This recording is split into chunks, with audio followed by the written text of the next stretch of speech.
series up against Virtus Pro over on the B stream. The second stream they're going to be having is Navi and Extreme. One of those two teams will be going home.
A little bit of a chat about the meta as well, how it's sort of shaping up.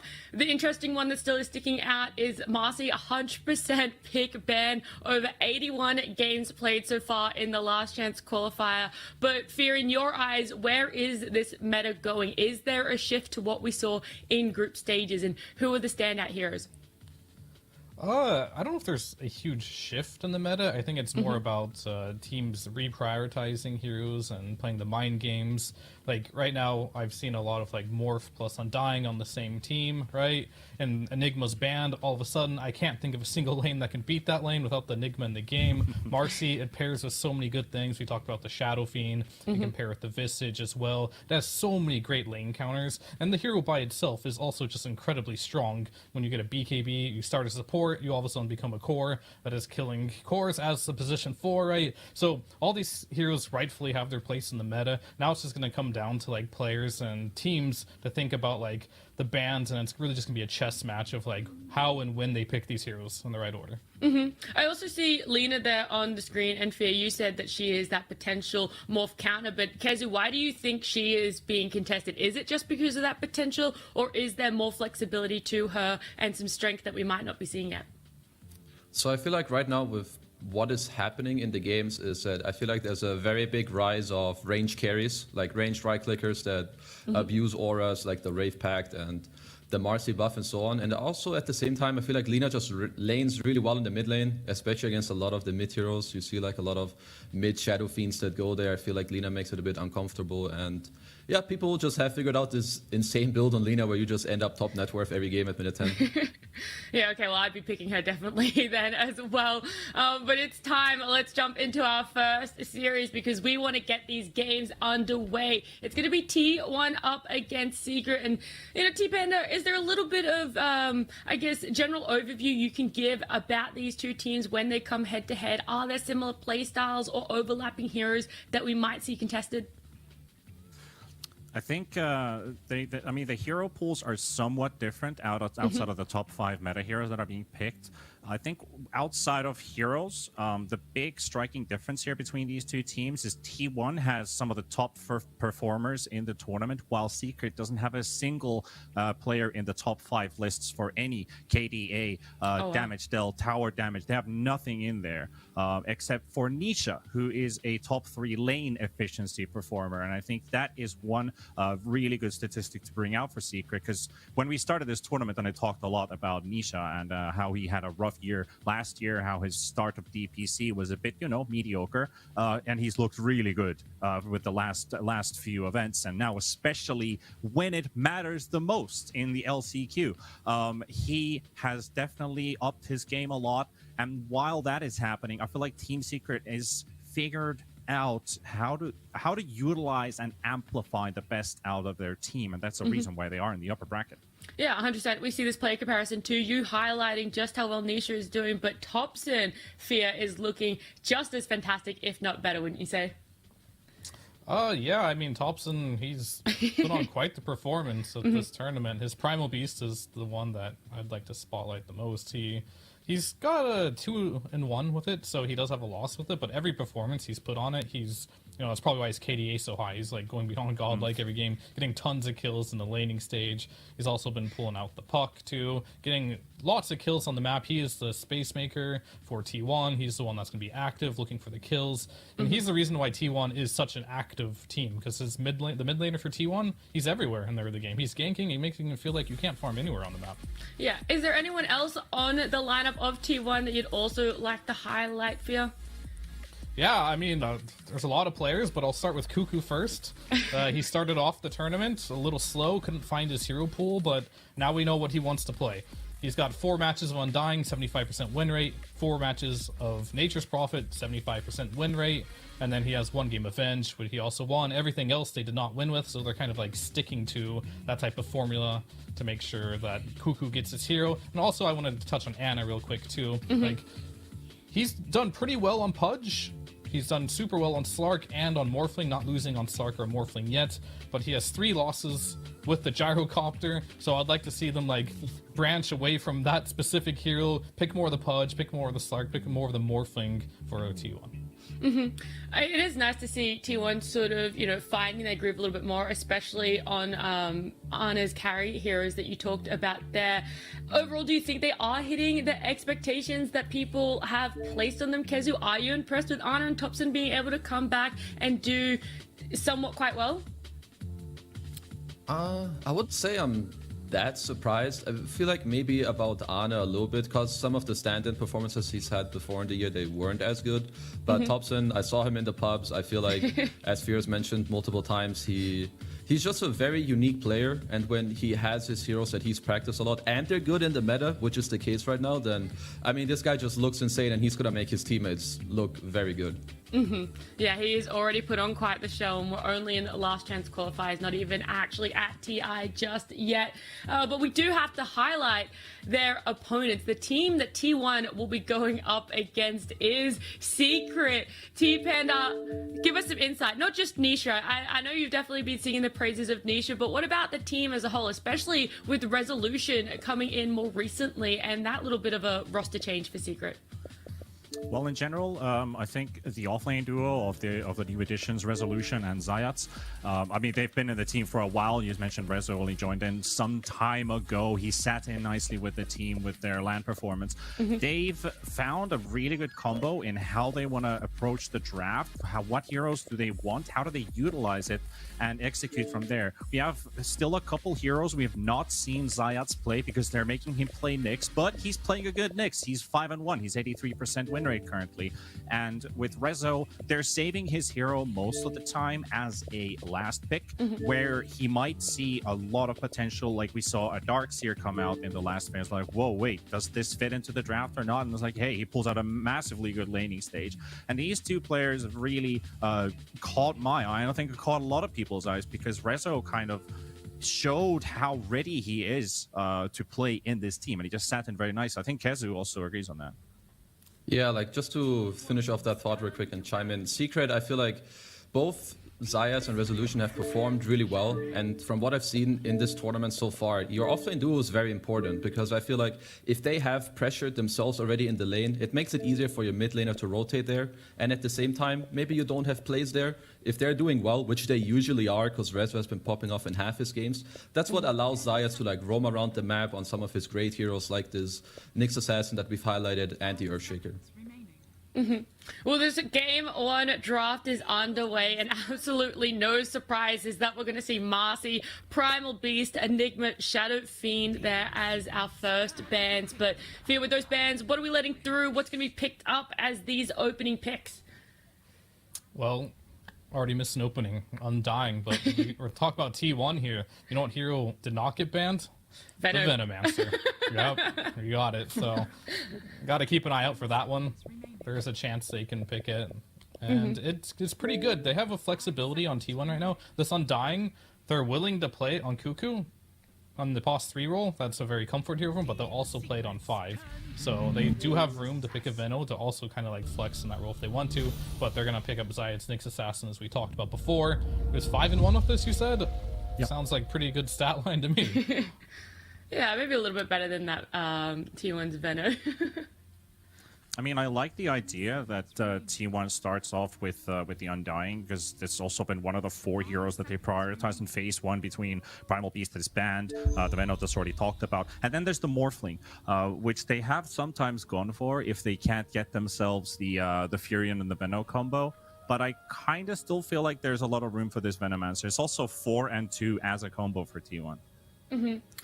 If we, what do you feel like the Undying is most commonly played for T1, or do you think that that's something that is good for them right now, is the fact that it can still be quite flexible, Kezu? I think they're very comfortable having it in both lanes because, as we mentioned, they have Morphling in like most of the games, especially when they have Undying. Now, perhaps the draft pans out in a way where you need a different 5 for the Morphling, or you just put the Morph mid. I would say that they're very comfortable in both. I think what was important for Secret here in this opening pick is to make sure that you pick 2 heroes against the Undying opening that feel good against Undying, but also against this closing pick of T1 in this phase, which very likely could be their Morphling yet again. It's something they've done in like their last 3 matches, the last 3 out of 4 matches. Yeah, it's so good here. I think the Morphling makes total sense. Like, it lanes incredibly well versus Lesh. Thompson can play it mid against the Lesh. They can put it safe lane against the Lesh. That's generally where the Lesh is going to go, right? It's going to go mid or potentially off lane with the Nyx. And you just can't pressure a Morph. You've got low base damage. Your damage is over time, so the tribute shift is always there. You can't burst them. It's just a really good pick. And I think that's super scary for Team Secret already, just seeing the opening from T1. Yeah, it's also kind of an issue as well when you see Leshrac against Morphling, because Lesh usually hates burst damage a lot, so Morphling does set in nicely. And also Secret hasn't picked Lesh in first phase at all. It's been their last phase last pick, or second last pick into the draft as well. So I mean, it does give a pretty strong start for T1. Yeah, I guess the other interesting thing that you did bring up is with this Morph is that they can either play it on Ana or they can play it on Thompson. So again, a little bit of versatility there with that draft. But if you're Secret, how do you sort of ban now, Kezu? Are you banning more for yourself to protect, or are you banning for things that you don't want T1 to get their hands on? So I think to also touch on the first phase a little bit more, Secret must have known this is coming. They did this like 3 out of 4 games. They also banned for the Morphling. I think one of the heroes he doesn't want to face is Enigma. It's very annoying. Then Shadow Fiend is something Secret has played a lot. So Secret probably picked the Lesh because it's one of their more open cores to play in multiple roles and then still get some counter picks going. And in terms for their bans, I think you just want to make sure that the Lesh is indeed open, that you don't leave like 1 or 2 heroes in that, okay, if they pick this, I don't want to go mid. If they pick this, I don't want to go safe lane. Okay. What could some of those heroes look like, Fear, that T1 might then want to try and pick up for themselves? T1, I'm more worried about Secret, about what they want to pick up against this, to be totally honest with you. Because, like, I mentioned before, just a second, like, this Enigma's the only hero that comes to my mind that can pressure a Morphling Undying lane. So I'm really worried on, like, what Secret is going to pick to combat that.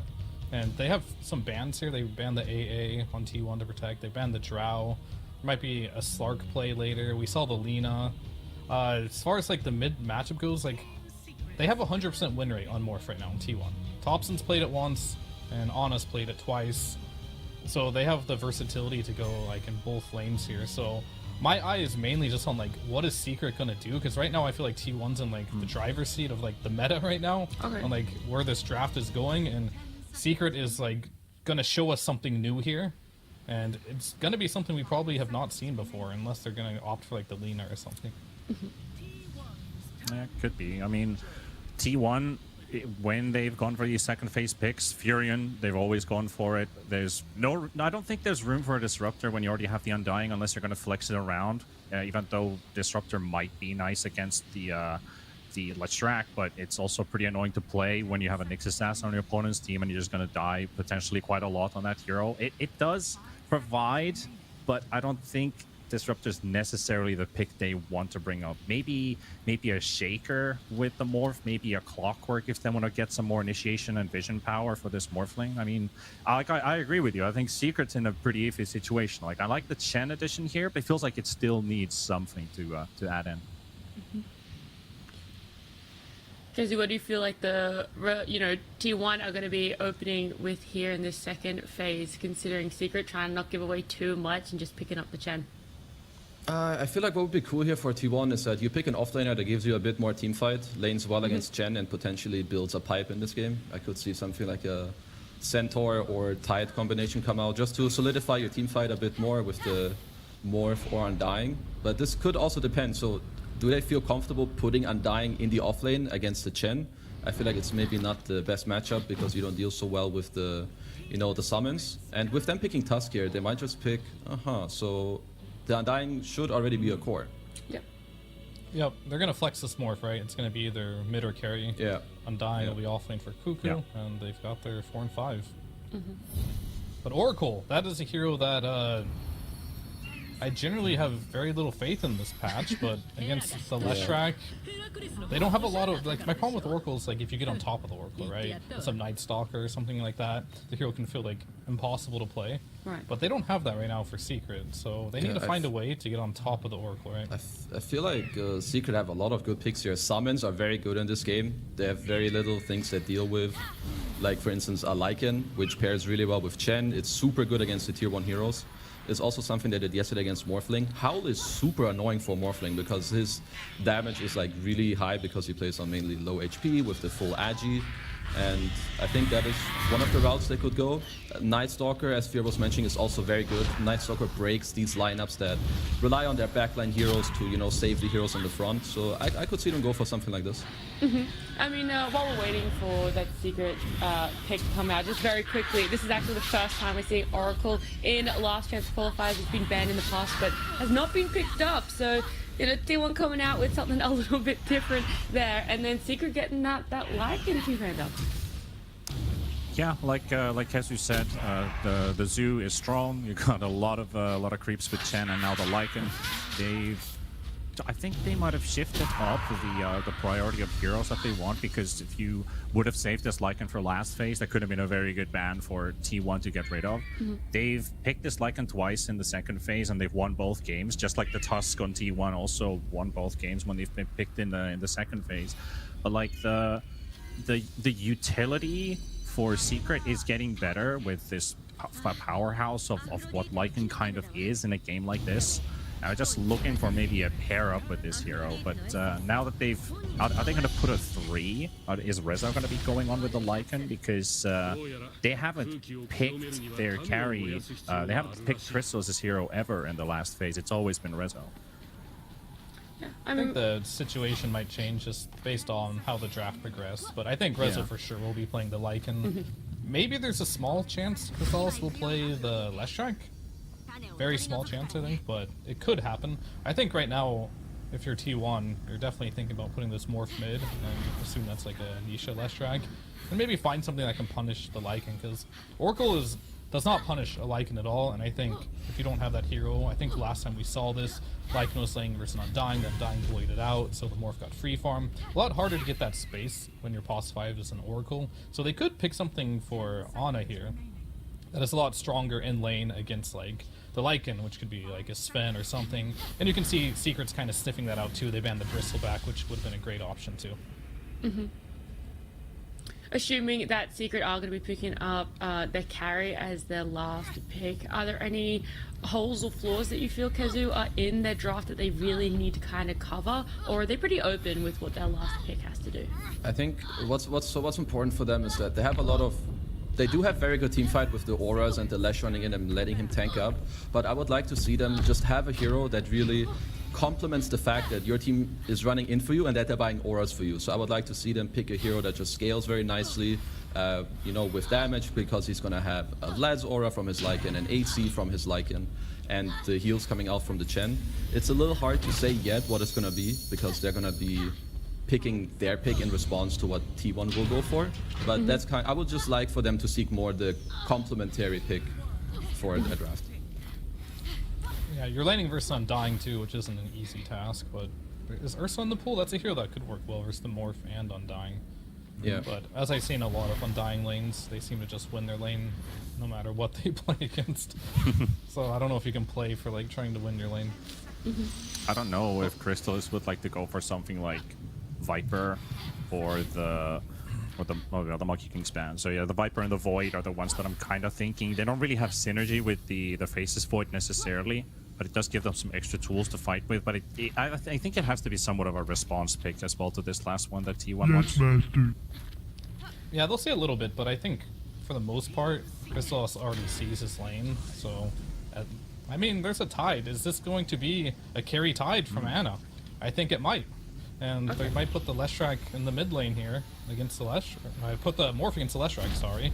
And then this doesn't change a ton, I think, for Crystallis, because unless they want to do some lane swaps. Like, you mentioned the Void, but I've never seen Void do well versus Undying.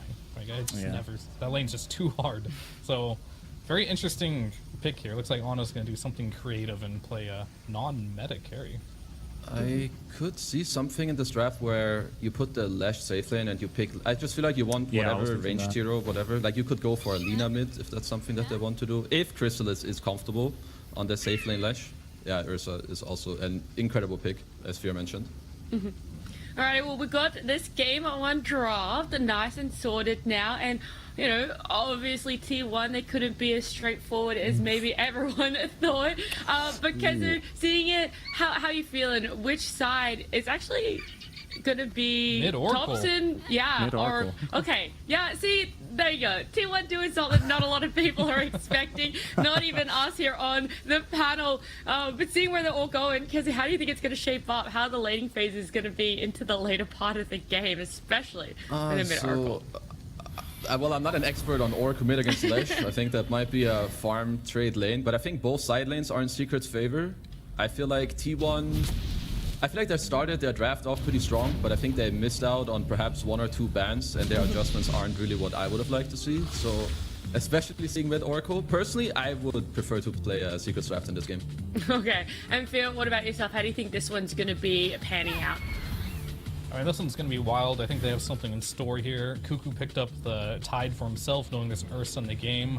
We mentioned how the Tide is good versus the Lycan. I think there's going to be some lane swapping in this game. I think this Tide is probably going to want to go against the Lycan. Secret's going to swap back. I think we're going to have some musical chair lanes here, and it's going to be quite an interesting early game. And what about yourself, very quickly, T-Panda? Which team are you kind of siding a little bit with? Oh, man. Seeing both these drafts, I mean, of course, there's a lot of interesting things. It's hard to say. If I have to pick, I guess I go with Kezu, and I really like to play the Secret draft rather. But T1 playing some very good meta heroes right now. I don't know. Maybe Secret takes this one. Yeah. Alrighty. Well, let's jump into our very first series of the day. It's upper bracket best of 3 between T1 and Secret with your casters Seek and Strike and Pile I Die.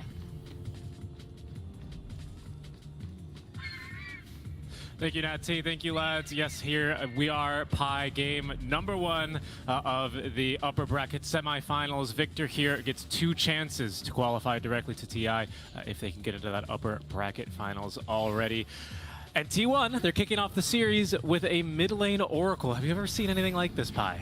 Actually, I have seen it. Anyone who's caught the Thompson stream, especially a couple of months ago, you've seen him play this hero quite a bit with various results. I don't know if this ended up being one of his favorites, but he did have decent success with it, and a lot of it is just people don't expect this early burst damage when an Oracle gets these many levels.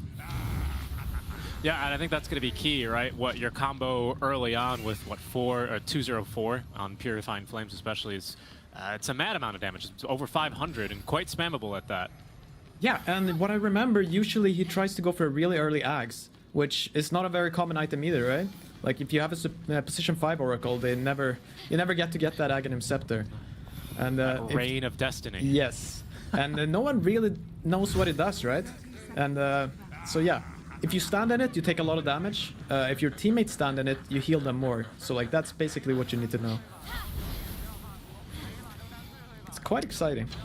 I agree. How well this will fight into an Oracle, how well this Oracle will fight into that is an Ursa, a Lycan, of course Puppey as well with summons. There's a lot of heroes that tend to want to run and get, directly in his face. Zayas as well here on the Nyx assassin. So I think spacing is going to be of the utmost importance. But with the supports here for T1 being, of course, this Tusk and Undying, I think, and of course having Cuckoo here, not to mention, like they've got a really solid front line to protect him. Yeah, I mean the only thing I would worry about is all these summons, right? Like you said, like just clearing them out in lane, in team fights.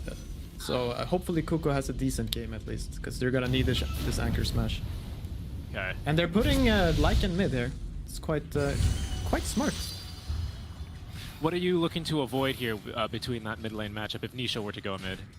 I mean, even if Nisha goes mid, right, it's a fine matchup. It's just maybe a little Oracle favored or completely even. I believe this should be a very Lycan favored lane.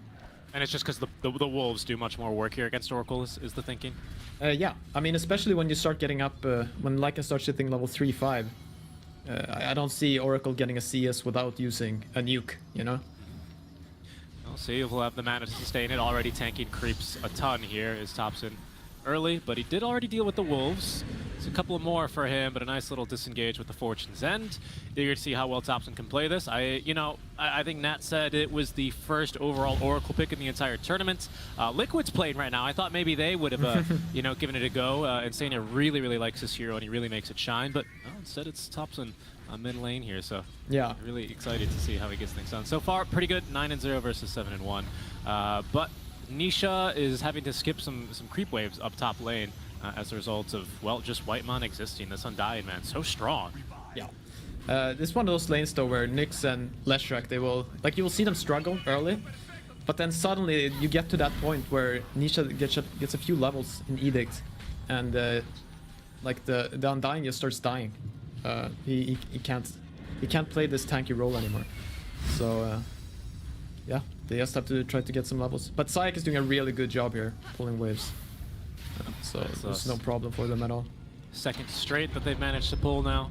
And the Undying attempting to maybe try and scout elsewhere, but like you're saying, they just need the levels.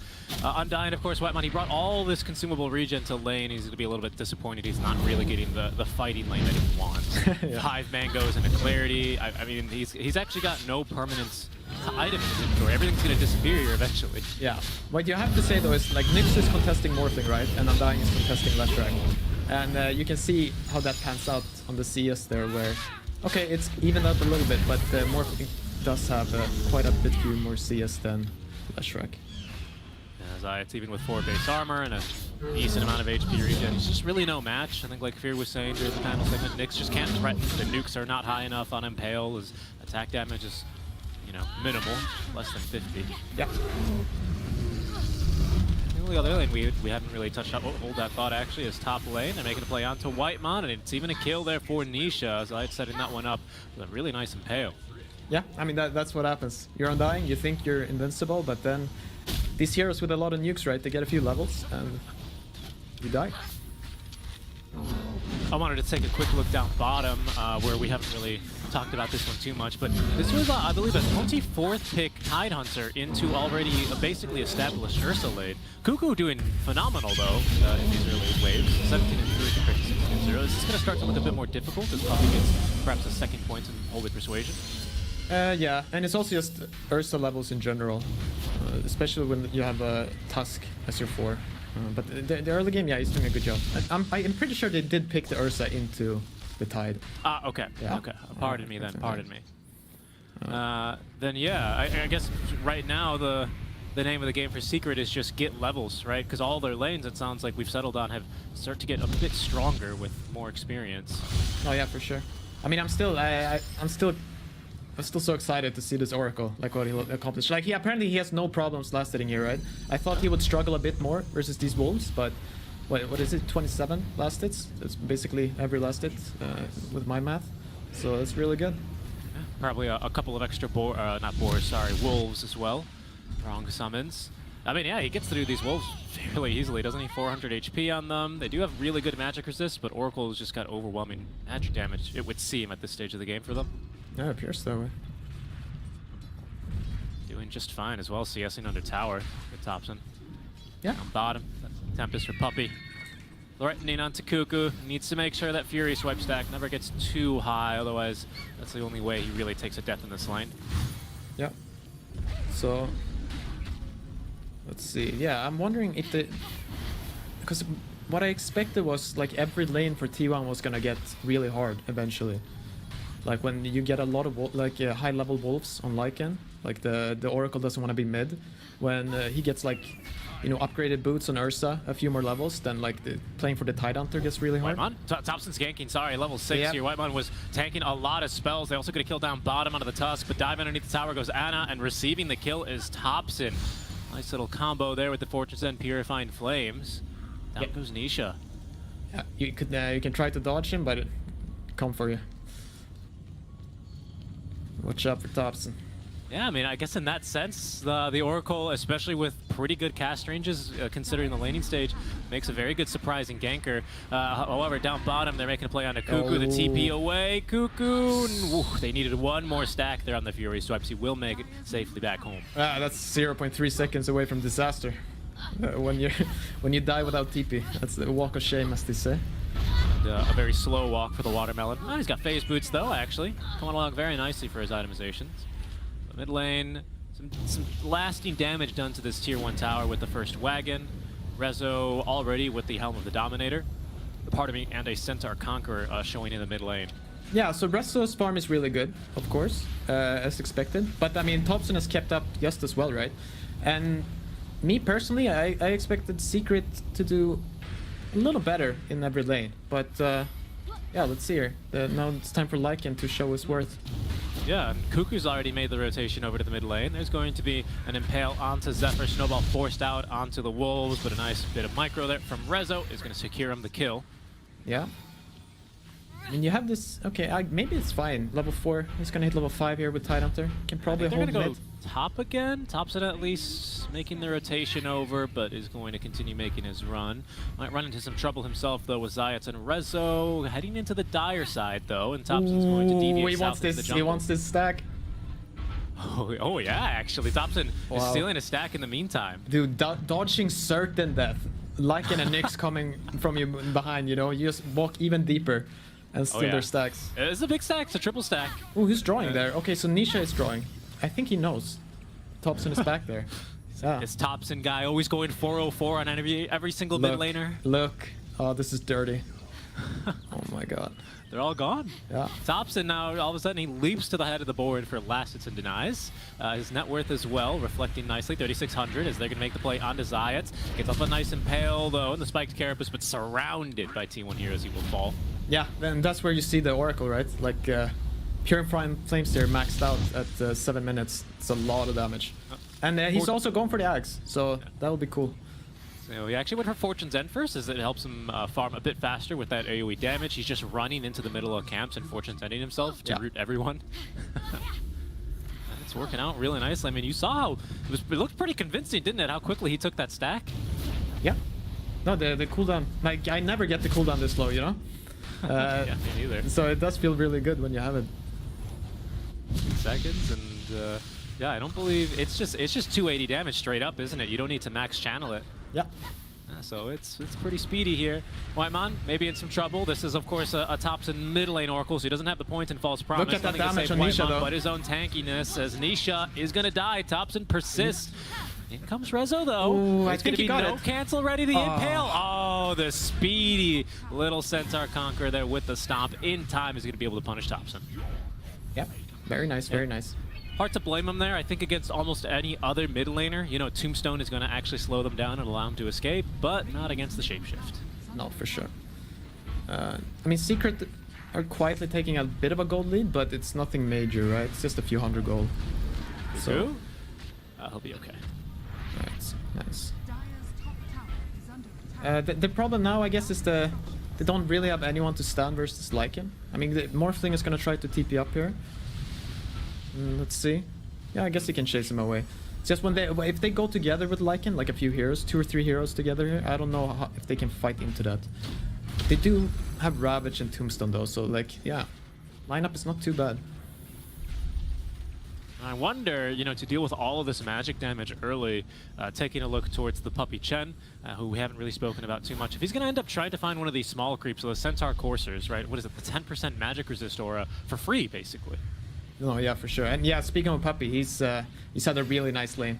Like, usually when you see who won a lane, right, you only look at the core players. But if you compare the supports here, Puppy's actually ahead of the position 4 with 800 gold. And I think he has, he has mech coming. There's so, full mech, 10 minutes. Yep, very strong. Mech buffed as well in 732. Recipe cost decreased, but I think most importantly, especially early, this cooldown going down by 15 seconds. And, T1 dropping a tombstone here. There is no point in Ravage. Now, if they can get a kill, Tide will probably get up to level 7 here, and he can commit for the point. But right now, T1 just trying to run at enemies and not a lot of lockdown at their disposal. Yeah. No, I guess they can try to like snowball in, right? But it's not the easiest. They don't have the easiest initiation right there. A nice play by Nisha, even though he's not the mid laner. Of course, he knows one of his objectives here is definitely that mid tier 1 tower. He's gone for the sampler build here on the Lesh 2-2-2-1, and coming along very nicely for his farm and experience as he's catching back up after having to split experience with Zayats in the lane. Yeah. But, I mean, Secret are chugging along. Everyone's getting decent farm here. I guess only Nisha has a little catch up to do, but he's still level 8, 11 minutes. It's not bad at all. And he's a Leshrac, so if there is farm, he can farm it. He'll find it. And I think that sentry might have just caught Zayats on his way out of its range. For now, I think Secret, they're going to be fighting as mainly 4, but only for a couple more minutes, as Crystal is actually almost completing his Diffusal Blade down bottom. We might see him get a bit active early. Of course, the Ursa already having a bit of a favorable matchup against the Morphling naturally because of the Fury swipes. You don't really want to shift one way or the other against that kind of thing. But now Mana Burn as well. Okay, setting up a kill on Resto here, but he's very fast. Yes, the root as well was a minimum cast, but very nice ice shards out from Zephyr. Forces Resto the other way around. Thompson as well is going to go ahead and false promise himself to not die to the summons, but a nice stun from Zayats, I believe, onto 2 or 3 maybe. It's a lot of damage on him. Thompson here. Oh, he's still going to drop. Rezo picks up the kill in exchange for Zayats. Yeah, no, that's Lycan versus Oracle for you. Even when you have 5k net worth. You just die to minions. Be a bit painful for him, especially as Secret. Again, Crystallis, you know, not really deviating from this bottom lane at all. In fact, he's going to see this tower go down while he picks up his own Diffusal. Yeah, no, Secret are playing the map really well. Like, they're gaining a lot of farm. Even though, like, the kills are basically even, right? They already had 3k gold. And they're 2 towers up? Two towers, yeah. Maybe they'll try to go mid here with no Lycan ulti. But it's not that easy. Puppy's still strong, like he has mech. Yeah, Puppy is really strong. He did use Hand of God in that previous exchange. Doesn't have that one at least, and he's got to be in the vicinity for that mech to kick in. But look at these tornadoes! Yeah.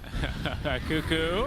He has Ravage, as there's going to be the jump onto him now. Look at that, the Enrage is going to allow Crystals to shrug this one off with a snowball onto 2. They make the jump, and Ana, and getting involved early, is there for the kill. Nisha doing a lot of AoE damage, surrounded by 4, taking them down 1 by 1, but Puppy cannot keep him alive despite his best efforts with the mechanism. As T1 now sent scattering. Wow, the Helm of the Overlord already finished. Yeah. Black Drake here. I think they might have had a little bit of a communication issue there where I think Resolution just finished it and he really wanted to get a nation creep. So he showed up a bit late. And so maybe Secret could have waited before they committed in there. Yeah, but just look at this damage that the Nisha gets to do in this fight. 3,100. This is why having some heals, even for some time, there was a Wisp Lesh strat running for you know, a couple weeks. The longer you can keep this guy alive, the more damage he's going to output. It's almost that simple. Yeah, no, he's really strong. I think you saw the Ursa there go in and go down, so to speak. I think he overcommitted with the, what is it, the little Earth jump? Earthshock. Yeah, Earthshock, yeah. Front flip. They let the front flip squiddly do. He probably should have kept that to get out. But I think he wanted to stop a Ravage from coming through maybe, but Cuckoo just a little bit too tanky in the early game. Now has a Sanj. It's a Roche them. That's a Roche without the Ravage to fight. Chris Secret feel like T1 can't reasonably contest, and they're right about that. T1, they make no moves. Instead, they're going to head down bottom where Ana picks up the first tower of the game in favor of T1. Yeah, that's something. Like, if you don't at least pick up the tower, you start feeling kind of bad. But now you're like, all right. Waiting Ravage, we got a tower. It's all good. Yeah, and I think Secret have done extremely well with these, like reading the map. Nisha especially has been a highlight for me. Yeah, both teams doing it as well, right? Secret are doing Roche, T1 do the best of their space, they look to go bottom. Secret sees them take bottom as they expect, Nisha goes top, takes a tier 1 tower for free. Good stuff. Yeah, I'm just really curious how these team fights from now on are gonna pan out, because both teams, they believe that they can be the ball that you can't run into. You have T1, right? They have Ravage, they have Tombstone, and they're gonna have this Axe and Oracle, which deals a lot of damage and heals. But at the same time, Secret have Chen, right? And they have Leshrac, so like it's gonna be this, what is it, unstoppable force and meets the whatever. Yeah, it feels like a Secret. They see themselves as the unstoppable force. T1 maybe, especially with Reigns of Destiny now on the way for Topson. Cuckoo, of course, threatening with a Ravage, a Tombstone placed down. They might be the immovable object in their own eyes. Yeah, because that's why what I expect them to believe from their own lineup. So I'm curious to see when they clash here eventually. Dude, we might get that treat here sooner than we think. Crystallis showing in the mid lane where the rest of the team is kind of baiting him, smoked around him. Zayat's planting down an Observer Ward. That's going to see Whitemon immediately. Gets the Tombstone up. They're going to get the D Ward, and happy with that. Zayat's, just fast enough there to evade the Ice Shards. It's Tombstone down. Secret can just wait this one out. Maybe even push mid in the meantime. Yeah, just go from the left here. So now you've lost your Tombstone. You're definitely weaker. You might even have to give up the tower. So let's see. That'd be a second tier 1 tower already in the first, 2 minutes of this Aegis? Yeah, I mean, and the issue here is like Topson is on an Oracle, right? He's not this Ember Spirit free farming while Secret are committing 5 heroes. He's just sitting with his team, not getting any resources. He's nuking a range creep from Fog. Yeah. That's about it. And as you can see, the double Tempest, you know, the rarity. You know, I grew up in the Midwest, Pi, where we had the tornadoes coming. Oh, Lord, if I saw 2 of them. Double trouble. Double trouble from Puppey, absolutely. And down goes the tier 2 tower. I mean, Secret, more or less, it feels like they've been uncontested in a lot of their map movements. They weren't let into the triangle by the Tombstone placed down. But other than that, they'll go ahead and just move as to where they please and take that tier 2. Yeah, so far a very smooth, easy game for them.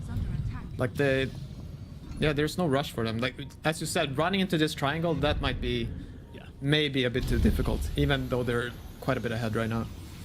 So they probably should just keep farming like this. They're just constantly gaining gold. Getting more and more ahead.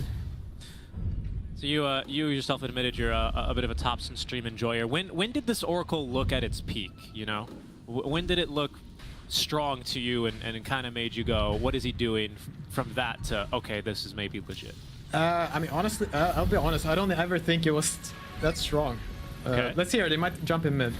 Okay, and they will. And with Zayat's nearby, they've got the kill. Yeah. So yeah, a little bit of Topson stream lore. I believe he spammed Oracle at the same time as he was spamming Zeus. And in this period, I think he was losing a lot of MMR, so...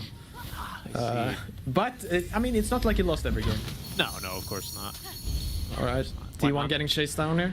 Yeah, that's going to be another easy kill for them. Team Secret showing off their voice lines as well in the supporter pack. Yeah, I mean, it sounded like, as well from that, I remember from that period of time, everyone was talking about the 404 Zeus, the 404 Zeus, this and that, it's so good, and then even Nisha started really impressing some people with it over at the Riyadh Masters. That's about the time I recall this happening. I don't remember a lot of people saying much about the 404 Oracle, a little kill but back here's here. a kill. Yeah, Nice. something. Are they for T1? Okay, so Crystallis is teeping here. I don't know. Nisha as well, giving chase, has got a full Bloodstone. Probably the one of 2 heroes in the entire game right now that feels comfortable buying this item this early, especially. Oh, which one? What's the other one? Maybe a Storm. I don't think so. I think this is the hero. And the funny part, right, is that it's completely bonkers on Leshrac. Like, it's so broken. I'm a bit surprised we haven't seen it more. Because in pubs, I have to play this hero a lot. Well, I thinks better about going up to that high ground where Secret, of course, are lying in wait. They've got an observer as well. That would have been a bit of a scary jump to make, especially because Rezo sitting on the last couple seconds of this DD rune. And speaking of last couple of seconds, Crystallis' Aegis is going to be reclaimed. Decent progress here made. Good accomplishments under first Aegis, would you say, for Secret? Yeah, I mean, they're completely fine with how this game is going. I'll just speak for T1. Like, it's just a bit unfortunate when you pick this kind of tempo type hero mid, like an Oracle, that you want to get your Ags and then go. And then you do finish your Ags, and now it's been 5 minutes with your Aghanim, and you haven't even used the spell once. So that's not very comfortable for you. Yeah, and I mean, it's unfortunate for the Oracle. It's not an Ags that's going to help him farm or anything like that, right? It's a team fighting Ags. That's where we'll see it shine. And well, the only kind of time he's been engaged on, he's gotten 100-0 during the lockdown from Crystallis and Zayac. Yeah. Actually, I do think you can farm with it. Oh, I don't know if I've seen him use it yet. No, I mean, there hasn't been anything to farm, right? Like, Secret have held the map very, like an iron grip. Here they go now. Cuckoo. Taking this one on all the ice shards, though, and every little thing. Zephyr's in real deep. Oh, here's the Axe.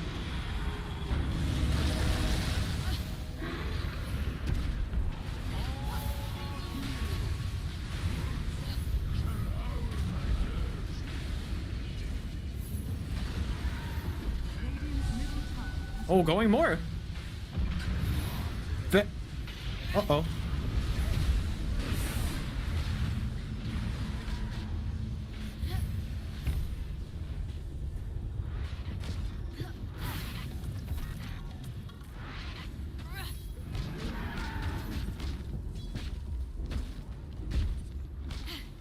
Wow, that could have been so much worse for T1, and it could have also been so much better. Unfortunately, Thompson got caught by Nick stun, so he couldn't. Like, Anna was going in full glory blazing because he was expecting Thompson to save him, but Thompson got caught by some stray stun, and yeah, Anna just dies. Fortunately, they almost all of them managed to TP out, so it's not too bad. Yep, not too bad. They get a tier 1 tower for their troubles, and still a kill onto Puppey and a kill onto Rezo. Means they don't leave the fight completely empty-handed. But I think any fight that Secret can walk away from and then immediately move onto the enemy side of the map is a fight that honestly they're not too displeased with. A fight that means they don't take, you know, a bunch of tower damage, maybe lose a major objective. They're probably okay with that, as we'll take another look at the fight. Yeah, no, because what I wanted to say here now when the fight begins, right? You think like this initiation is kind of botched, like it's not looking good. But then the immovable object, right? Like the Secret tried to run in here, but what happens? They have to run away. Look, you can't fight this tombstone. No. Look, Nisha trying to man up, but they have to run. But this is when the unfortunate thing happened. Look here, look at Thompson. I believe he gets stunned in the back here. Yeah. Yeah. And then, oh yeah, he doesn't manage to save his buddy Anna, and that's what Anna expected the save there. So, very well played by Zayac to get that. They got to bail out of that fight pretty quickly. Secret, in the meantime, they find a free pickoff onto the Tusk. Nothing too major. Tusk now does have Blink Dagger. He did manage to amass the gold for that. So Snowball save, False Promise, now both an option. We'll keep our eyes out for that one, as Secret might not be expecting the Tusk Blink at this exact moment. Yeah, oh, a very good pickup. I think, do they have all their spells? Ravage and 6? Yeah, they should fight again. Like, there's no need to wait there. And I'm not sure about Secret posturing here. Let's see. T1 holding a ward. Yeah, T1 should definitely try to fight there. Like, they should go, go, go. Don't let him get out. They're going to smoke up. And Crystallis is going to make it out of the jungle with a Ancient Granite Golem in tow. That one's Rezo's, of course. Zayac as well with his own Blink Dagger. We're out for some more fantastic initiations. He found, I believe, a couple of 2-man impales, 3 even in that last instance, in that last engagement. Yeah, Roche is up, right? Yeah. Rush number 2. It's always a big one. That's always one that Ursa has his eyes on. Oh, they cannot let them have this. Like, this has to be a fight. Yeah, second smoke. Smoke into smoke. Let's go. They go now. They're going to be holding the Ramp of Death. Roche already down to half HP. It's even just a small win if right now they can force Crystals out of the pit, but they can't. Oh, they're not fast enough, Pi. I think they should fight anyway. But Seekers are smart. They're not like rushing in. Nope. No, they're really just showing and sacking the Ancient Black Dragon right now. They're ganking a Black Dragon. Unfortunate. 250 gold. That's a loss that Secret can afford to take right now. Yeah. No, I really wanted them to go a little more crazy there. Like, should have tried harder to find that fight. Max and Crystallis, maybe a bit of a hunting duo, but definitely respecting the positioning here from T1, especially, of course, with the, I think that's an Observer, yes, indeed, out from Secret on the cliff. Yeah. I thought Whitemon was going to commit a tombstone there to deward for a second. Yeah, I mean, because the awkward part now for T1, right, is just they have one hero farming, and yeah, they're just sitting fight together. So the gold is just gonna keep going up and up and up for Secret. And this Ursa is going to continue to scale very nicely, right, with a free Ag Shard, heading into Basher Abyssal next. You know, he's got plenty of items he can still really look to go for. Might have a fight coming here. Ana. Oh, he's just in. Look at that, right on a Whitemon, but they can't burst him. He does get the tombstone down to the high ground. Crystallis disarmed by a second is going to BKB up. Nisha is going to actually find the stun on the Thompson, and he forces the Reign to Destiny and the False Promise both onto him. Crystallis will find his man eventually here. So down goes Whitemon. They're not fighting underneath tombstone anymore, as well as they're not Cuckoo now together. is being focused onto Crystallis. They get through Ana, as Rezo and Zayats, I think, are going to collect him. Thompson on his high ground, Zephyr doing what he can with a brief walrus punch, but I think he's not safe here. Yeah, Impale's going to catch him. Crystallis, the last of his mana here for the overpower, and an full team wipe in favor of Team Secret. Yeah, very nice for Secret there. It's unfortunate, like if you see, right, they didn't even get to use Ravage. Like Ana kind of waveformed away by himself, and then they were split up. With Whitemon already dead early too. And after that, it's just very difficult to fight. Yep. I really like Crystallis' jump there. You know, when an Ursa's right on top of Undyne, obviously not a matchup Undyne particularly likes, despite how tanky it can be. It's a quick decision. Do I put down Tombstone or do I die and save it for the next fight? He decided to quickly put it down, and unfortunately T1, they just weren't really set up around it. Yeah. Cuckoo though? Oh, okay. From the trees. As Secret clean up an entire mid lane of barracks. That's the kind of building damage that they can do, especially with the Lesh. Yeah, so now we're in a definitely despair part of this game here for T1. They do still have a, like Tombstone, they have Ravage. So like what they need is the Ursa to jump in, right? And they need to hit the Halberd right away, I believe. Okay, let's see here. Yeah, they accomplish that this time, but again, they just end up fighting away from Tombstone. And yeah. above our camera here is where Ana ends up as well. Now you can see it's just they're getting. Whoa! They're in. They're going. Crystallis Oh my god! Again. Thompson's gonna buy back. Nisha as well doing some damage on the Cuckoo, forcing him out. But at least the more from Ana allows him to find a stun, find a kill onto Zayats. Crystallis on the run with Aegis still for 2 minutes, as Ana is gonna end up getting caught here by the split or a stun. Reign to Destiny here to heal him up as Cuckoo falling low, receives the False Promise, is able to at least get the Ravage off. But Crystallis fighting on through this. That might be enough damage to kill him. Hand of God now from Secret as their heals are coming in. Once again, Thompson, he's gonna be jumped and killed. That's a dieback for him. Ana BKB, but he's just running for his life. Cuckoo is alive, but they have to call it. This game, it's over, Pi. Yeah. No, at the end there's just there's too much net worth to fight through. Like you can see their lineup, they're staying alive more than you expect, but 20 gold behind Aegis, it's just too much.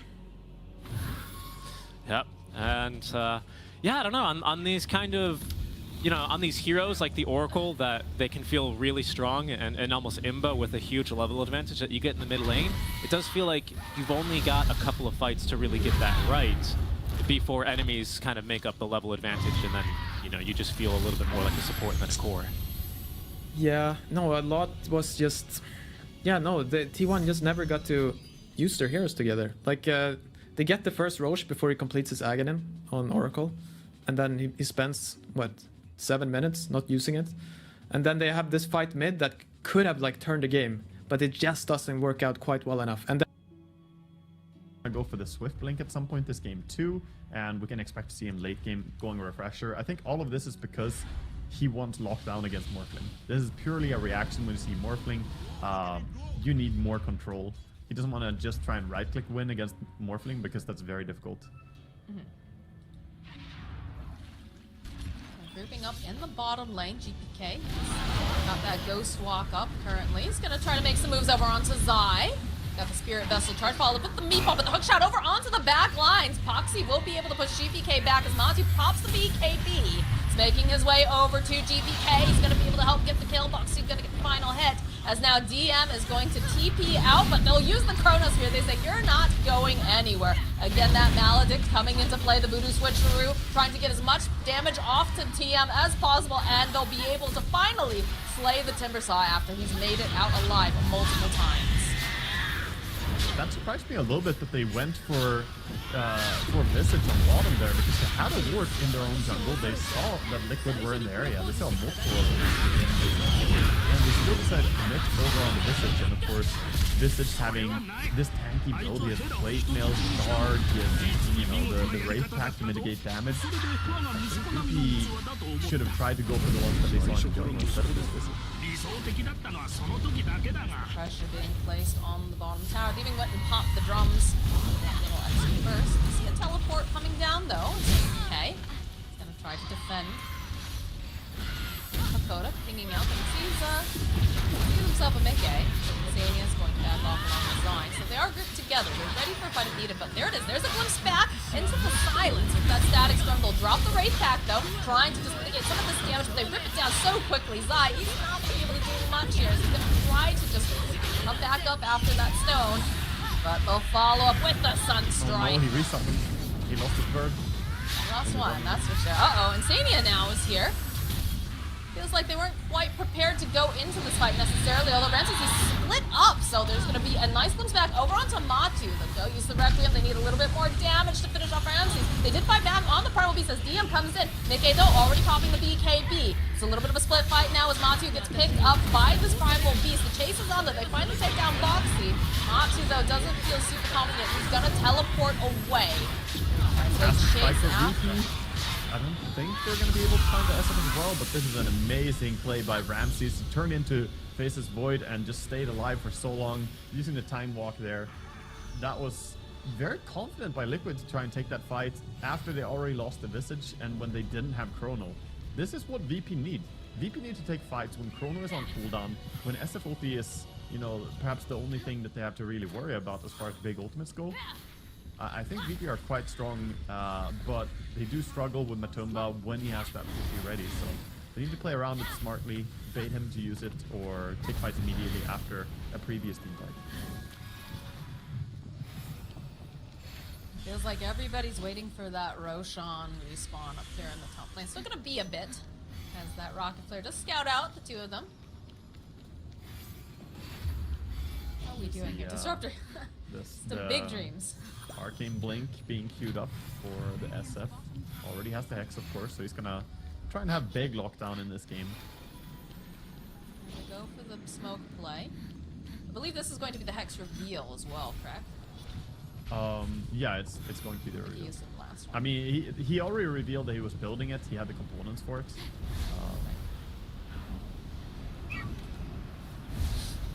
Look at Mickey. He's like, maybe someone will come for this rune. And they ping it out. They see that the arcane rune does get snapped up. So VP just immediately hugging together, realizing they're trying to hunt for a pick-off. Let's not give it.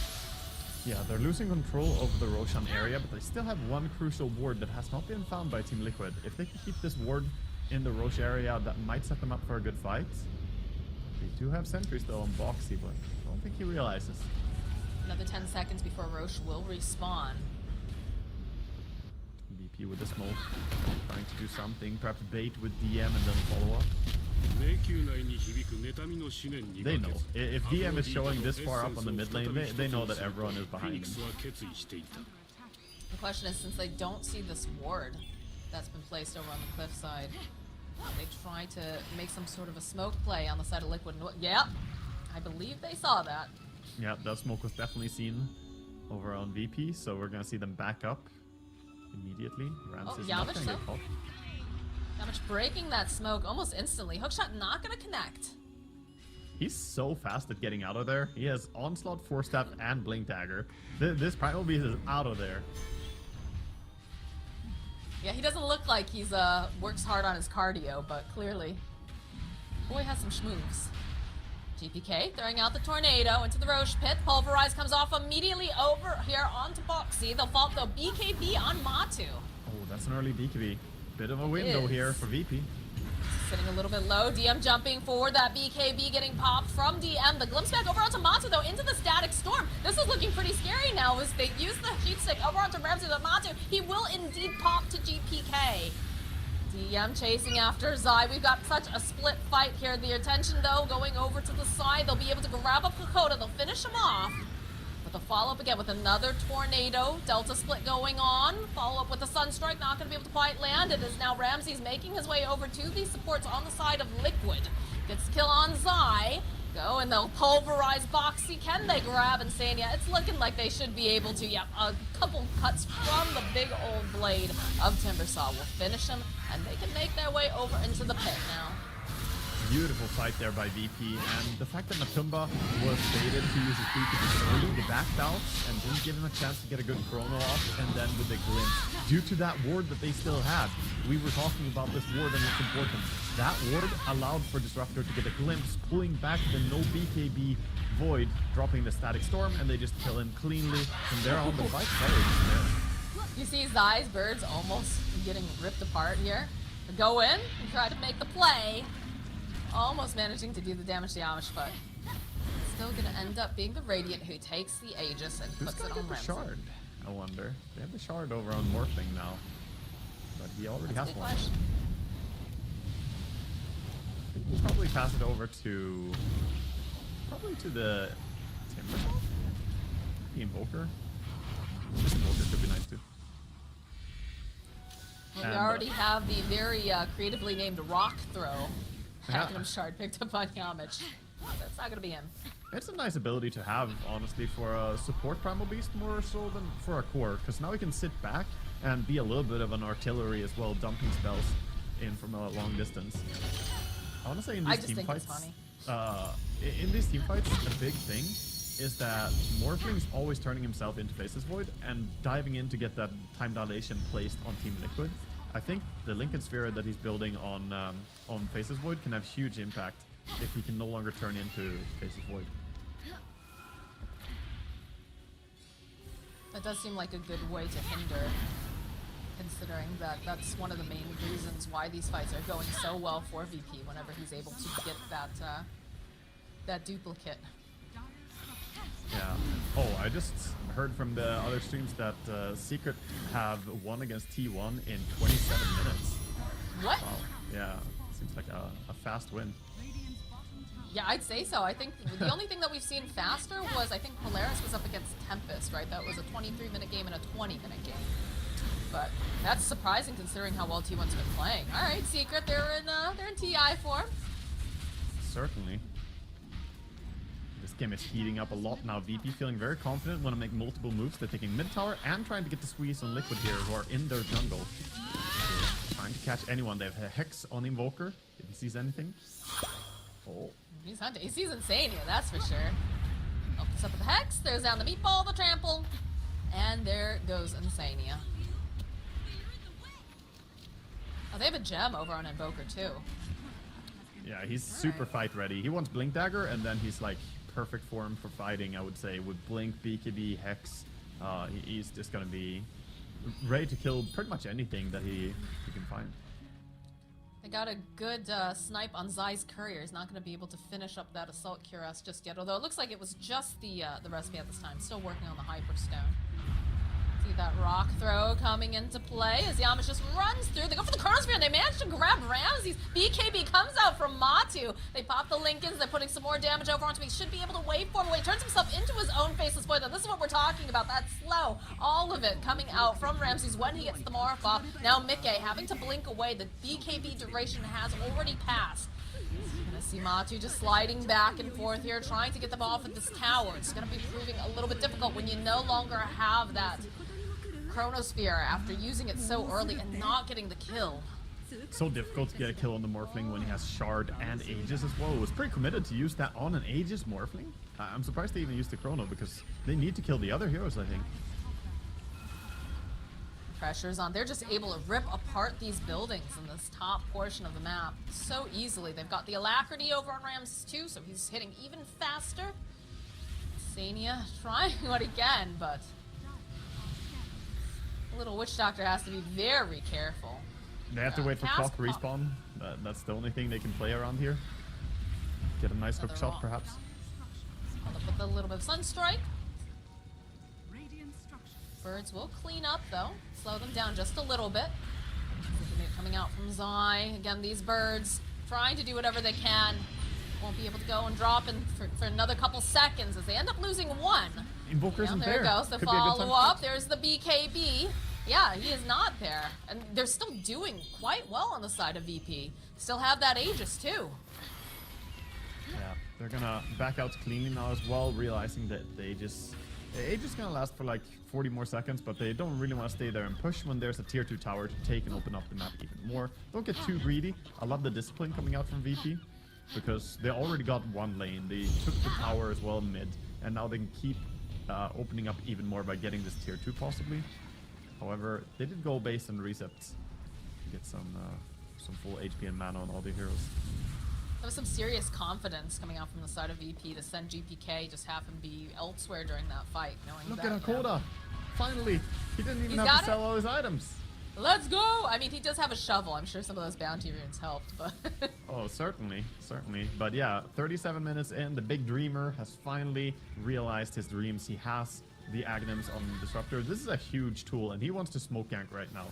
He has a smoke on him. He's probably calling his team over like, I'm super strong, we can kill anything that I catch. If there was ever a time to party horn as a little disruptor, I think now would be the time. Yeah. Alright, let's see what they can do here. He's the glimmer over on Yaman. She's just trying to get some vision. There's the smoke. Let's see, Matu's paired up here with Boxy. They should see the angle from the rocket. They don't know that Matu's with him, though. I don't know. Oh, nope, they have a ward. They do know exactly where they are. They're just going to have to close that gap. Casual Sunstrike. Scouting a bit. The smoke on their own.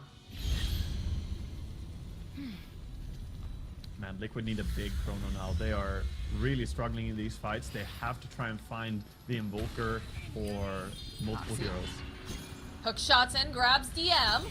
Matu coming forward, realizes just, oh, there it is. There's that silence we talked about with the Ags. They just rip apart Matu. Hakoda will die, but he's already done what is needed during this fight. The trample coming through here from Yamich, chasing after Zai, chasing after Boxy. They managed to get their hands on Boxy with that Pulver and Nikkei standing on the back lines along with Insania.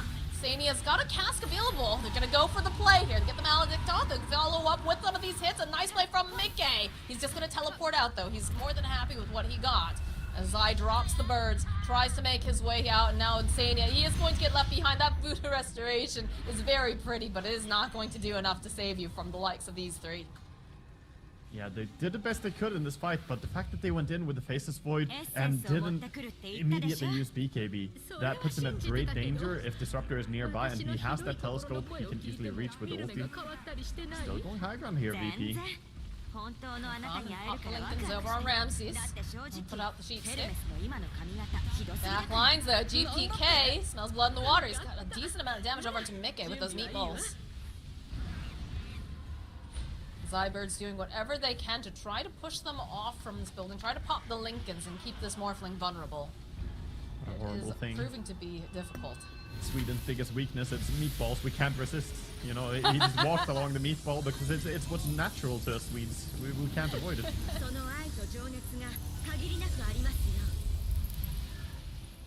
Peeking out now, VP want to reset. They're waiting for the respawn. They want to have their Timbersaw coming back. And Timbersaw, he has 6,000 gold right now. He's ready to purchase up an entire Hex. Seems to be his preferred item.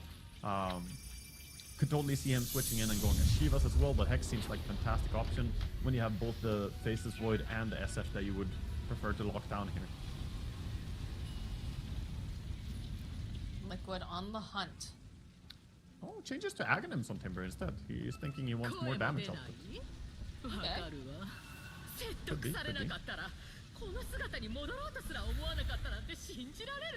This is such a good item for GPK. He's got himself the ninja gear, which allows him to move about just so freely. So you can reveal a support, and maybe, you know, Liquid, they're thinking, okay, well, this is the best we can do for now, but you can immediately pop out and surprise them using this item. Such a good item. Yeah, Ninja Gear works on a lot of heroes. It's quite fantastic. I mean, obviously, most agi carries are happy to have it, but anyone who wants to look for pickoffs or has a big spell to hide, which is, you know, almost all heroes in Dota you cover at that point, it's just a good item. And the movement They speed saw you the get smoke. is There's the hook shot coming out immediately. Forced down. Just gonna leave him up there for a little bit. Still got the Everybody D-ward. wants this rush. The double damage. Oh, it's gonna be the Primal Beast who snaps that up. I see Morphling was considering it, but it's a little bit risky. They've already gone and used the Wraith Pack, so it's not going to be available if they decide to go for this fight. In fact, right now we're seeing Matu. He was hitting some of these creeps, but is very fast. He's very mobile. Yamich sitting on the top, going to be that distraction as the birds do spot. And this Roche is sitting at about half health. How do they get in there? Because look at Hakoda. He knows that he's got to be in position. And Matu's got to be careful. He's got to make sure that he can get that BKB in time. Zip forward and back. Yamich, there it is. There's the Chronosphere on the backline. He pops the BKB, doing so much damage to GPK. He is going to die. Buyback, though, immediately from Yamich, from GPK. Zai left over here on the fence, but they chase into the pit. Mickey trying to get some of this damage off. Static Storm gets dropped over onto Mickey. Yamich jumping in, but it's not enough. They get the kill over on Hakoda. Now GPK, he popped back. He can't afford to die as Matu wails away on him.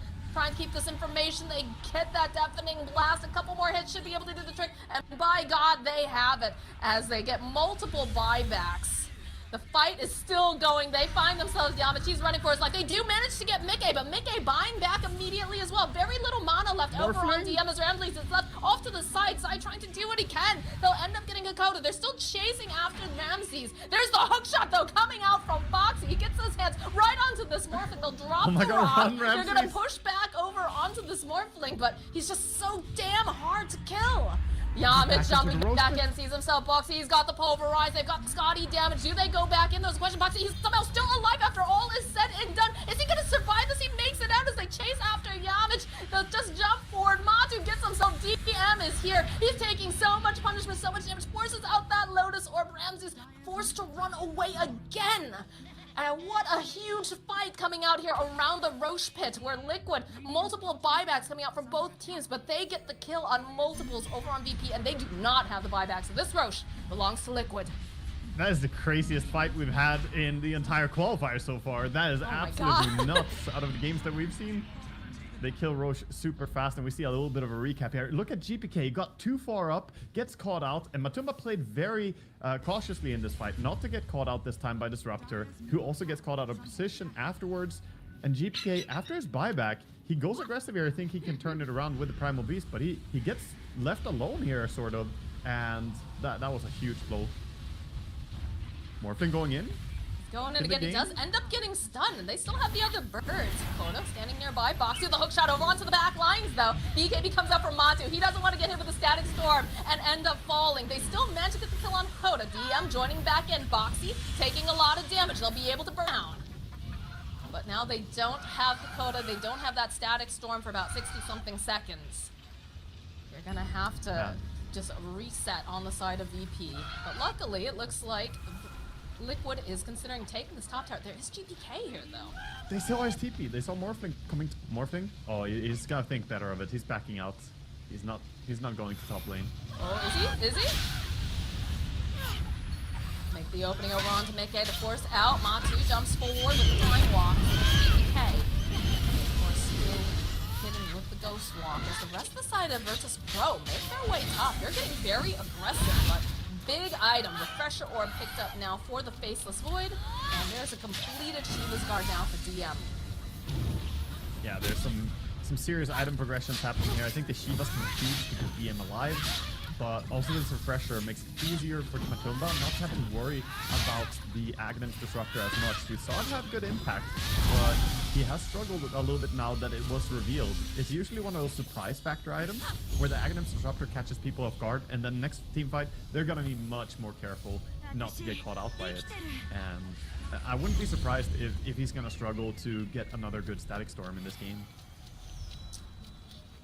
I almost wonder, yeah, I mean, on the bright side for him, right? You are seeing that the BKB is down to a 6-second duration, but the amount of damage that can output from this Faceless Void is still just very, very scary. So, like, in some ways, I'm like, do you wait until the chrono when maybe the BKB is worn off? But again, you're going to probably end up losing a core during that, right? Well, the thing is that they both have 12 seconds of BKB, right? On Mickey and on Matumba, they both have refreshers at this point. So either you catch them before, or you're gonna take 12 seconds of punishment.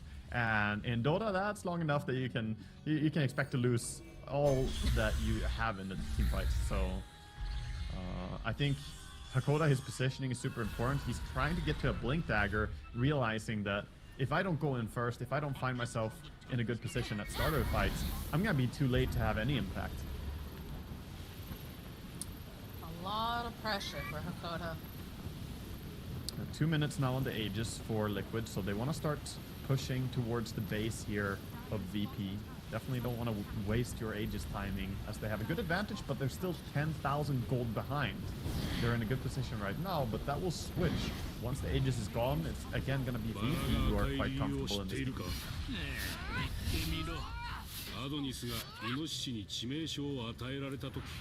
Team's going Power Rangers TP home. As you can see, VP playing this bottom part of the map. DM will walk into Matu here, and there's immediately the blink with the sheep stick. The BKB comes out from Matu. He's going to just use that Chronosphere. You have to be careful, though. The rest of the team, are they going to come back? No, they just realized we got to leave them. We're not going to take this fight. Okay. Ooh.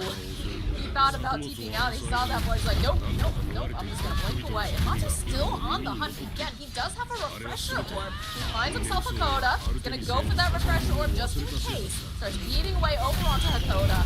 Should be able to get this kill, no problem. As now GPK doesn't have that TP up for another 18 seconds, so has to hope that no one's looking for him. Well, that's played by Hakoda. He went down to bottom lane so confidently, knowing he has the Aegis, knowing that, you know, there's no way that I'm gonna die twice without being able to do, you know, something to save myself, BKB or drop down the Chrono. So he goes down even alone. They were showing people on mid, which made VP feel safe enough to stay there and farm, but Hakoda just went in alone and murdered before disrupted. Now he has a second Chronosphere, 20-something seconds though left on the piece, so he does have to be respectful, because they can dish out plenty of damage. Lincoln's on head, making it a little bit more difficult for Ramses to try to get that morph off. Continue pushing, hopping back and forth, gets the steal, but there's no shot coming out from Boxy. They push back over onto GPK, and he just doesn't stand a chance. He's down for 90-something seconds. No buyback on this Invoker. Right side, Aegis does get reclaimed over on Matu, so they might want to be respectful of that, but these birds are just ripping through these racks right now. There's just nothing that VP can do about them at this time. We'll see DM coming back up in about 6 seconds.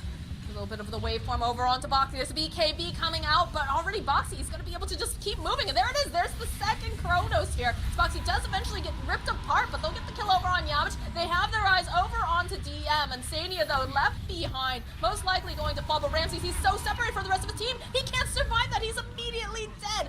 They do have the buyback on Ramses for... Otherwise, he's down for 95 seconds. They'll buy back on Zai. They can smell blood in the water. The TP comes out again from Ramses. He doesn't want to end up losing another bit of these buildings. Chakram's getting tossed out left and right. He did get the morph off from the Faceless Void. Machi feeling very confident. Keeps going back in, playing a little bit, teasing them. I think Liquid should reset here. They can keep pushing, but I think they would risk so much if they do so. So they're going to end up backing out. They dealt tremendous damage there, getting the kill on Morphling, forcing him to buy back as well, and only then backing out. In that fight, you could see how this Fear talent, by the way, on SF is crazy. If you have the Arcane Blink and the Fear talent, I was demoing this when the change came out together with Fogged, and you can do some crazy like 14, 15 seconds chain stun just with your ulti. And he has a Hex as well, so he can single target disable someone for like 20 seconds on SF. It's absolutely absurd. Morphling could not move in that fight. I don't think anyone survives 20 seconds of just lockdown. No, you have to BKB and not get hit by it. If it starts landing on you, you are trapped, and that's what happened to Morphling. I'd actually love to see that fight again, because Morphling, he was just running, but the fear never ends. The fear is extremely long duration. That sounds like a very specific philosophy or something like that when you put it that way, Waga. Yeah, well, it's dark times here for VP. They were in such a commanding lead. They had like a 15,000 gold lead at one point in this game, and Liquid have brought it back. We're 51 minutes in, still quite even on the racks at least. In fact, if we think about racks, then VP are still ahead, but doesn't feel like that anymore. It feels like they have to be so incredibly careful in the way that they approach these fights on the side of VP, because if they make even just the slightest mistake, Liquid has a lot of tools and a lot of lockdown to punish them with. Yeah, I Ramsey's almost feel still like top in that work. almost feel like he should have gone for that Hex on Timbersaw that he was putting in his quick fire earlier. He went for the Aghanims and then the Shivas. Now he has Aeon Disc ready to unlock. So that's good safety for him to a certain degree, but I think they're lacking good ways to control the SF and Void right now. And between Mickey and Matumba, they're just in complete dominance of the fights lately. It's so much AoE disabled between Chrono and like double Chrono and double Requiem. Alright, they're combing through the top portion of the jungle. VP though, they haven't seen him on the map for a while, so they're gonna teleport back to their base. They go for their own smoke play. But it feels like it might be a case of ships passing in the night. I think Liquid are happy to look for engagements now because of the forced buyback on Morphling that they achieved earlier. If they kill Morphling one more time, that's game over. Like, it's going to be enough to secure the win. So VP have to be so careful how they position. And they also bought an Aeon Disc on Morphling. Oh wow, God. this is not every day you see a carry Morphling Aeon Disc. This is a scared Morphling. It's one way to get himself out of it. But it's an unlocked one. Did he already have it last fight? I don't think he had it. Did he just not lock this one? Yeah, it hasn't triggered a single time. No, you can see it if it has triggered. Surprised that he unlocked it then, because usually players will keep them locked the way we see on DM. And I think that's a bit of a mistake, because if it triggers too early, that can be really bad for you.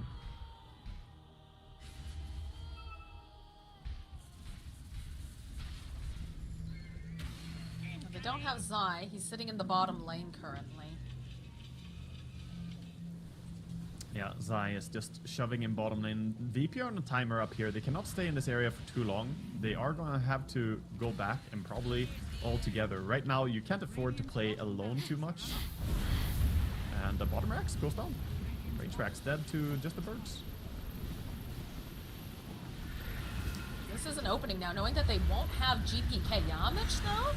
Gonna go for that charge forward. The Lincoln gets popped, and there it is. It's already in place with Matu. He's doing so much damage. Focuses over onto Yamish, over onto Dakota. They'll get the kill. The buyback comes out immediately from the side of Yamish. DM, though, he's so far away from everyone else. There's so much damage being clicked upon. The Yandis now going to proc. But again, they have the BKB, and this new damage coming out from Mickey. It's just so intense. Matu finds a kill. GPK pops it, but they have a second Chronosphere. That is just a dead Invoker. He's going to buy back. The chase is on Ramses, though. They want to get him. He goes, he procs that Aeon Disc. He's got himself his own version of Faceless Void. Looking to possibly go back in now that GPK has rejoined the fight, as has DM. He's going to just put as much damage as he can over onto his Boxy, taking so much over to the side, but somehow still alive, still kicking as they go. They kill GPK again. Ramses still just putting out the damage. Mata does go down, and now the pressure is on here, but Ramsey's doing so much damage. DM still alive, still very, very tanky. They're going back in, though. They're doing a decent amount of damage. Here comes Matu. They're trying to get there. Zai gets himself a double kill on DM, and now the chase is on. Can Ramses make it out in time?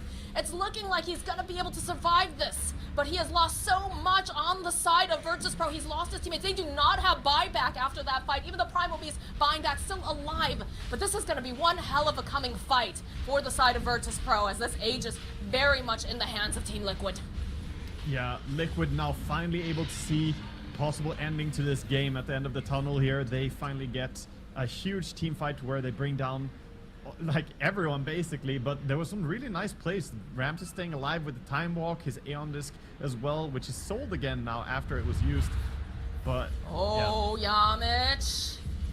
Yamich, my friend, this is not looking good for you. Although they have the Glimmer Cape, they're just gonna go forward. Just gonna juke around though, break the ankles, try to provide a little bit of distraction. As they go, they drop the Static Storm over onto Mickey, but there's nothing to follow it up. These birds are actually doing so much work against Dakota just by himself. As now Yamich over on the back line just continues, but they do have Ramses in the base. He's trying to base race. He's trying to finish off. He just tries to get the kill on Insania, but he's already got that voodoo switch through. Ramses, this is looking a bit scary. They pop that link as the BKB comes out. He's going to try to man fight here against Matu, but there's just so many heroes here, plus that hook shot coming through. Insania crawling away. He's going to survive, as they're still trying to give chase here on Ramses, but Ramses, God, what a play. That's insane. He forces them back. Zai in a little bit of trouble now. Zai is still, he's still down here. But look at the damage coming out from Zai. He's just gonna solo this guy. Yamich barely alive. And now he's just gonna try to teleport away. The glimpse is up though with 1 second, so this is gonna be Morph Zai is stays coming. for a little bit longer. Yeah, there is a Morphling coming. They drop the birds. He's gonna just fly away though. Move those little wings. Get out of there, Zai. That move by Ramses saved the entire game. I thought for sure it was GG, but the fact that he went top, he threatened to take the throne. Enough people TP'd home that somehow VP are still in this game. It's mind-blowing to me that they haven't lost right now. Ramses also got himself out of that situation safely. He made that play without having buyback available, and he just gets out as well. That's insane. This is one hell of a match to start the day off with, and we're still just on game number 1. I knew this was going to be good, and we're going to see a fight again here. They have a silver edge though. They're gonna open up over onto DM. They'll fall with the Chronosphere. They grab Koda off immediately. Yamish gonna get cleaned up on the back lines. DM has already used that BKB, but the bash has come out. Plus this Aeon does keep him alive just a little bit longer. Ramses doesn't really want to be here because mid that Requiem of Souls, they'll be able to kill DM. 2 dead over on the side of VP. 3 technically, but we do have a buyback. And we still have another Chrono with this refresher. They need to be careful. Ramses hiding in the tree line with GBK. Gets the Alacrity off the jump over onto Mickey immediately. But there it is, a turn over onto 3. They grab them. They should be able to blow up GBK. And now they want Ramses. Are they going to be able to have the damage? Are they going to be able to do it? They call GG. They know it is the end of the line. Team Liquid starting off our day with one hell of a series against Virtus Pro. Yeah, fantastic play from both teams here. A lot of crazy stuff went down. Oh my god. I mean, it's early in the morning here for me, but I feel completely awake after that. You can see Tanisha and Thompson having a bit of a go at each other. On a tip. Love seeing them trying to contest some of the more, yeah, especially there with now the roar active. You can see the base damage in this lane is immense. Yeah. No, so let's see here. Yeah, because what I understand from Tops and Tiny, he usually goes for a very early Ags. Yeah. It's his style of playing this. That's what we've seen so far, and that'll help give some early damage into Chronosphere here for Ana, won't it? Yeah, and that's like their hope of getting easy kills on Puppy, right? It's that just because you want to be able, because that's how a Puppy plays this end. She just baits. And then he lives with the 200 HP, heals up fully, gives vision on everyone, and lets his team clean up.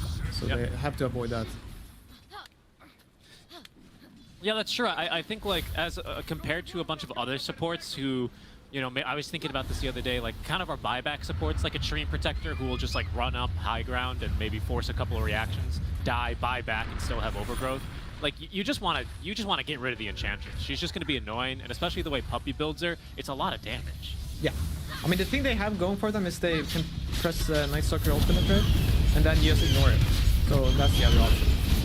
But sometimes he's impossible to ignore. He's just right there in your face. Something I'm also eager to look forward to is Cuckoo eventually picking up this Night Stalker, getting that Ag Shard online. The active on Hunter in the Night gives this hero a lot more staying power in these fights, especially seeing as he's usually the first one to kind of just blink head on into the fights, or just run in and fly, ideally for him. But what's interesting about that is he can, especially during nighttime, you can target that onto Ancients and remove Rezo's creep, as Zayat's is going to die eventually. Yeah, the Suicide there, full HP, full mana. It tops it. Toss, Nisha, And Ana is still doing fine top. So like as long as he's farming fine up here, T1 should be happy with that.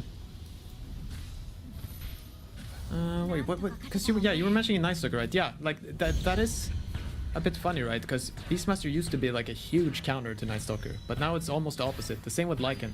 As you said, right? You just eat the Ancient Creep. So I'm wondering if he will go for a different item build. Yeah, Ooh, nice deny. And gets the deny off there. The Skellies, of course, being summoned, helping out greatly there. But Rezo and Puppy don't have a lot of DOTs. They've got to land their big hits there. Yeah, and like Ana is doing well in CS, but so is Rezo. And Helm of Dominator is only 900 gold away here. And so that'll be really interesting. There's going to be a period of time where Rezo feels really strong with Helm of the Dom, and then of course Helm of the Overlord again. But at some stage I do expect Kuka to get that online. Zephyr staying alive down bottom, trading nicely versus Crystallis. Yeah, kind of funny there. He clicked the Spare Fire too late, but it was fine. He lived anyway. It's okay. He's just showing off tonight. I've got one too. On a Crystallis, rather, still holding on to his. Yeah. Oh, but a nice creep brought over to the top lane by Puppy as he's holding on to this Ogre Frost mage, which gives the, of course, ice armor. The Rezo makes it really difficult and undesirable otherwise for Ana to be trading right clicks. Yeah, you can see here Puppy's trying to give full experience now to Rezo. Want him to hit that level 5 and then level 6. Every level here now. It's gonna be very difficult for Elmo to play. There's a kill. Down bottom, Crystallis jump in now back onto Zephyr. Might pay the price though. It is nighttime here naturally, so Cuckoo finally putting those 2 points of Under the Night to some work. But, of course, not enough damage here for the Morphling. Yeah. And, once again, we're seeing this more and more, aren't we? 2 points in waveform and just a single point in attribute shift. Yeah, no, they buffed the spell enough now, it seems that you can be a little more, like, I don't know if greedy is the right word, maybe it's non-greedy. Yeah. Efficient is probably what they would say. Yeah, for sure. Or you actually do something instead of having, like, stats. Okay, rune time. Looks like Secret are on top of it. Yeah. Yeah, Puppy just picks up the region. We'll take that one. Zayats is getting glimpse of Zephyr. Might know that he's warded here, but the problem is back to the top lane eventually. Top lane, a little bit of skirmishing. Whitemon trying to get Rezo here onto the cogs, but it comes actually into this Pine Toad. That's some damage on the Whitemon, the slow as well, off from the enchant. Probably holding on to this impetus, but they just don't really have the damage here yet. See that tanky clockwork. Yeah. Wondering if Thompson will just sit there and farm, right? Or if he'll start running around. Oh, nice cancel there. Immediately into the pulverize. Nisha still making a go at it, but yeah, they're going to go and throw him back. The trample and Thompson. That's already 2 tips out from him early game. To Nisha. There's a rotation as well. It's just Zephyr Venomancer though. Not the scariest rotation of it, especially when you pick it up on a ward here. So it's just going to be that Nisha who goes to stack and farm the game. Yeah. Thompson is still ahead 600 net worth mid lane though. It's quite impressive, right? He got the first blood right, so he's managed to keep all the net worth lead from the get-go. Gotta love Puppy as well, being very annoying, very efficient here as well, just constantly stealing these big creeps. Obviously they do the most damage, as that's a very nice, what is it called again? A Hurricane. To bring Whiteman away. He's gonna have to sacrifice the Swallowing Ripper, but it does do some good work here, and it scouts Zephyr rotating top. That being said, Thompson's here as well, and that's gonna be a kill onto Puppy. I really like this by T1. It's as you said too, like even Zephyr is coming up here, because they don't want to let this Beastmaster have a free game, just killing the Void, killing the tower. So both Thompson and Zephyr are like, they're looking. Yeah, and it's a real possibility. You can see Rezo here, he's got him trailing the Dark Troll Summoner, summons the 3 Skellies. A little bit nerfed, of course, of the previous OP iteration, but still very, very good. The perfect pushing creep. Yeah. Okay, going in there. Yeah, bit of a skirmish on Tanisha. They will go. Thompson, does he have enough damage? There's the Venomous Gale applied, but with the Pig Pole, it's going to be Nisha at least getting back safely here. He might tick down to this Gale now. He's very tanky, this man. Primal Beast. Wow, what a strength gain. Oh, yeah. No, yeah, you didn't want to. Okay, Cuckoo in trouble. Zayats is going to make the roll onto him. Cuckoo, a little bit of regen, the stick charge, Fairy Fire, everything coming in clutch there to keep him alive. Double bracer build on these tanky offlaners always makes you feel just that bit more unkillable. Yeah, and it was like, he had a Fairy Fire too, right? Or was it just a stick? Yeah, Fairy Fire and a stick. As Zephyr is going to have to suffer through the first full pulverize. Down goes Nisha. Yeah, I mean, I really like this for T1 though, that Ana is having a good game right now. It seems like he's going for a Midas. So if he gets that up, then like, even if like something bad happens, right, and they get this tower, you're still feeling okay, because your Void has kind of a game guaranteed. And Tops in the meantime, waiting patiently in the jungle, farming a couple more stacks, 600 gold in the bank with the phase boots. We'll see what he queues up first. Yeah, I'm curious if he will even go for a blink this game. I don't really know like what the point. I guess if like killing this Morphling right when he's on low HP is always nice, but other than that, maybe you just go for an Echo Saber first, or I don't know. Let's see. Yeah, I'm also curious as Zephyr being ran down and killed. Crystallis morphed into him. A Whitemon eating the Primal. Yeah.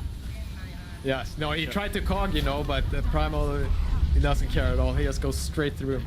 And there's Rezo making very swift work of the tier 1 top lane, of course. Very easy. Yeah, Secret deceptively mobile, aren't they? With this Earth Spirit, this Primal, this Morphling, they can really get around the map in this early game. Yeah. Oh, nice by Thompson, scouting at the ward and catching Sayak here. There's the toss back. Cuckoo at the ready here with this long duration silence in the night to make sure that it's Zayat who has to die and not roll away. Very nice play by. And Cuckoo as well, this is something we've seen as well actually on his Underlord. He's saving his, or rather committing the 6 skill points. It looks like this time into Void, perhaps that point to the Crippling Fear. So he still doesn't have Dark Ascension, but he's near level 7, and then he can always take that, of course. Yeah.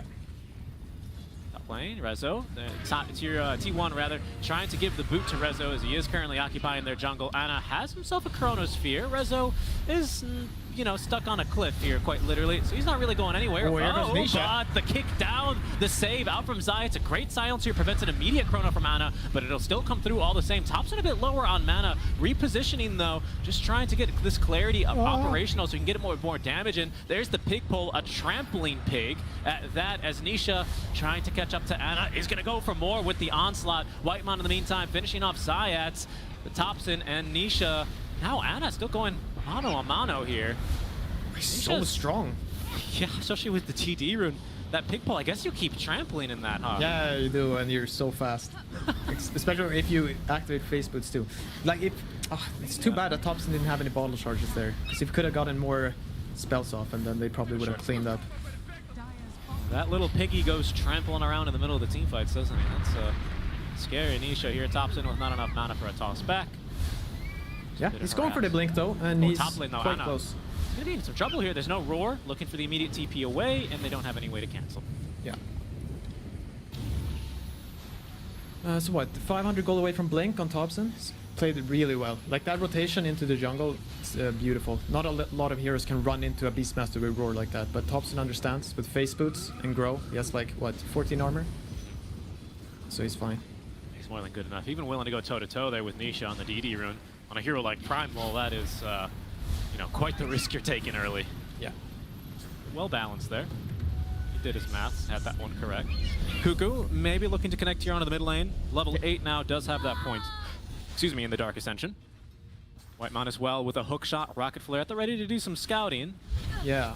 Sayak is not quite 6 yet, so... I wonder who got the tome on that team. Maybe they were just low on experience, both of them. That could be the case. Because it's a big power spike there when you get level 6 on Earth Spirit. Right now is not very strong. Getting that magnetize up, of course, lots of damage. I think one cast is something like 550 damage. And of course, allowing you to spread your status effects to others. But they're gonna make the jump now from behind, and in goes Cuckoo as well. The cogs are trapping in Nisha, but look who's here to fight. It's Chrysalis. He's gonna turn into Thompson, gets the toss, but actually gets his mana burn now, as there's gonna be the roar onto Thompson. Cuckoo can kind of linger in the area as he flies around, but Thompson with a 4-man make that avalanche. Chrysalis giving chase, has an avalanche now of his own, and still a toss is just gonna catch Thompson here. Boulder Smash does catch him as well, and Secret eventually rewarded with 2 kills here in exchange for Nisha. Yeah, very close there. Nah, unfortunately they had to fight 3 on 5, right? And then, no matter what you do, you're probably gonna end up losing. But nice reaction there from Secret, right? Understanding that Nisha likely to take a dive here, but space and a good kill there onto Thompson just before he gets Blink Dagger. So frustrating close. See that that's big timing for him. Yeah, right. It was like 15 gold away or something like that.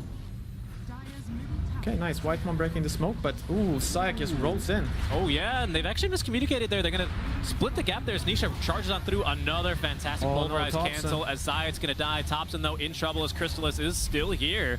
And it was the rest of T1, or at least Zephyr and Whitemon, who were focusing down onto Zayat, and Thompson kind of fighting alone. Yeah, very frustrating. You're dying and then instantly dying again. Just looking at your gold. Just 100 away from Blink Dagger. He's close. He's close. And then he's a lot more free in these fights, right? I mean, like we all know how strong a tiny Avatos can be, especially here against a puppy. Ana, I hope he doesn't die here. Silenced up the onslaught. They did miss the boulder smash. There's a pulverize here. Oh, look how slow he is, though. Ana doing a bit of a dance there, and Nisha offering the high 5 as a little bit of a surrender. He knows he's been slightly outplayed in that one. Hard kill, though. Hard kill. Yeah. With the Smitus online, Ana is quickly becoming the richest hero on his team at least, but now closing the gap in net worth to the Secret Cores, who are currently leading. Yeah, but it's still very good. Okay, wait, hook shot here. Yep. Oh, Nisha and Zayat's both trapped inside Cogs. But it's Zayat has only his the two own way supports.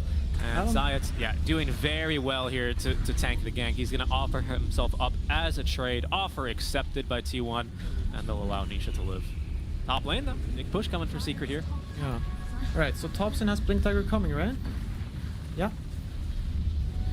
Tower, it's too late. It's already gone. Oh, wow. Even Zephyr maybe fearing for his life there momentarily as he was hurricaned towards his enemies. So Secret see this dagger being delivered with their Hawk, I believe. So yeah, they should be ready for anything.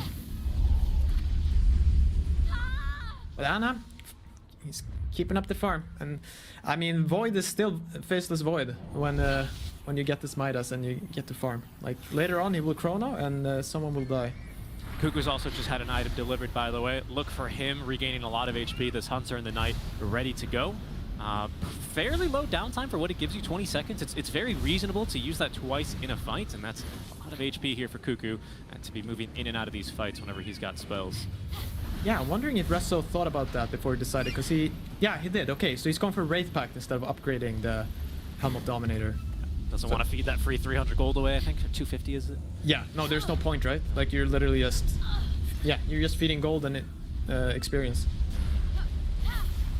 You've got the important part anyway, that damage amp, of course, that you have on the aura of the helm. Got that one ready to go anyhow. So, this team will be very happy for him to still have that at the ready. Okay, The haste for Thompson. Ooh, pig pole, or sorry, the vaults actually. The Tumbler's Toy, Zion's getting caught here as well by the hook shot. Is gonna get a kick out. The tree is gonna get him. Oh, nice. Nice there. Nicely done from Thompson as they will collect the kill. Okay, yeah, so they have the Vlads, they have a bunch. Yeah, so Secret can look at Roche now. Obviously, you don't want to just go for it blindly, but you should definitely be considering it. Yeah, and T1, of course, with plenty of opportunities to fight around the pit, right? They've got Chrono ready. Thompson is starting the build and the transition towards the Ag Scepter. Now, not a lot of damage until you get like at least a casual Crystallis online or something, but you know, any bit more damage that'll assist Ana in these early Chronos especially is something that T1's certainly going to be grateful for. Yeah, but even just with level 2 grow, right, and you have the tree in your hand, like it's surprisingly decent amount of damage. It's more than you think. Especially if they can catch Crystallis before he gets off the strength gain. Yeah. It'll be looking good for them. No, and the most important part of them trying to Roche Rat is this Rocket Flare. So they never have to wonder like how low is this Roche. And they not to speak, they have Plague Wards too, so like plenty of vision around there. Kuku's also about to get a pretty big item online for himself. The Blink Dagger, operational soon. Doesn't have the survivability of the BKB quite yet, but again, he did go for double Bracer, Phase Boots armor, of course, and that Hunter in the night. As Nisha going for the onslaught in. They want this kill on the sides, but Ana the Chrono is going to catch two cores at that. Nisha as well as Rezo, but there's not one really nearby. Now in goes Thompson. They'll have a blink onto Nisha. They're going to cut through Rezo, and they'll get through Nisha just as easily. Kuku as well with his blink dagger, or not blinking in, just simply getting on top of Puppey. DD room, but Puppey's so tanky here. Very hard to deal with, especially now he's gone for a Hooded Defiance on the edge. Oh, we're back towards Zayat, however. He's going to be focused down and caught. Of course, Kuku with all the night vision right now with Dark Ascension active. Nice fight there for T1. Yeah, that was beautiful. Like committing with the Chrono there, no hesitation. And like, because it's like you said earlier, right? Like they don't have this easily Snapfire ultimate or anything, so you don't really know where the damage is going to come from. But like he trusted his team that they had enough damage, and they just clean up there. It's perfect. Opportunistic jump there by Secret. Gone wrong a bit as Thompson lower on mana, but Nisha's not going to be able to quite catch him there with the onslaught. Careful here, though, Kuku. Well, it's just Puppey here, actually. I mean, Puppey is gonna come. He's trying to become unkillable here, right? Ah, he's got that hood. Yeah. But yeah, if they go on his team, right? Like, yeah, he's not gonna do a lot. Okay. He's just gonna stand there and be unkillable. Big items online, though, for Rezo. That Wraith Pact, like you said, he did deviate instead of upgrading that Helm into Helm with the Dom 2.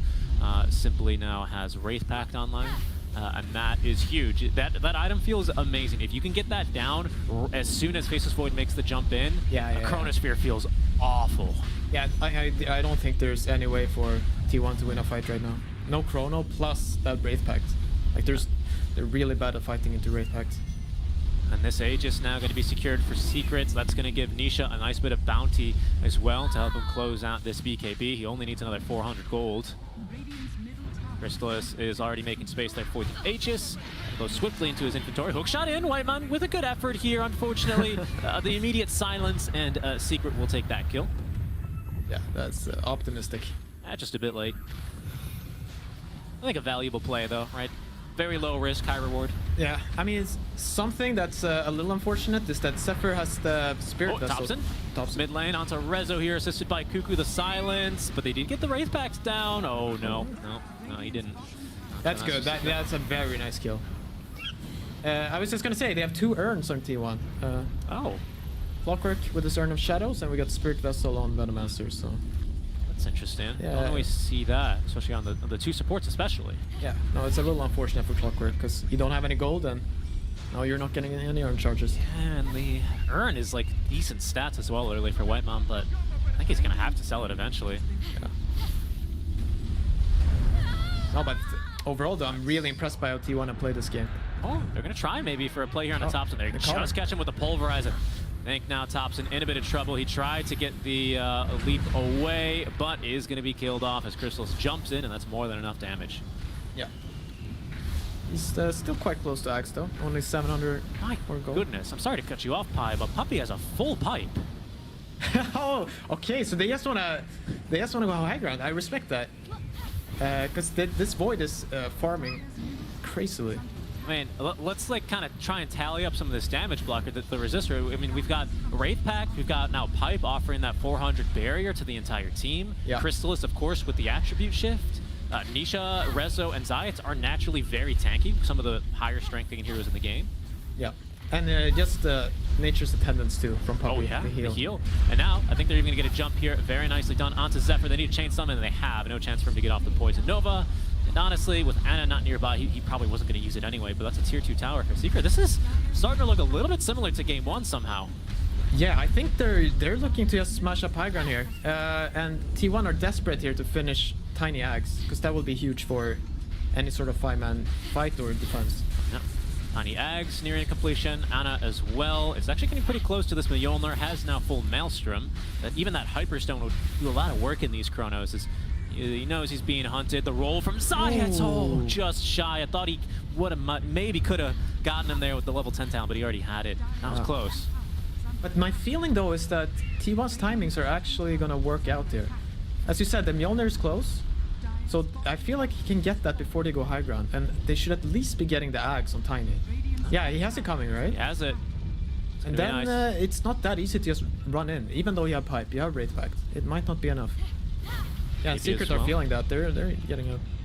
Faceless Void with the BKB, Cuckoo with the Blink Dagger, and halfway towards his BKB, but T1, no, his BKB can't wait. Ana, you're gonna look for the fight here, time walking ahead of his team now as he leads them towards the mid lane, but Secret, they know something's up. Hawk scouts nothing, but the creeps scouting Ana. Secret are gonna end up holding the high ground in the tier 2 tower. Puppey in position, daring them to make the jump onto him. Right? Just try me. And he has that little 4-step creep, the Hurricane, so... No, when all you see is a little Ench, like, about to walk up a ramp, like, that's not the hero you want to go on. That's fate. I mean, come on now. Of course, T1, they've played a couple games here against Puppey. Oh, there's the tree reveal as well. It'll nuke the wave, and you're right, that is some serious damage. Puppey does well to avoid that. Yeah, because my question is just, if Puppey's standing among a bunch of trees, right, and you avalanche toss combo him and use the tree body, like, does he die? Like, I'm pretty sure Thompson wants to see, but that's not where you try it out right there. Yeah, no, Puppey's it's a fan of science, but it's not going to let you perform the experiments on him that easily. That's too dangerous. And look at this, now Puppey, he's a fan of the fluffy hats. He's got 2 of them now. Magic Wand for some more stats. He's actually holding on to the People's Gift, and of course, as an Intero, that'll give him some agi and strength. He's tanky, 1500 HP. That's not bad. No, yeah, he was definitely thinking about the same thing. Like, can I live through this tiny combo? And he's just making sure. Okay, I thought he bought another one, but it's 3 centuries on his courier now. I thought he bought another fluffy hat. happen. Maybe one too many. Maybe he's playing on the winter map though. Yeah, no, I don't know. Pipe, 2 fluffy adds, 20 magic 1 charges. Yeah, let's find someone else to go on. Smoking Who up. else is the ideal target? Maybe Rezo. Sayats as well is holding a position here as he's going to break the smoke, even getting a silence onto Thompson. Link Dagger put on cooldown as well as Ana. In comes the tree volley. Zayat's tanking through everything. Chrysalis though, he's going to eat a hookshot as he actually morphed on into this one. And there's going to be the chrono. It's going to catch Nisha as well, but the physical damage is really not enough. Waiting it out. They're waiting still out ages. alive. And now the counter initiation. Zayats is going to buy back. Here comes Rezo with the roar onto Ana. They're going to need a little bit more as they've got through Cuckoo. He's going to buy back, but the chain stuns onto Ana are perfect. Down he goes. T1 bailing out from this fight. Cuckoo thinking about if he should engage or not, and he's going to think not. They get Nisha, but unbelievably Secret, they tank through that chrono. Yeah, no, it's so I think they mistimed their smoke. Because they get the chrono there, they have the kill on Morphling, but he has ages for 1 or 2 more seconds. Oh, does he Experiment. live? Oh my gosh, he actually... Oh, he's still alive though. Okay, the vessel applied, and of course they still had plenty of damage for him, but Thompson, the science experiment, it's gonna come at a cost here. Oh, they missed the rolling boulder. That's a bit awkward. Is this an opening? Likely not, especially with the 4-staff create. Yeah. Thompson, he'll go down. No, because they have the kill there on Morph, but he has 2 seconds on Aegis left, right? So they try to let it run out, but he gets away from away, and then his team comes in, right, with all these heals you were talking about. Pipe, Wraith Pact, and they just turn the fight. Very nicely done, and Ana swiftly control. Let's see, what were you seeing here in this fight? Hi.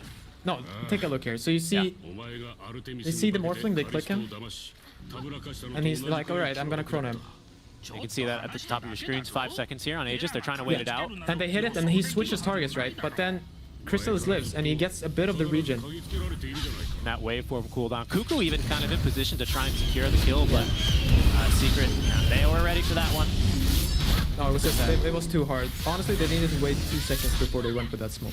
Yeah, and you can see in the replay, now T1 have done well to deward it, but there was so much vision for Secret. T1 were essentially fighting underneath 2 Secret Observer wards. That fight was very difficult up high ground, especially once the smoke ended up breaking on Zayats. Still a little optimistic for T1 though. Ana still very farmed. But you can also see there, if they land the roar on him, he does die very quickly. And speaking of that roar, he's hoping to be able to block that one the next time. As it's Ana's Faces Void, which has speed up the Lincoln Sphere, but he's just getting the ball rolling on that one now. Has level 3 Chronosphere. Anything new for Cuckoo? Not quite yet. He's still about halfway towards that BKB. A little bit more. Just needs another 1,000 gold. The buyback, of course, is going to set him short that much more. Yeah. It's definitely some pain points here for T1. As it's Secret after a pretty wild net worth graph here. Nothing too crazy though, just 4K net worth lead at the most for Dire. For T1, it's more or less equalized. Yeah. And let's see, okay. Secret are kind of moving in, because Roche is about, right, like maybe spawn, like they don't know, right? But that feels like the next spawn. objective. Yeah, but Secret are ignoring it. They're giving up that area and they're moving in here to chase T1 away. Let's see. Puppy is just in the front there. He's in the front, man. Oh, look at this. He's got Holy Locket now, Pi. Even more. Yeah, there we go. Even more heals for himself. Hook shot is going to find Nisha. Cuckoo as well. Pops the ultimate, but the BKB giving some protection for Nisha. They found Thompson as he's using the tree volley. Silenced up now. Ana as well going on in. The Chronosphere is going to catch onto Chrysalis. And they actually get through him. He's just on the edge of it. The toss needed a little bit more, but he's still alive. And now the roar onto Ana. He gets 4-staffed away, but Rezo swiftly giving chase. Puppy actually with 2 kills in this fight. Chrysalis with 1 now as Thompson's going to be the final one to drop for T1. Secret, they're just too darn tanky in these chronos. They refuse to die, Pi. Yeah. And Crystal is very smart. He's picked up the Ag Shard. So, with all this passive defense items, like he gets the Pipe Aura right, he gets Wraith Pact, like Vlad's Aura. He can shift in chrono. Yes. And then it's not enough damage. Even though Ana is really farmed, he cannot kill him. We'll look for that here in the replay, but I was going to try and ask you that earlier. It feels very similar to like the Ursa Warrior versus Faces Void, where you just get Ag Scepter on Ursa in that case, right? And then you enrage whenever you're chronoed. Yeah. We'll see here. He just pops there's it the down. strength gain. And it's just constantly on a 500 HP. Ana just beating into him relentlessly, saying he's just got 500 HP. He's just got 500 HP. Why does he still have 500 HP? Yeah. Exactly. No, I mean, you have to put in the question look at there. Science. He's having a good time. Yeah, No, oh, they're raxing them now too, so. Yeah, top lane, it's Topson who will at least clear the wave, but they secure their first tier 3 tower, and in this meta, of course, Pi, that means you get another fortify, and that will buy T1 at least a bit more time here. One more fight, perhaps, and that fight likely going to be taking place here in the next minute, as Roche is going to be respawning then. Yeah. No, that initiation by Whitebone was maybe a bit too deep there. Like, he kind of forced Topson to go in like perfectly, so the Earth Spirit could just roll on top of him, and yeah, I think you just wait. You don't go for that hook. Now Nisha with BKB and Kaya, going for Kaya and Sanj here eventually. That's BKB for Zayats, actually being fetched to him now. As more and more items are starting to accumulate. Rezo with the BKB completed, didn't even need to use it in that last fight. Yeah. Now they can just sit up here patiently waiting for Roche. Spawning in, yeah, 15 seconds. Topson has got his casual Crystallis now, so even that casual small crit makes this tree volley feel much, much stronger. Oh, for sure. I mean, they still have the potential. Like, you can always land a 5-man chrono, right? It's not quite that dire. They don't need a 5-man chrono, but I mean, if you do land it, you will win. Let's just put it that way. Secret though, again We're looking going. for a fight, and the roll is actually going to find Zephyr. Not quite Topson the way on it. The toss back, oh, but unfortunately it just gives Zayats another target. Topson tree balling on top of himself, using all the trees at his disposal, but oh no, that's not enough. And now Secret immediately back into the base they go. That was just vision off of the Hawk there, Yeah. and that's No, top lane gone. It's beautiful. Very nice initiation. Don't expect that Hawk. Oh, now you have to buy back too. And Secret are going to respect that. They're going to back off. Yeah, no. Do they see the Roche? No, but they know it can be up, I think. Puppey seems to be running to scout it out. And it was a 2-minute, this is a 2-minute Roche anyhow, which is a bit on the longer side, so they'll know. Odds are it's up by now, or it'll be respawning very, very shortly. T1 now have access to that information. Whether or not they can do anything about it is going to be the question. T1 still in this upper bracket here, but down 1 game. Secret trying to close it out, doing it the clean way, very clinical, even just waiting, maybe for some more cooldowns, some more BKBs before they dare contest this Roche versus T1. They know that there's still, of course, this Chrono ready to use for Ana. Topson, if you can get that tree volley into a 5-4, even 2-man chrono, that could very well spell disaster for Secret in this fight. Yeah, I wonder, can they even contest it now? I think they're too far away. It seems like they're just giving up this Roche.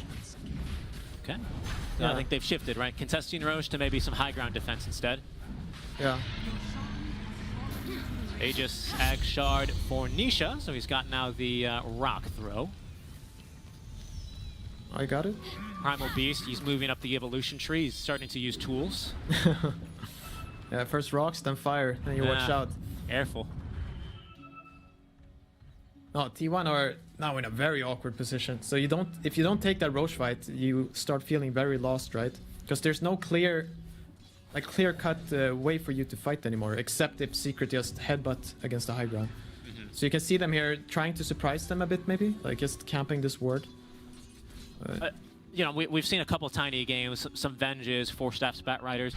A lot of the times, when it starts looking a little bit worse and worse, we say, well, we're looking for some tossbacks really deep away. Is that still something Topson can look to do as he cuts another wave mid? I mean, he can, but no, I prefer not. Like, you don't want your second most farmed hero, right, to just... Because you're gonna die. When you toss back, you're dead. It's a very different role that Topson's playing compared to the 4 tiny you're saying, basically. Okay, I see that. He wants to get a lot of spells off, right? Like, he wants to use this tree volley more than once. Yeah, I actually think some consideration for him now, especially as we look top lane very briefly towards those mid lane of barracks. There's no trees there, right? Topson needs to be quite aware of where he's taking these fights. He needs trees. He needs ammunition. Yeah. Ooh, Syke! He's going to be caught. He's got BKB. He has teleport. He's going to turn, actually. He's got Chrono. Wants to fight into this one. He'll take a kill onto Zayats. And he's going for one more? Maybe if he gets perma-bashed here onto Nisha. No, not quite. And Zayats is going to buy back, but the rest of Secret now looking to close the gap. Nisha! Oh, the Lincolns. Lincolns. The Lincoln saved him. Very nice. No Chrono now, and he buys back, right? So they just want to rush it up to the high ground. And there's Aegis, and now even Crystal's here in the triangle. He finds a man, Whitemon, hoping maybe for a hook shot out, but no chance. Yeah. Too much damage there. Well, Secret are very fast here. That's what they want to do. 2 minutes now without Chrono, so let's see. 2 minutes. Ana trapped in the base now. T1 in a bit of a difficult position. And the thing is, again, because Secret know that Thompson needs trees nearby to go for the volley, look, they're already pinging. I think they know he's got to be standing over there. That's the only place he can reasonably stand and have enough trees. There he goes. He's going to miss on those trees now, and Zayats, he tried to predict where he was at. Unfortunately, he's off the mark. Thompson's going to blink away safely. No counter engage here. The toll booth as well being erected by Zephyr, immediately cleared by Crystallis, not dealing with those plague wards. Puppey on the high ground, by the way, as Thompson with another blink back. Crystallis waveforms on in. Cuckoo pops to the BKB. Secret just disengaging though. Puppey, look at it. Look at this guy. He's in deep. He's playing like he's got Aegis. He's so tanky. Look at the heals as well on the Crystallis. Shifting a bit more now into the Agi for the effective heals as Puppey pops the Hooded Defiance. Ana going in, but of course without Chrono. He's a bit weaker, but the Rock Throw's going to catch him into the Pulverize. They've broken the Linkens, and they've broken Ana. Down he goes. Zephyr immediately is dead next. Crystallis is going to get a second. He's going to buy back, though, at least on the Venomancer, but Cuckoo has no BKB. He's got to be very careful here. Crystallis as well has morphed into the Faceless Void before claiming his life. As Thompson finding whatever trees he has left. Crystallis thought he was actually going to time walk that off, but maybe on cooldown, and instead focuses onto the barracks. Yeah, no buyback, right? No. No. I wonder if Secret will just... Puppey's very low on resources though, but... Yeah, maybe they just back off here. Just play it safe. Quite a bit at stake here, right? If Secret find a win, they're into the upper bracket finals, and because we have two teams qualifying through the last chance qualifiers, that effectively gives them what, at least 4 games to get in, well, 2 matches and an entire. I like the really good math, like 50-50. Yeah, exactly. Yeah. They like those odds. I like those numbers. Yeah. You want? Oh, they just want to go here. Last lane of barracks, Thompson using whatever trees he can, and Crystallis actually nearly dying, but still has Aegis the whole time, and now they found Cuckoo. It's got BKB and a nice interrupt there, but it's going to cost the life of Whitemon. He's got buyback, the roar onto Cuckoo in the last seconds of his BKB is going to allow Crystallis and Reza to beat into him. Down he goes, does have buyback, and there's Faceless Void responding in 5. This is the last rights here. They have to figure something out. Thompson, he doesn't have very many trees though. He's just standing near the almost the only one in the base. He needs more ammunition. He needs to go in, looking for a tossback. He'll have to settle for Puppey, as in goes Ana, but Puppey with untouchable, he doesn't even care. Cuckoo onto Crystallis, Aegis up in 18 seconds, so Crystallis happy to fight, happy to even die in this one, as Zayats and Puppey fighting back versus Thompson and Ana. That'll recall Zephyr on back, as well as now even Cuckoo. Aegis has been claimed at the very least, but Crystallis responding with full mana and HP, and Tier 1 looking worse for wear as well, as there's the damage. Down goes Cuckoo, down goes Whitemon, 2 dives back, Chrono onto 2, but there's just no trees for Thompson, and Rezo's in onto him. He can just offer an Avatos in. Ana now stunned immediately after, as Crystallis jumping on in. The bashes nearly condemning Ana. Zephyr falling low, gets off the Poison Nova. That's his dieback. Thompson doing what he can, at least has a couple of trees, but Crystallis even fighting into him now. Ana trying to save his teammate here, and Crystallis falling low, but Puppey keeping him alive with the Nature's attendance, and everyone on T1 is dead. Secret, they get the 2-0. They're moving on to the upper bracket finals. Wow. Very well played by Secret. Extremely impressive. This like snowballs from yesterday, right? Like they had 2 games where they had to fight and claw their way back, and now they're just riding the momentum. Absolutely destroying T1, to be honest. Making it look easy. Like clear ideas and just very good drafts. And very good drafts, and you can see lots of relief there for Secret, as now they know they have 2 chances. Of course, T1 not out of it yet, but a little bit less in that comfortable zone now, as well, they're going to be playing later today for 1, but also are going to be fighting for that 1 remaining slots available to them through that lower bracket finals. Yeah. Let's see.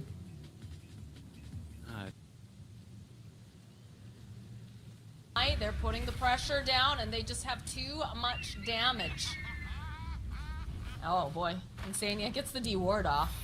But this is a big problem for them, that their cores, the Pudge and Lone Druid, Pudge has had a pretty bad laning stage to say the least, and out of it he has struggled even more. He's gotten killed 3 times already. So Pudge needs a lot of time to recover, and Lone Druid is a very passive core hero. Matuma plays a great Lone Druid, but he's not going to be active very early on. So everything is on Zai this game, I feel, for Liquid. Meanwhile, over on the side of VP, Ramses, he feels pretty online. He can do a lot of damage just by auto-attacking, and GPK, I mean, he's running the show. You know, we kept saying how much we wanted to see DM play this this Primal Beast because he's so good at it. But this is like a next level here. In fact, again, just runs on over, gives Mickey a little fright. Yeah, I didn't have ulti yet. It was on cooldown, so he's chilling. Just okay. There's a kill there for Liquid. They'll find the kill on a Hakoda. A little bit of a consolation prize. It's going over to your core too, which always feels pretty good. Yeah, that was very necessary for them to get a break. Mickey in trouble. Sania is nearby if needed. It's gonna go put the disruption up so that way Mickey can get away. And they'll immediately go for a D-ward. While this is happening, they get their own kill on DM top, so teleport is coming out now. Koda making his way back, goes for the glimpse play over onto Zai. He's stuck in the static storm. He's taking tower damage too, so he's gonna end up dying. Nice play here coming out from Koda, realizing he can do this, but now feeling a little bit less safe as this bear just runs him down. Still having the TP though, Yamish teleported up to the top lane. Waiting patiently, has a clarity. Yeah, these kills are really helping Matumbaman come online. Now he has to be careful though if Primal Beast comes in. They have the exorcism as well over on DM. So it looks like they'll respect it. They're going to back off a little bit. GPK is going to wander back towards this mid lane. Yeah, GPK also realized he was under a ward, so he calls it out probably, and they get the D-ward.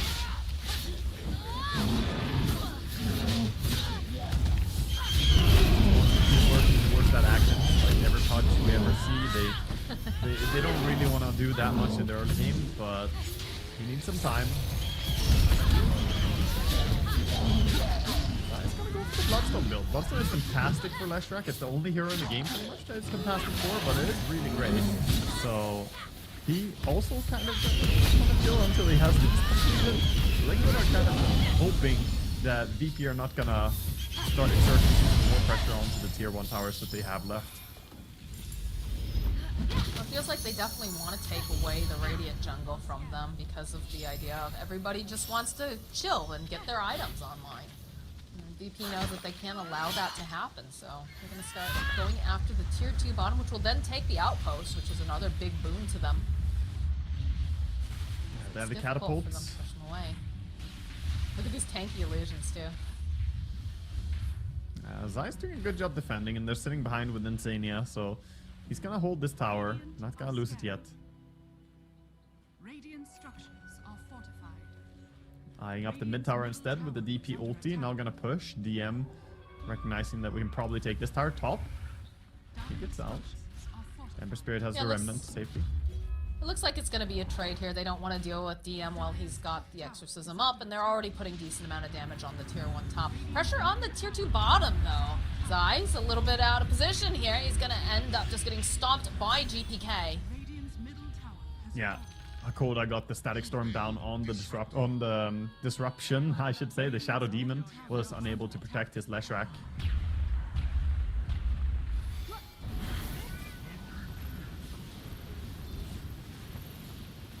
This has proven to be a bit more difficult now for the side of Liquid. They don't have as much land to be able to have control of. When you've lost that tower, when there's constantly pressure being placed down in this bottom area.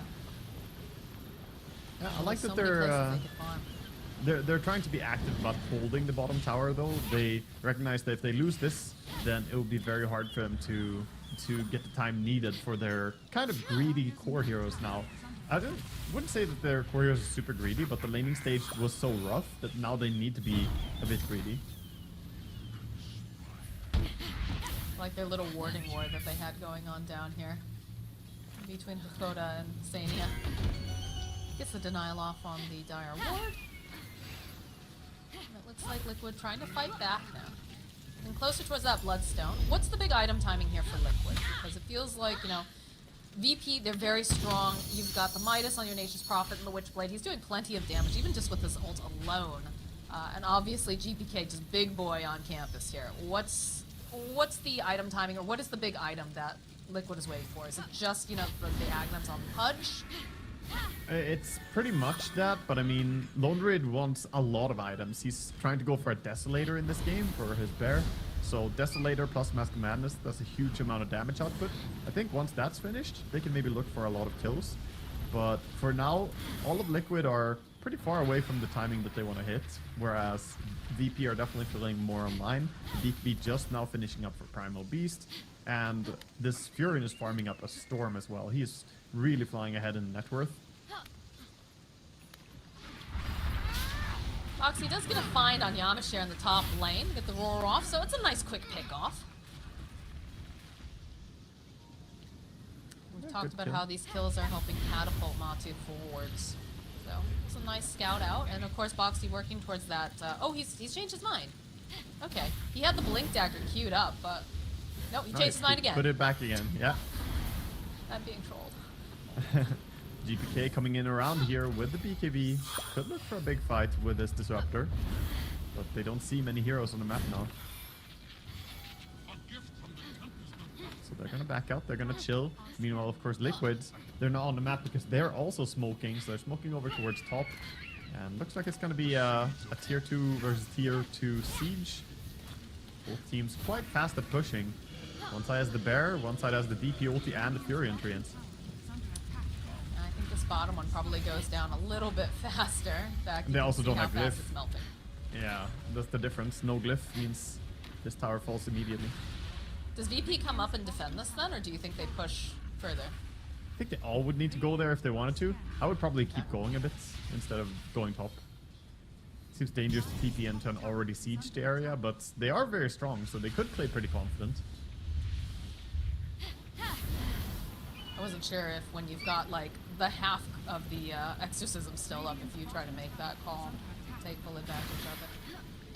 Yeah, no, I think she's also super close to BKB, so it makes sense to try and avoid fighting. Especially Hasteman here on GPK. Uh-oh, Bear! Oh no! Eldoge! Eldoge! 300 gold for GPK. He's got to be very happy about that. Yeah, wanted Eldoge, 300 gold bounty. Yeah, PETA does not like this game.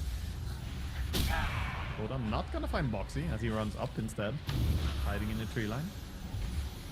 Alright, well, nice pick up here for the side of VP. Already, though, we do have a resummoned Bear, so won't slow down Matu too much, but that is a nice golden huge for the Primal Beast. Do have the Desolator online, though, so perhaps we shall see some more pressure coming out from the side of Liquid. Still a ways away, though, from that Aghanim Scepter from Nick. I worry a lot for Liquid here because I feel like they are not necessarily gonna hit a point like in last game where they were definitely just gonna be stronger past a certain minute mark, because all of VP they scale pretty damn hard and Fury is farming so fast.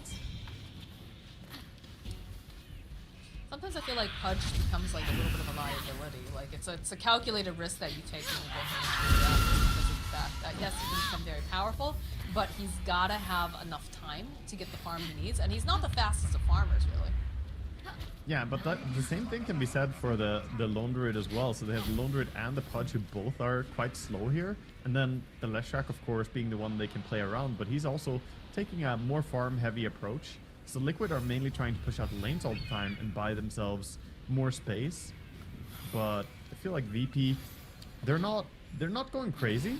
They're actually just slowly and steadily increasing their advantage, now up to 6,000 gold. They know they're in lead, but they're not just chasing kills non-stop because they're like stronger. They're still using the area they have.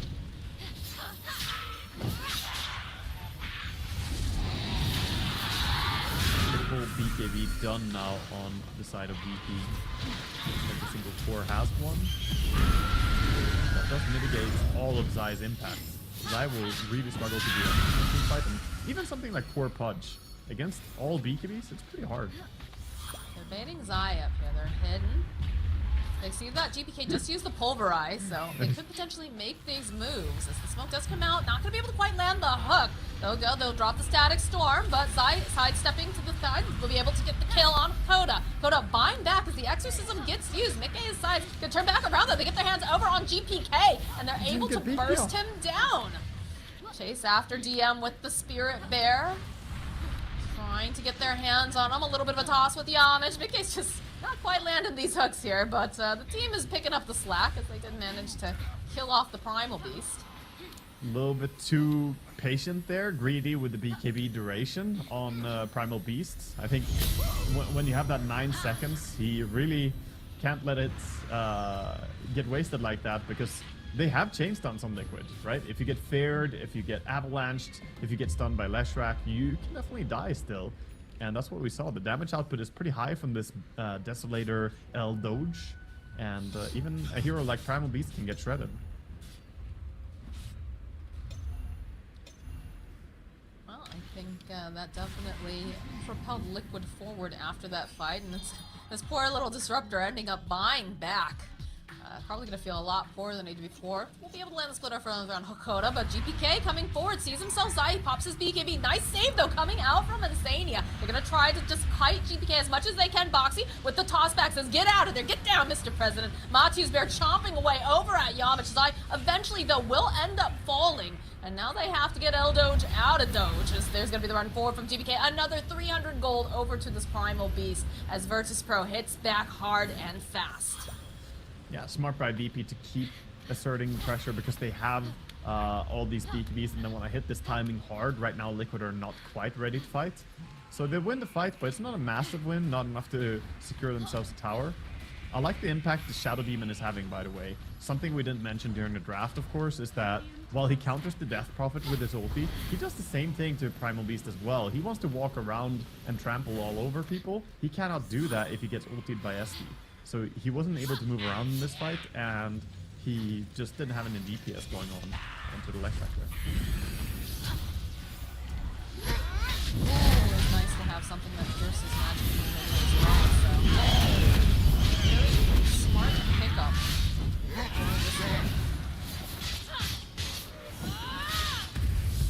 He also plays with the super early Agnes card, similar to playing the SD to Witch Doctor. You go shard first item, so now he has the defensive dispels available. Pretty great against this team of VP, against the Silence, against the Searing Chains. Alright, this is big. Mickey just completed the Aghanim Scepter. They're in the Roche pit. They're gonna want to fight this, and they have no idea. Okay, the smoke does pop on Zai. They are aware of what's going on around the pit. They still don't know who else is there, and they don't know that the Ags is completed, although I'm sure they have a general idea. The question is, how do they want to approach this fight? Yeah, there's a lot of creeps on bottom. Someone has to go and react. They're gonna go with a Pudge. So that means the top part of the map now is pretty free for VP to contest. Oh, they use the Exorcism. Yeah, Pudge is running back. Maybe they can be there in time. Run! Run, Pudge!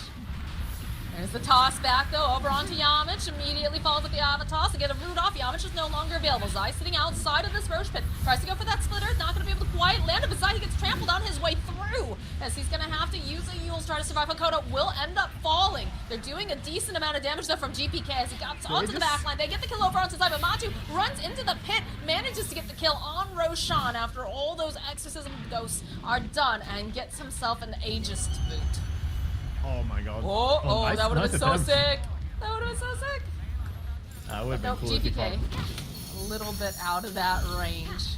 That was a really smart play by Zai, just going in there, running into the Roche pit, even though he knew he probably will die for it. There are BKBs on the side of VP. He can't rely on his spell Lifesteal from Bloodstone because he won't do any real damage to the heroes. But he had to go in there just to contest the Roche from going down, forcing those BKBs early. And in the end, Liquid are able to take a great fight on the back of this move.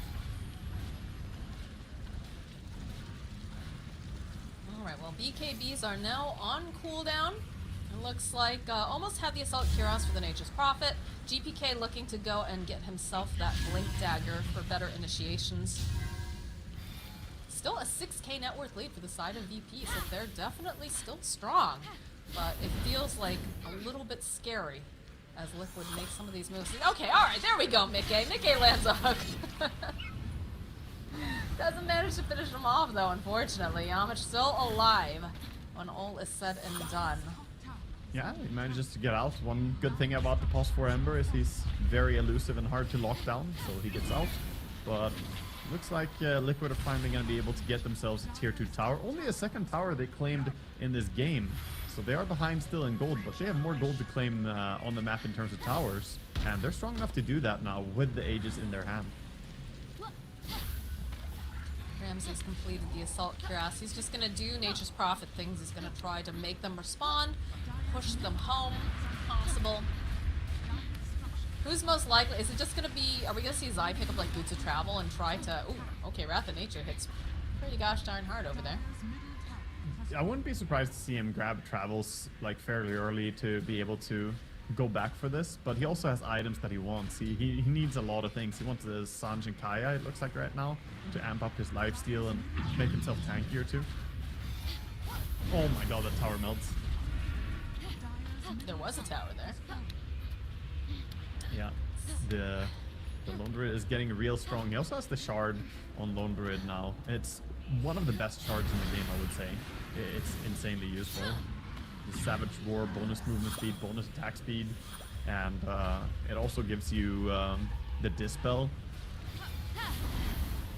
Definitely very valuable. We saw just how fast that you can move with this bear with the attack speed. Alright. Smoked up over on the side of Virtus Pro as they make their way towards their jungle. They know that Liquid is there. Do not have Boxy. Perhaps they can take advantage of this as Mickey. VP in good position. To Beal over here. Jump forward from Mickey, but the silence coming up from Koda almost instantly. Go for the exorcism play. They're trying to get as much damage as they can over to DM, but it's not looking too good as Insania over on the back lines is going to end up falling. Matu, that Aegis going to get used. The hook from Mickey, but there's going to be the pulverize from GPK as Ramses, though. Split Earth caught him out over here from Zai. They'll be able to collect that kill. And now DM, he's out of mana, but it's doing a lot of damage with these ghosts. Zai has to be so incredibly careful as the slide comes through from Yamich. Will be able to clean him up. They're Okay, going now to they push have to back back the up. side of Liquid. They over pursue, perhaps they can turn around, but there was just too much power going on from the back lines here. Promising start there for VP. Their positioning was good, but very fast reactions by Liquid. Everybody's scrambling to get to where they needed to be. They get the Lone Druid and ulti out in time as well, so he cannot really get killed as easily. And Zai had big impact in that fight again. He did overextend a bit towards the end, though, feeding away a kill. Could probably have played safer, but VP's struggling in these fights right now. Do you know if he... Okay, 1 second. Hold that thought. As Insane, he's going to have to protect himself. Mickey's here, though, but the pulverize, he just gets beaten down with Mickey's body. They turn it back around, though, and they'll be able to use that dismember. I was going to ask in that top fight, did Zai have the Yule still available? Was he trying to just push his limits? He had the Yules, but I mean, he died to a Sleight of Fist coming in towards the end there. So hard to react to that damage coming in. But he had it. That felt a bit like a throw almost by GPK going under a tier 3 tower like that, by the way. To find one more kill. Yeah, I'm not sure exactly what happened there. Perhaps he felt like he could be a little bit more tanky, or I'm not sure. Yeah, it's just he didn't have BKB ready, and he's going under a tier 3 tower for a support kill. He did get it, but he fed away an important kill over to Liquid again there.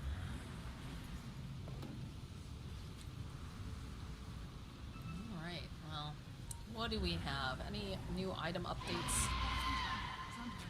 That Hood of Defiance over on Mickey. She's got the Blink she's had.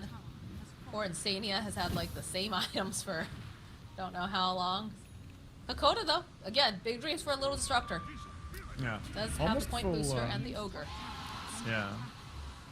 Almost full Assault Cuirass coming up soon for the Lone Druid here.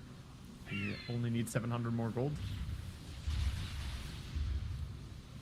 Get the Shadow Blade over on Ramses now. We'll be able to get perhaps better positioning. We'll use the Heaven's Halberd over on the Bear. I think that's a good call considering how much damage he's been able to do. GBK jumping onto the back lines. That does find Insania, but Insania still alive because of a good avalanche. But there it is. Ramses jumping in. BKB popping over here on the side of GPK. So is Ramses. They want to try to take out this Bear. They know that that's a lot of that damage. So they'll end up getting it. There's a hit though over onto Yamich. They'll figure out. Get that kill again. As Matu sitting so very low. He's trying to survive, but GPK, he runs through. They'll be able to get the kill. Ramses ticking down from too much damage coming out from Zai. They're not able to take him out fast enough. Mickey barely alive over here on the side. Look at that beautiful split earth as they clean up two on the side of VP. Oh my god, these fights are so crazy. It's just everyone so cool. running right on top of each other. It's absolute chaos. They do bring down Matoma Man's Lone Druid. He stayed alive for a long time just by the lifesteal of his Bear as he kept hitting while he tried to run with his main hero. But but Leshrac was the uncontested hero in this game, or in this team fight. He was just doing all the damage. Yeah, let's look at this replay, because I definitely want to watch that last bit of the fight. So the Static Storm doing quite a bit here. Got the double silence out too. Chase after the bear. The split Earth though, hitting over onto 2, popping the BKB over on DM. Like, yeah, look at that. Finally they clean up Monty. They finally get him, but this is a big moment coming up over here on the side. The Yule's coming into play. Hakoda's there, the split Earth. Mickey jumps forward, man. He Look at Aiden. Hakoda The tumblers excitement. toyed into the Yule Scepter, by the way. He was trying to reach something else there, and when he tumblers toyed, he was right next to the Yule's ending and just got split Earth. So it would just have been a one-man stun, but he kind of hopped into that one and made it a two-man. I'm sure he's kicking himself for that. He's probably Yeah. trying to like get a save off or something, but sometimes that's what happens. Yeah, tunnel vision we'll get to. Only 1k network. BP were in such a dominant lead early on here, but Liquid, we talked about how they wanted to be greedy and take time for them to get key items. They're hitting a lot of these key items now. They're, you know, finishing up the full pieces, Aghanim, he's starting to look like the absolute unit that we can see him from. And he scales really hard into late game. But this game, what surprises me is how Zai is becoming a pretty dominant force in these fights. Yeah, it feels like a lot of the times he's just being allowed to run around in circles and not necessarily get focused down. Whereas in the previous game, you know, there was a lot of priority over on the Visage, it felt like. But this time, he's definitely getting a chance to shine as they'll find an opening on Hakoda. And that's a nice pickoff. Now, I do have a question for you, because VP was looking so dominant early game. What exactly happened? Were they just not aggressive enough? Like, I felt like there's plenty of aggression, especially coming out from GPK, but they kind of slipped up a little, I feel, like with their timings, because now Liquid has had the time to get the items that they need. Zai blinking forward, oh my goodness, running right in. Mickey though, looking for the hook, he's gonna get science, turns back around, has the dismember over on DM as they stun GPK up with an avalanche. BKB's coming out from both sides now. Is Foxy in the middle of everyone. They drop the Static Storm. They'll get the kill on Foxy. Mickey also going to fall now because he went very early on. Zai, though, again, look at this guy. He's being allowed to get so much out of these fights as he's chasing after DM and GPK. A little bit of a save over on the backline from Insania, trying to keep Matu alive as Zai splitting this fight, but Matu gets held up into the trees. Not going to survive as now Zai, he's gone too far. He's too far alone. He is going to end up finally falling, and Virtus Pro will hit back very nicely with this fight. Wow, Ramses was completely enabled in that fight. He was able to just stand his ground and right click. It was a pretty hard ramp to go up for Team Liquid. It's always dangerous to go from low ground to high ground because you get squeezed into these tight ramps, and it's difficult when the opponent have a vision advantage over you as well. But Ramses on his Fury and was just allowed to stand there and auto attack non-stop, and he pretty much beat down everyone in that fight. Now I have a question for you because I just noticed this during this last fight. I think you had it a little bit earlier actually. We do have the Ag Scepter picked up now for Primal Beast, and I know that you weren't 100% sold on it the last time you saw. Yeah, I'm not completely sold on this Aghanim Scepter, but you know, I have only seen it so many times, and the question is really what other item would you want to go, I suppose, as he already has the Kaya Sanj Blink BKB, and you usually don't need too much more on a core Primal Beast. Like, there's no one crucial item, so I suppose it gives him a bit of extra damage. You can break the Lone Druid Bear and stop it from entangling stuff, but it's mostly just extra added damage here, I guess. Another item I want to talk about, though, is how Hakoda is going for this Aghanim Scepter on the Disruptor again. We've seen it time and time again, Disruptors wanting this. But in this game, while it's always useful, right, I just don't feel like this is a very good game for it, because Lone Druid, he doesn't really have any item that he wants to use anyway on his main hero. If he casts his ulti, then he's done. So Lone Druid doesn't care at all about this Aghanims, and it can be good, of course, against the Yule Scepter and Blink on Leshrac or the BKB on Pudge, but Pudge is still tanky enough he might survive through it and BKB afterwards. What do you think about a Revenant Brooch on the Nature's Prophet? Wow, a Revenant Brooch competitive game. Here we go. I have not seen this item used too often. He did go for the Witchblade pretty early on, and of course it's a natural progression for him to just upgrade it here. This is him wanting to hold on to his Midas a little bit longer, you know, and not wanting to sell to get another item. The Brooch is, you know, gonna give him some extra damage output, especially against high armor. Oh my god, Insania just absolutely melts. Mickey, though, following up with the Dismember Zai, using that Yule, is trying to keep himself alive a little bit longer, and he's doing plenty of damage. DM, he's somehow still alive, as they do finally manage to get the kill on Zai. Gonna chase after Mickey and Matu. They'll end up getting him treed. He can't move. He's held up. He cannot seem to get away, as they'll end up losing Zai. They end up losing Matu, and they end up losing Mickey. A brilliant surgical strike from the side of Virtus Pro, as they'll be able to take this tower and start pushing into the high ground if they like. VP are doing it. That's beautiful. The double damage rune on Primal Beast is actually very terrifying, because you saw the trample damage? He just deleted the ST. Oh, poor Insania. It just literally just got stomped underneath his boot. Yeah, and now they're dead for a very long time, so it's only Tiny and ST around.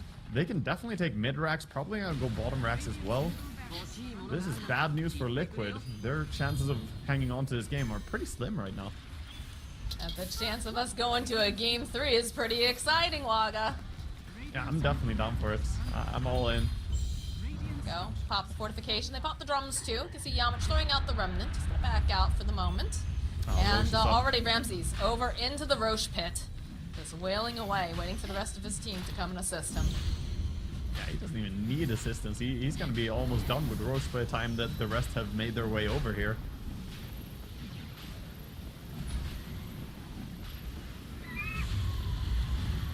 Let DM tank a bit. But yeah, this is a Roche and an Agnum Shard, so... Yeah, probably gonna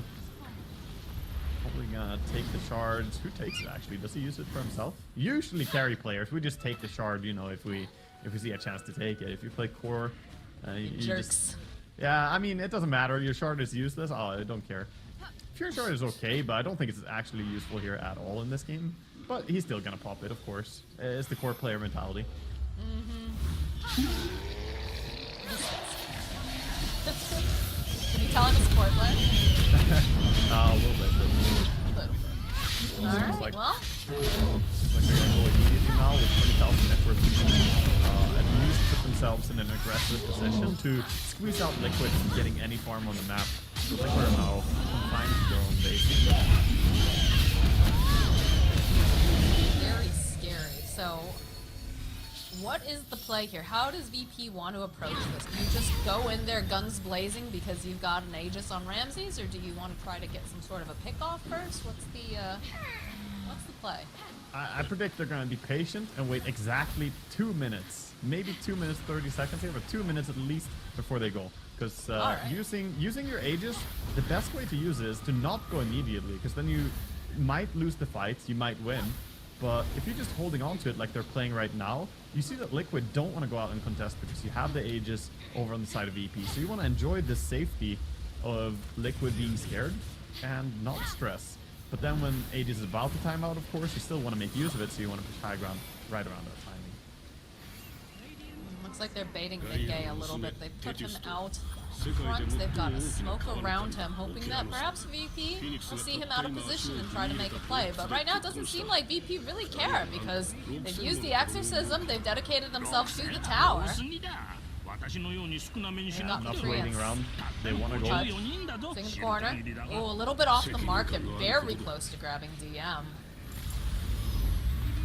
Power will go down. DM realizing there's Mickey over here. They'll drop the static storm, but again, Mickey doesn't care too much, especially when you've got that save coming into play as they jump onto Insania on the back lines. Not gonna be able to quite finish him off though, but they do go for the refresher. The holdover onto GPK though looks a little bit scary as the bear just chewing away, but they need to get more damage because Zai, he's sitting so low and he's putting out as much burst as he can. Does have the heal up. They'll end up finally taking down GPK. They're chased after Yamich. Yamich is not gonna be able to just fight and stand toe-to-toe as Ramsey man-fighting against Zai. Again, that disruption doing so much. A hit over onto Ramses. Okay, that's going to be the first life. Toss back up into the air. They're going to be able to finish off Yamcha. They're waiting patiently. Split Earth off over onto Ramses. Plus to dismember Liquid. Defend their base.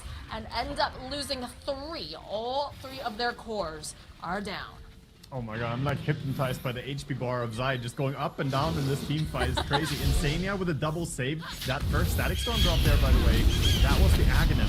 And it had absolutely no impact because Insania just disrupts his teammate, of course. He's sitting behind with long cast rings and psychic headband underneath the lens. But again, Zai being able to play so confident when he's supported by this SD.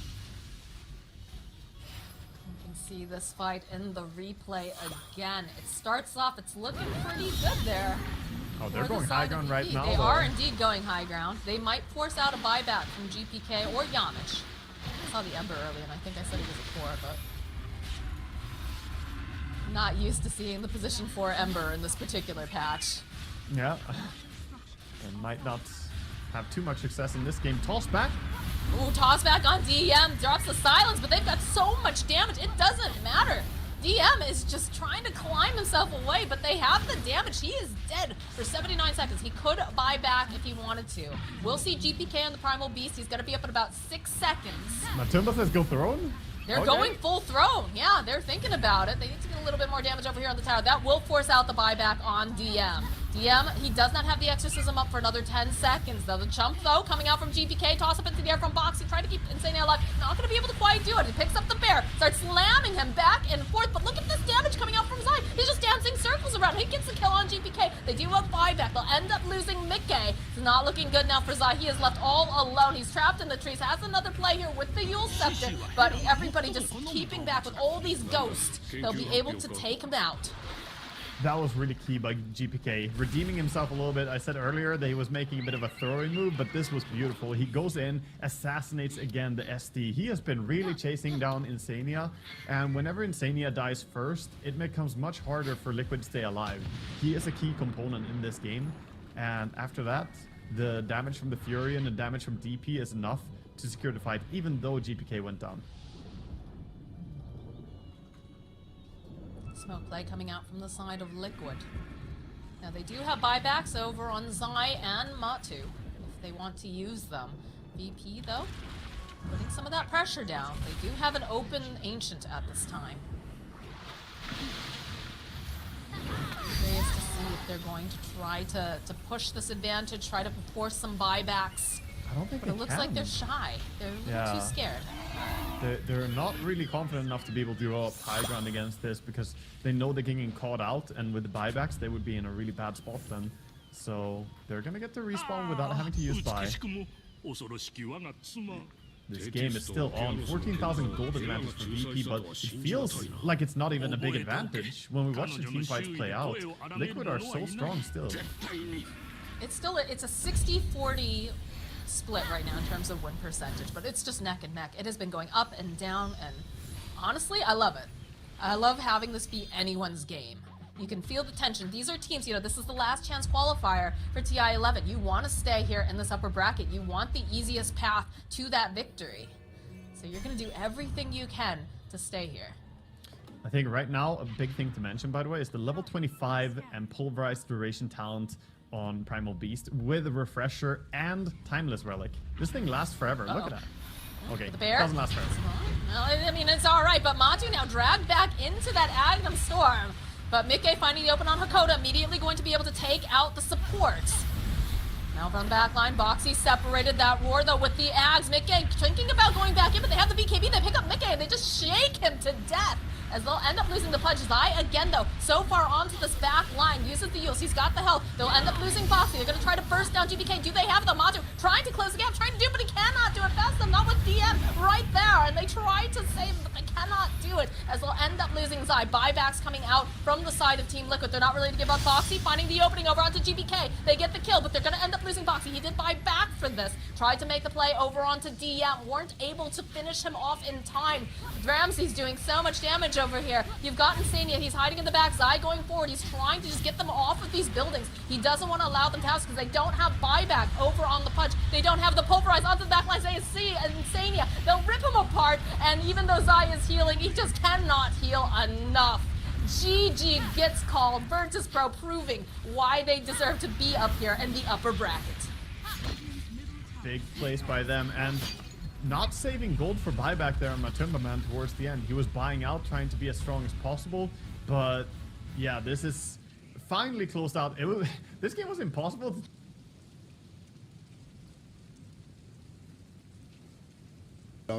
Having to deal with the situation, but for the most part, he should still be able to get his CS, even if he can't exert massive influence on the lane. But the fear, I think, is primarily about the role of Frisk. You just mentioned it now. We heard it on the panel.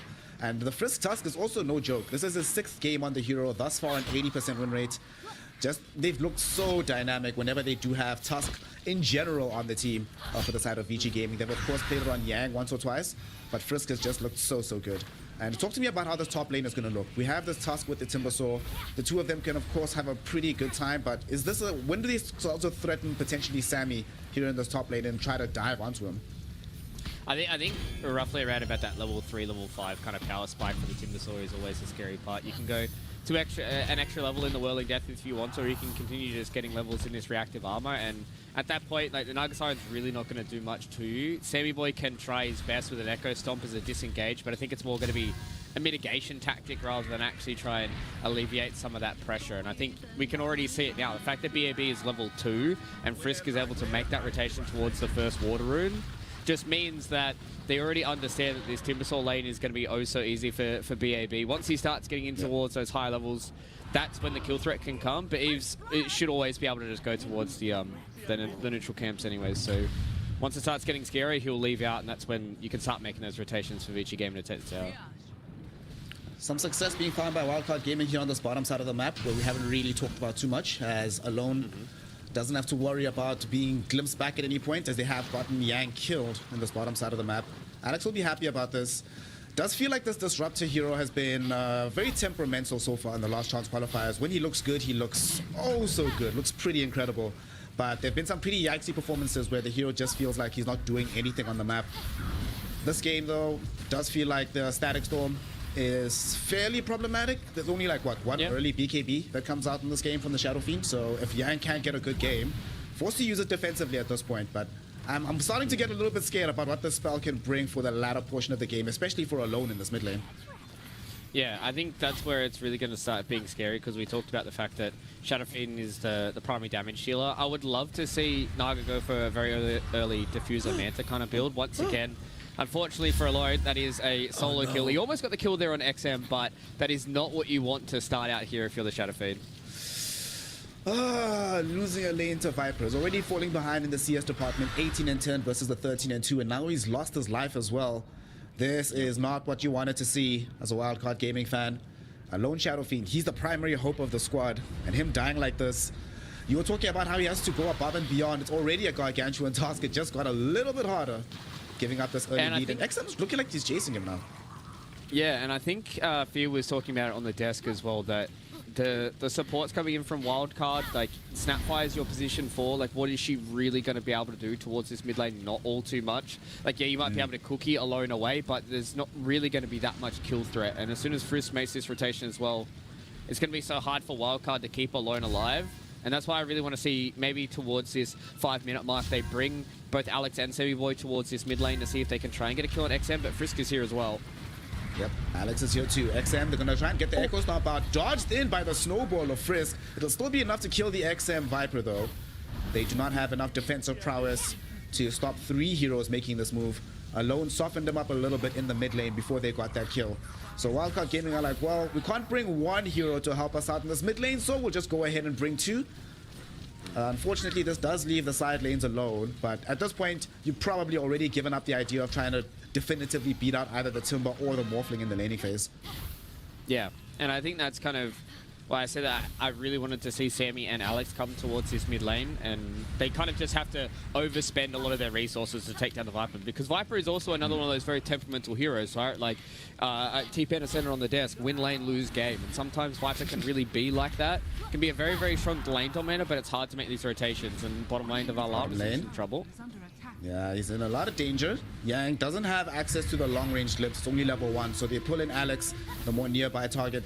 Should be able to easily clean up the Snapfire. Divide Llama's on the high ground, though. They actually get the turnaround, slowing them down with the Scatter Blast. And Divide coming back in, hoping for some kind of weak target, but nobody to really kill off. We'll just end up taking the free farm on the creep wave. So everybody falling very, very low here on the side of Wildcard Gaming, but Vici don't have the punch just yet. Does feel like they're a lineup that just scales very, very well with levels right now, and they don't have full access to them, so no ability to get this kill. Yeah, I think they're relatively okay with how things have been going in these first 6 minutes. Maybe if Alex was able to hit that scatter blast on multiple members, then maybe they were able to get potentially a turnaround kill, but they're doing okay. You know, Nagasiren's being okay towards top lane, 24 CS. Obviously, it's not going to be an immaculate game going up against a Timbersaw, but very, very soon, he's just going to be able to rotate towards the jungle. They can just keep the Elder Titan up here to try and keep these waves away. And as long as they don't lose too much of this map control, especially this mid-tier 1 tower, they can hold on for, you know, a good 5 or so more minutes, then they might be able to be in a really good position where they're not losing too hard too early on. Speaking of the mid-tier 1, Alex has to be very careful with his positioning because they are stacking up for him on the side of Vici, but here comes Wildcard for revenge. Fire Snap Cookie getting directly onto Frisk, and they're able to bring him down so quickly. Sammy might die though, ticking very low to the Viper damage, but himself and Yang just trying to escape here. Alone, eating a Thunderstrike. The support Frisk is coming back quite soon, so they need to be careful. Shadow Fiend will end up dying. It does cost the life of the Disruptor, but they will take it. Fast Snap Cookie though stuns up XM. Will they be able to get the third? XM brings down this Elder Titan. The time is bought by Frisk. So XM will be able to get the turnaround onto Alex with the help of the Tusker. Not able to finish the job is the Snapfire. That's a young 3-for-2 engagement, and they will take that any day of the week on the side of Vici. A double kill for XM, an assist as well. Feeling so much better about himself, and making matters worse is that Wildcard Gaming now have fewer heroes to stack up middle and try to defend the tower. Yeah, that's probably the worst set of circumstances that could have happened. That would have been okay if they were able to take down XM, but the fact that he lived through all 3 of those kills, he gets a free bottle refill coming in from Yang, he gets a salve on top of that. Now he's going to be happy and healthy, half damage on this tier 1 tower. They're at least rotating towards BAB, towards the top lane, but I don't think they have enough to kill him. He's going to walk out. So right now, Wildcard are trying their best to kind of get some of this pressure back in their own favor, but I don't know how they're supposed to do it from here on out. A level 8 Viper. Mid lane. Snowball back onto Alex. This level 8 Viper is about to get a little bit more experience here. Fluke as they kill off Alex. It's going to be a kill for Yang, but Viper still nearby, happy to help claim it. Top of the net worth at the moment. And they're going to keep putting pressure on top of this tier 1 tower with this flag bearer wave. This is becoming problematic. Yes, we have the win lane, lose game dynamic, but the game is starting to feel very, very solid. And if they start losing map control this early on, like they have to do everything in their power for this tier 1, because I do not want to see a game where this Viper is just allowed to move around willy-nilly. And speaking of Viper, he's in the triangle right now. They're trying to track down Eves. They get the Viper strike out onto him. The teleport attempted, but glimpsed back. Naga Siren is certainly going to die here. And XM on a killing spree. They're just showing no quarter on the map. Divine Llama can't even catch up to Yang because of the kinetic field. Is the Disruptor going to live through this? Divine Llama has to be careful. Erica coming closer. Waveform up in 2 seconds. Will he commit it? Will he go forward? Will they look for this LC kill? Fire Snap Cookie will buy him a little bit of time, and he will survive on 10 HP. Woo, that was close. Yeah, I mean, this is the kind of power of Viper if you're able to abuse the map control that he's able to get you, right? They're just walking around. They found Eves in the jungle, get the glimpse back, means that Nagasara can't go back to base. I really like what Vici Gaming are doing. They understand that this Viper can be a very hit-or-miss hero, so what they're trying to do is trying to abuse this early kind of map control that they have, really kind of getting on top of Wildcard, because the Nagasara is not going to be a hero that's going to be able to deal with a Viper until maybe 1 or 2 items into this game. Same with the Shadow Fiend. Like, Alone really needs, like, D-lands into a BKB for him to be a little bit of an issue, and XM understands that and just says, okay, I'm going to put pressure on this tier 1 tower. I'm going to take over your jungle because that's where the Naga needs to recover. And I think the best thing about Vici Gaming is, I mean, once again, they found Eves in the jungle here. Yeah, Eves is dead. Gonna get glimpsed back if he tries to escape. They're trying to help him out on the side of Wildcard Gaming, but Sammy gets glimpsed back. He can't assist anymore. Alone will at least be able to clean up the task and earn himself a double kill off the back of the Disruptor kill. The question will be if Vici Gaming still want to keep up this pursuit. There's no need to do so and no ability anymore with Frisk being dead. But that's still a hashtag worth. Every single time you get this Naga hero killed, you were just mentioning it now, right? The hero needs multiple items to be able to contest against this Viper, and each death delays the progression towards those items. And she's just further and further and further away right now, and more pressure being applied to Alone, because now suddenly he has to carry a lot more in this mid-game timing before the Naga is ready to fight. Yeah, I think that's a big thing, right? Is Alone now has got a lot more pressure on his back. Divine Llama's had a relatively okay laning phase so far. Got an early duel win here. Doesn't really have anything to write home about, but if Alone and Divine Llama are able to kind of walk around the map with Alex being able to get a little bit of that extra magic damage, and they can pick up like an early kill on BAB or maybe even an early kill on XM, they're going to be relatively happy with how this is going, but it is very dire straits right now. Obviously the game's not blown out, but it is definitely looking like exactly what we saw yesterday when we saw Erica on this Morphling. Erica got a whole boatload of space coming from Vici Gaming, farmed up, got a very early Lincoln Sphere, and then at that point he was almost untouchable. So looking very, very similar towards the bottom side here where Sammy runs into some Vici Gaming heroes. Yep. Well, they ran into him. They smoked up from the mid lane, these two supports. They were intent on getting this kill so they can put more pressure on this tower, get access to this bottom side of the map. Wildcard, recognizing that this play is happening though, they've also smoked up. They want to get this duel into the Morty's Kisses combination. If they're able to find that, it's a lot of damage. Nobody on the map can survive that right now. I don't even think the Morphling can. But the question is, are there any viable targets nearby? Divide doesn't have the Blink Dagger just yet, so kind of hard to initiate at this point. And there's nobody that they can find access to, so Alone will instead just decide to put pressure on the tower. They bring in Sammy as well. They want to ensure. And okay, Tumblr's Toy plus the Fire Snap Cookie. They get it onto XM, and the full combination will of course get the kill. But the Static Storm was out from Yang onto Alone. They prevented the Requiem, and now with the rest of the team streaming in, they might want to try and get some kills here. Eve's forced to pop the song.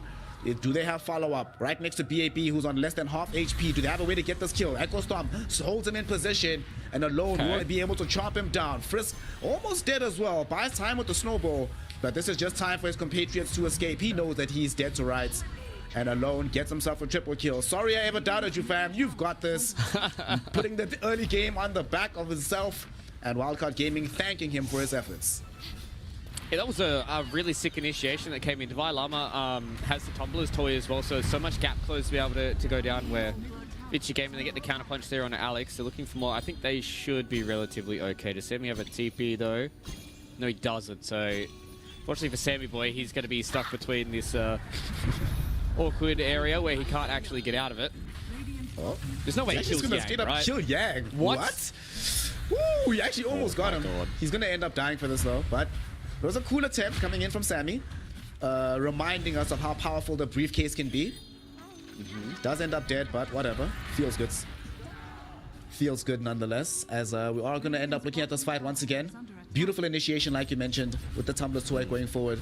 Afterwards, though, it is the Song of the Siren. BAB ended up losing more HP than he thought thanks to that ET splitter. So by the time that the song comes out, it's pretty much a guaranteed fight loss already for Vici.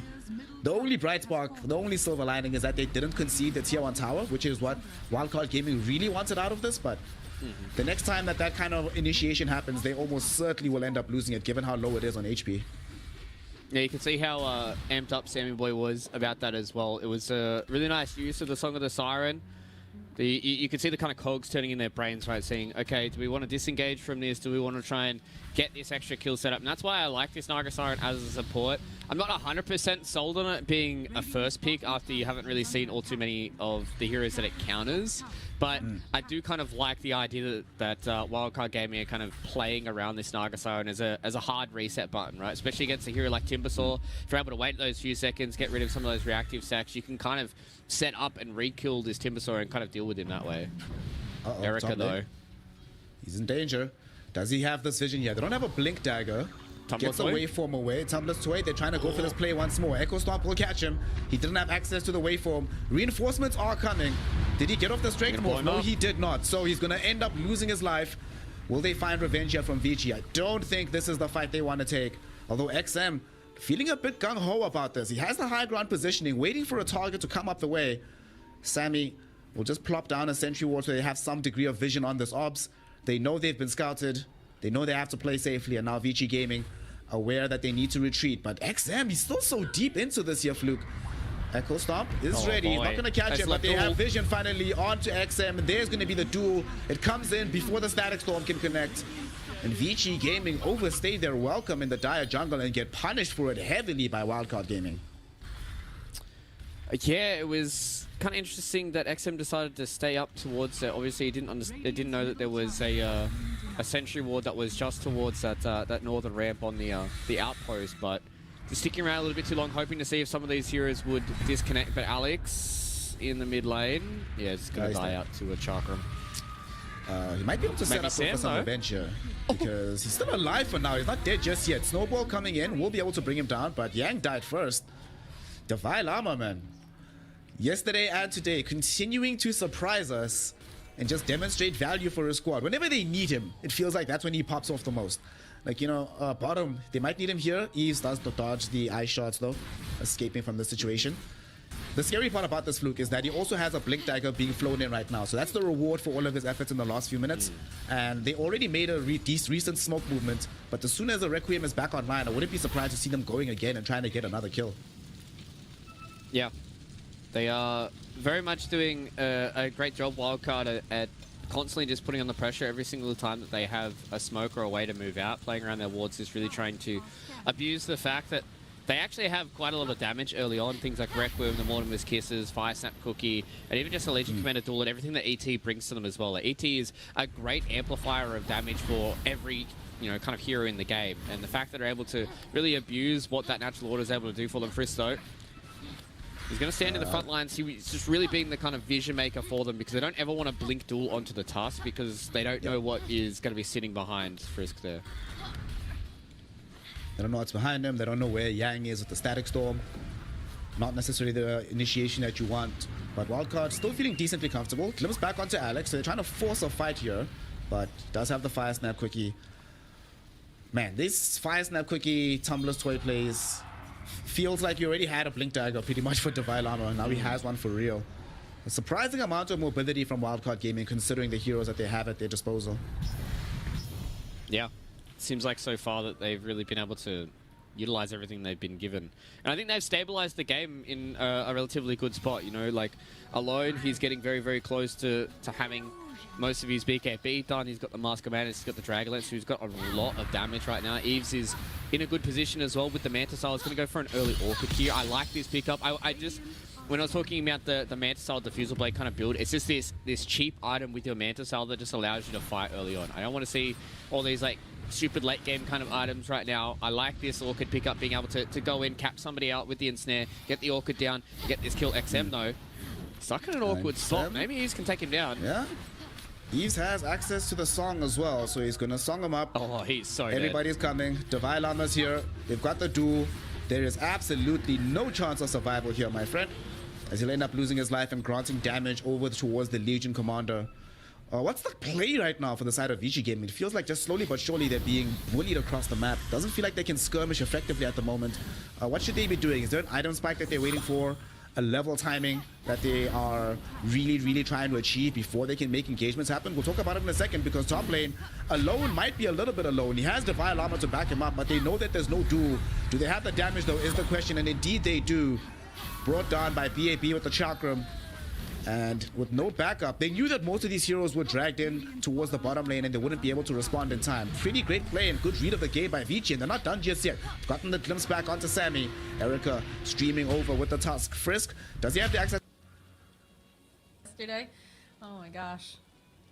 But Vici Gaming ran it like twice and Liquid ran it. And... Okay, the I like disruptor that. makes a lot of sense to me though, because it pairs up really well with Clockwork's Vision, something we had highlighted before, but it's also great against the Faceless Void. Now you have a good way to lock him down. If he doesn't have the EQ ready, you can always get a kill on him with Static Storm as well. I like the Snapfire pickup. That's something that they have played about 4 times so far during this qualifier. It also gives you some added damage into the Chronosphere. I'm not sure exactly which position they've been running it in. I'd assume that it was more of a support position, but there is some flexibility with that hero as well. Yeah, I mean, Zai, when you have Zai in your team as well, he's a player who can play a lot of different things on the offlane. I know that he's played, Tiny in the past. He certainly is very capable of playing Snapfire as well. It looks like he's going to be playing one of those two as we see Witch Doctor grabbed up here. Yeah, and we saw the power of Insania's Witch Doctor during the laning phase. Probably not going to see quite as much this time around if he's paired up with the Faceless Void because he doesn't provide as much damage hitting. But, well, no, because he definitely did that in the other game that we were watching. So perhaps I misspoke. Definitely very valuable. they're a good lane still, even though you can't very quickly burst damage into the Maledict as a Void. It's very hard to pressure the Void if he's protected by Witch Doctor, who has a fairly strong laning stage, and Void can quickly come over and join, at least with a Time Walk. If there is a good Maledict, he can Time Walk in, put down the time dilation, and usually you could maybe get a kill out of that. Liquids turn to bad. Oh, Visage this time going to the side of Virtus Pro. We saw Zai playing this earlier, and he was a very like quiet, foundational Visage. Wasn't super flashy, but definitely got the job done, provided what the team needed. I'm curious to see how this Visage is going to play 10 out. seconds remaining. I like the Visage added when you have Shadow Fiend. Because of the presence of the Dark Lord, you can hit really hard with Visage familiars. So their damage is going to be amplified pretty well here. And I think you need to have good burst when you play against Faceless Void so that you can kill him quickly before he time walks off all the damage. And that's sort of what we see them building into.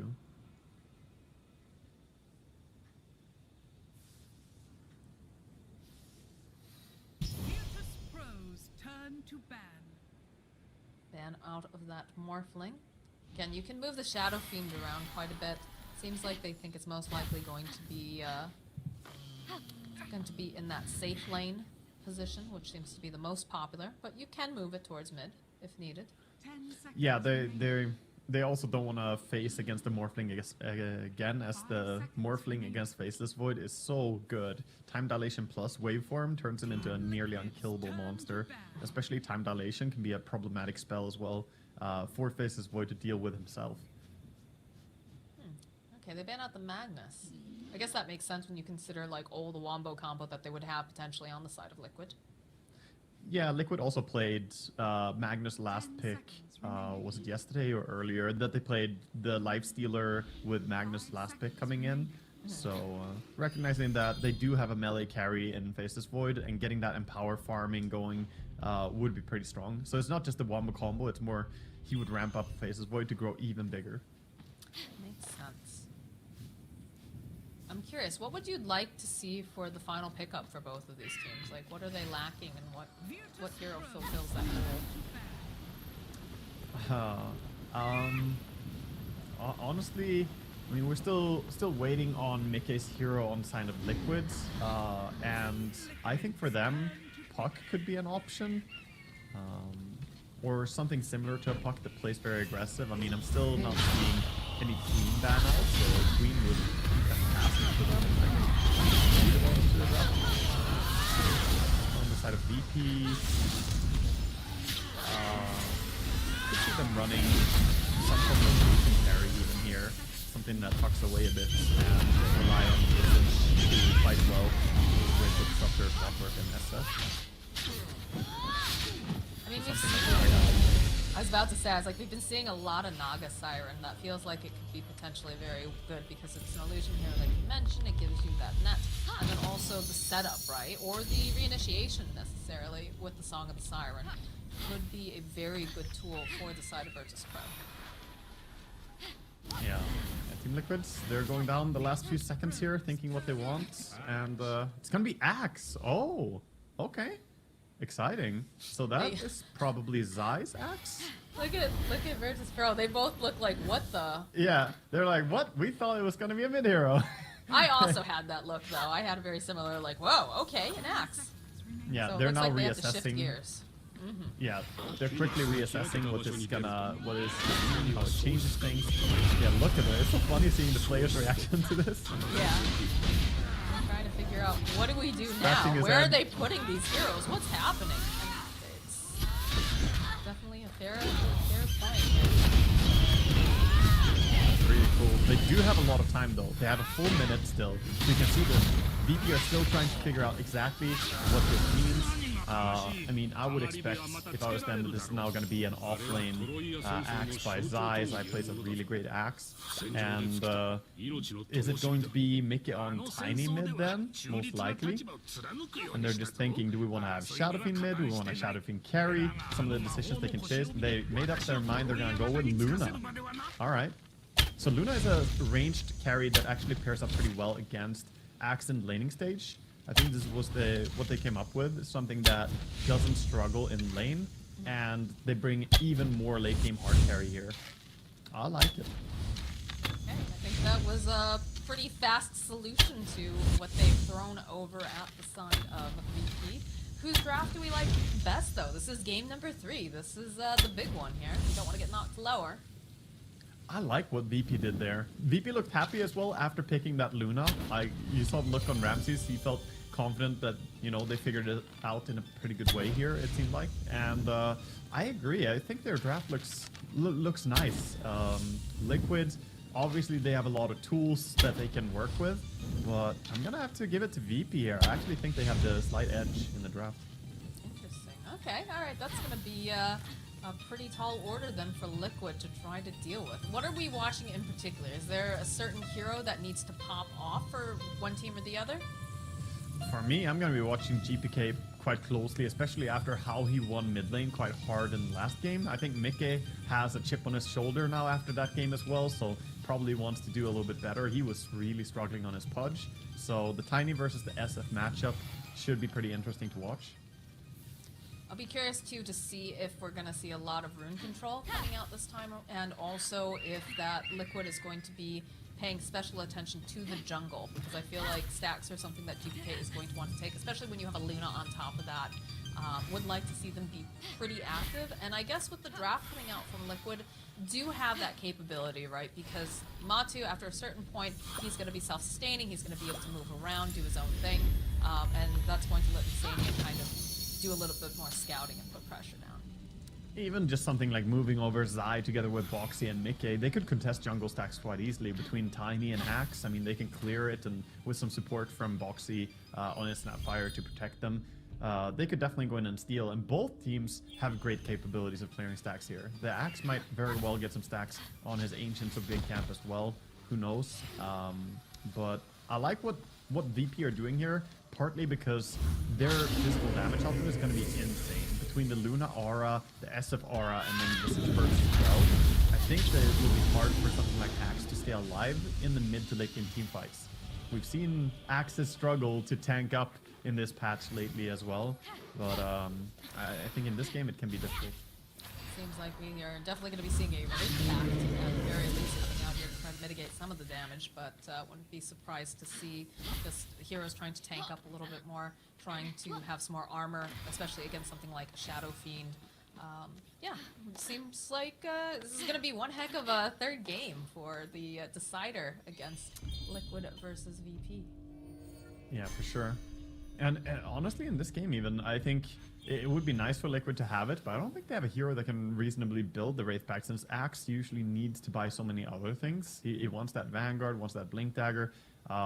Meanwhile, VP are definitely going to go for it because they have Visage, so for him to get a Wraith Pact is quite easy, very natural item build for him.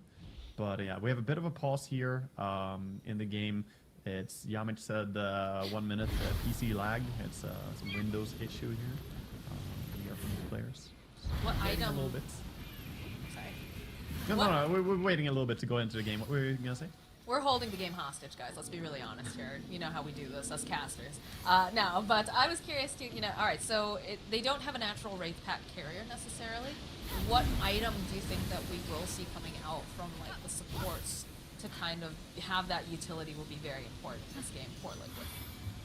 For Liquid, I think Insania's going to do the same thing they did previously on Witch Doctor. Every game I watch him play, it's always the same thing. It's the shard as soon as possible. Might get mana boots or sometimes tranquils, but likes the mana boots, and then just straight into shard. As for Boxy, in this game he could go for an Aghanim Scepter on the Snapfire because he has great ability to send the axe or the basic ability.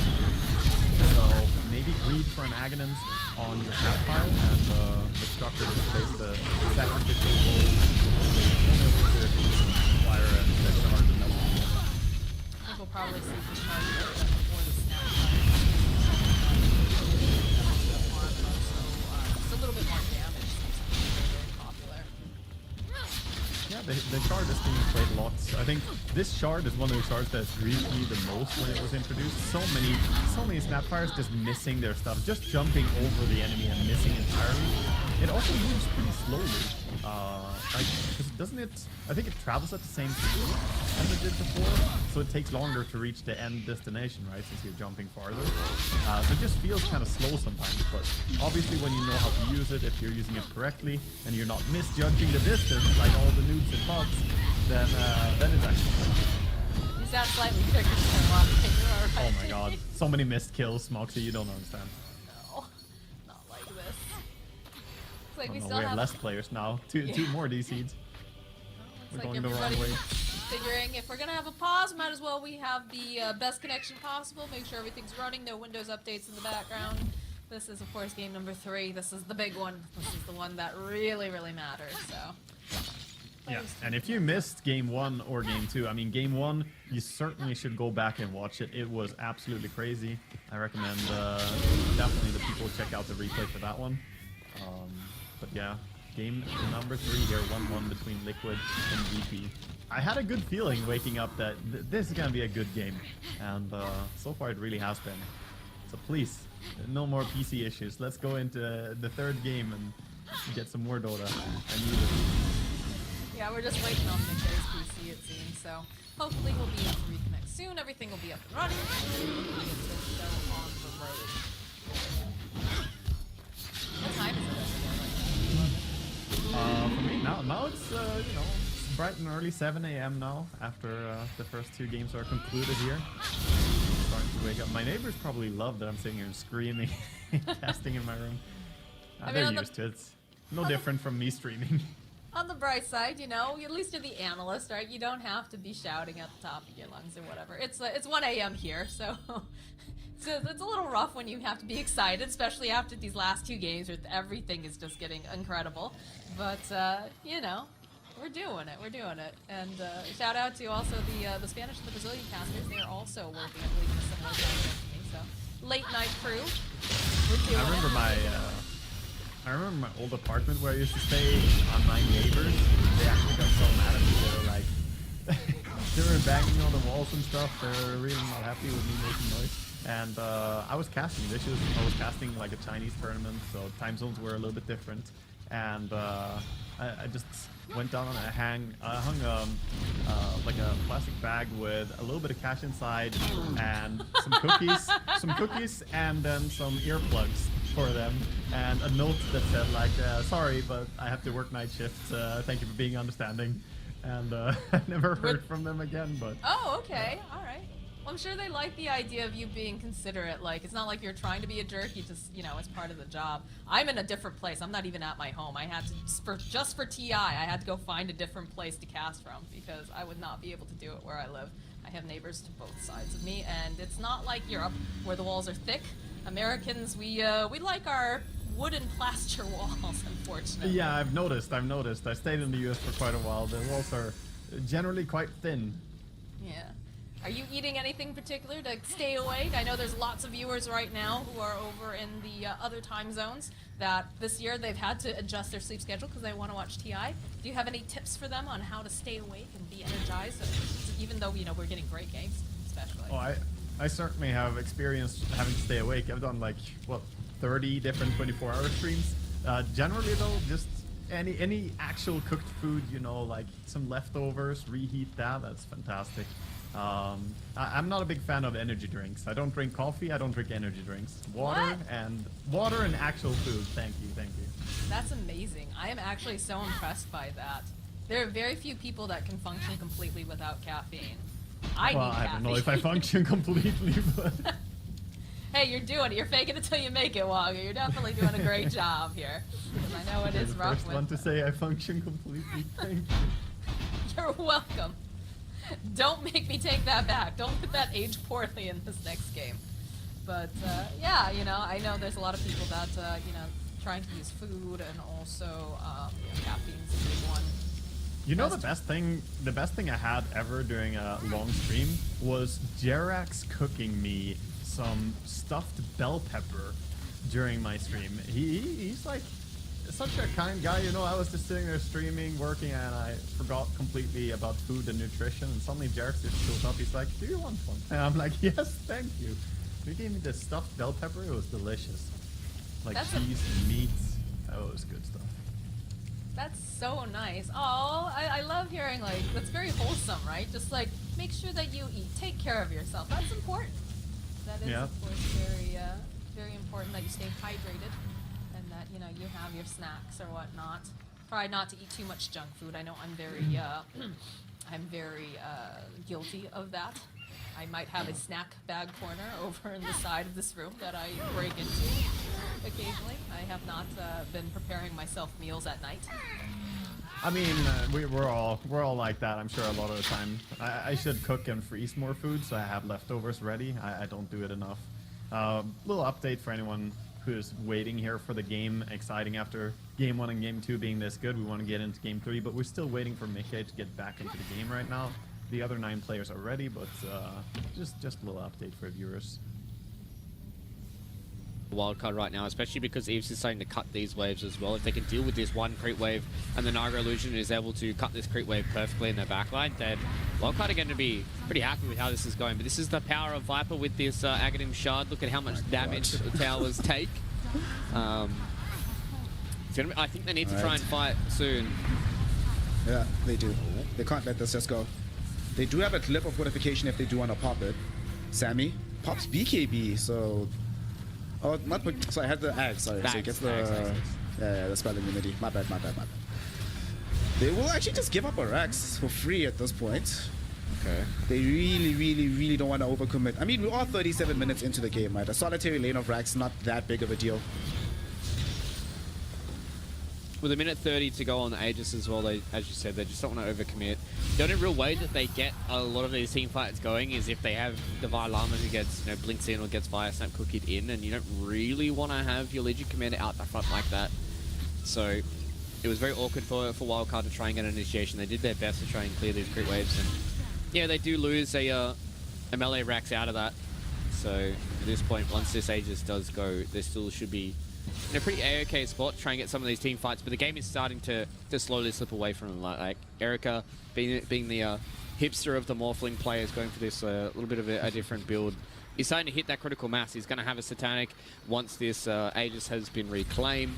And then once he gets that Satanic, it's going to be oh so hard for them to kill the Morphling, because at this point, they haven't really been able to burst him. I think there was only that one fight towards the top lane, and now with this DD rune on XM, I think they're going to have to try and fight here. There's only 30 seconds to go, so if they can time this well, then Wildcard should be able to take a good fight. Listen, Fluke, you gotta be careful when you talk about Erica's item build, man. All the DPC China viewers will know it's traumatic. If you mention that he's doing something off kilter, don't say it, it kind of hurts. Oh. Frisk, jumping forward, they get the Walrus Punch out onto Sammy, and Sam inside the Static Storm. Will they be able to kill him? Yes, they can, but Divine Llama gets quick revenge, but look at the damage that he's taking from XM. Forced back immediately. There will be a buyback coming in from Sammy, as Erica did lose out on a bunch of HP. There's BKB available, but the age is about to expire. Will they get the fear? Let's see. Will it happen? No! Oh, no. The fear doesn't come out in time, but Erica is still all alone. Needs to get very far away from this fight. He'll try to jump himself away. In the meantime, though, he's being chased down by Eves, who really wants to demonstrate the power of this Naga Siren. And with the ET splitter connecting, Erica about to die. At the same time, they do bring down alone on the back end of the fight. Erica manages to survive somehow, going down to the north. And now here's XM cleaning up on the back end. Huge, overwhelming odds from Divine Llama. But the damage from Eves allowed them to kill the Viper. Somehow Erica does end up living. It's an expensive hold from the side of Wildcard Gaming. Does cost 3 lives to do it. But at the end of the day, they do manage to bounce Vici Gaming away from this bottom lane. It came so close, Fluke. If the execution was 3% better, we would be looking at a dead Morphling right now. Yeah, you could just tell that alone, as well as Eves, they just didn't have that very clean and crisp kind of execution that they wanted. They did a great job with the Song of the Siren to wait until the Aegis was about to fall out. I love the amount of kiting that Wildcard Gaming are actually able to do here. The fact that Divine Llama goes in, gets that last second duel, and we see here with the replay, it's only like 2 seconds left on the Aegis. It gets reclaimed right now. They can't do any damage because of the Song of the Siren, and because they don't get that initial instant Requiem coming out of the Song of the Siren, Erica gets the BKB off, does plenty of damage alone, gets caught in the backlines going up against BOB on the Timber, and then at that point they just kind of run out of damage to take down Erica. They were ever so close to getting it done. And it's a solid hold that comes in from Wildcard. As you said, very, very expensive though. They did lose 3 lives and 2 buybacks out of that. So Wildcard, they got close to being able to keep that one alive. and showing signs that they can definitely win a team fight, but if you're having to expend that every single time, you're not always going to have buybacks. Yeah. And now suddenly, if any of these heroes die in the next go-around, you won't have buyback. At present, none of these heroes on Wildcard Gaming have access to buyback. It's only this Tusk of VG Gaming. So, still a very tense game. The big man is possibly up within the next minute or so. So Wildcard Gaming will still have another fight at the cherry as Vici will likely want to wait that out. But as I say that, here they come in with the smoke. It's going to be smoke on smoke action though, because Wildcard Gaming also coming in. Will they intercept each other?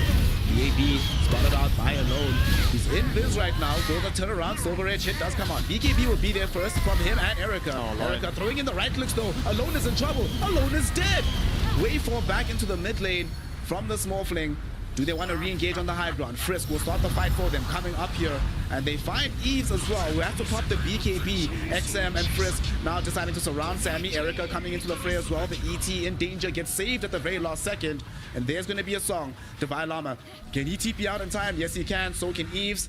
BAB will be able to chase down Sam, so he's the unlucky one in this coterie, but nonetheless, VG Gaming end up winning that fight, and the big prize was the kill onto the Alone SF, and this should open up the path to a lane of Rax. Yeah, just a very awkward engagement that came in there from Wildcard. They're a little bit disconnected. Eves was in the back line. I thought he was going to try and make a little rotation through those trees to try and take out Yang, but just never got that full committal, and then as soon as Lone got caught out with the BKB and ever so low, that was kind of all she wrote. Mega Creeps now, and Wildcard, they need a big defense to try and keep this game going. Eves doesn't have access to the song for another 35 seconds. One final lane of Rax remains. Alone will be back in 20 seconds, but they push so quickly on the side of Vici between the Morphling and XM with the Aghanim Shard. They should make short work of these buildings. Wildcard, what can they do? Divine Llama looking for a dual target. He finds the Morphling, but woo, he wishes he hadn't. He's already dead. Eve is going to follow him into the grave. Static Storm onto Sammy as he didn't get the spirit off in time. And Wildcard Gaming, they know that the jig is up. GG, well played is called. And VG Gaming find themselves one game ahead in this elimination series, one step closer to a slot at TI, and one game away from eliminating Wildcard here in this lower bracket matchup. Yeah, Vici Gaming coming in with a really, really good draft for game number one. I think they had some very, very strong lanes. They really had a clear kind of game plan that they had to do. They just had to get Erica into a position where he's got a whole lot of this gold. BAB was absolutely untouched. I don't think I sung his praises at all in that game, but the fact that this Timbersaw in the final pick that came out for Vici Gaming meant that they had this kind of stable win con, right, the entire time. They always had this Timbersaw in the top lane that was not really dealt with throughout the entirety of the game. Yes, they did have the Silver Edge that came in from Alone, but it just felt like every single one of these team fights that BAB was going in doing so much damage throughout the entirety of that game that they had to spend so much time to try and kill a Morphling, and then they didn't have enough time to try and deal with this Timbersaw. So I think Vici Gaming be able to come into this draft with such a cool idea and really kind of blew Wildcard out of the water. They really did. At the very end, they did feel like Wildcard Gaming didn't have as many options as they initially assumed. And the reliance on the Alone Shadow Fiend, they first picked him overall in this draft, but the answers were certainly there from VG Gaming. At this point, the panel was mentioning earlier that Alone did have 100% win rates on the SF. Clearly, VG Gaming had clocked that and understood exactly what was happening. So they get the dub on the side of VG Gaming. Wildcard want to see them respond as quickly as humanly possible. We're hoping for a Game 3 so they don't end their last chance qualifiers in a quick 2-0 fashion. But of course, we've been talking about this game for quite a while. Let us hear what our panel had to say about how this all went down in game number one. VG Gaming 1-0 up. Nat and the crew, what do y'all think?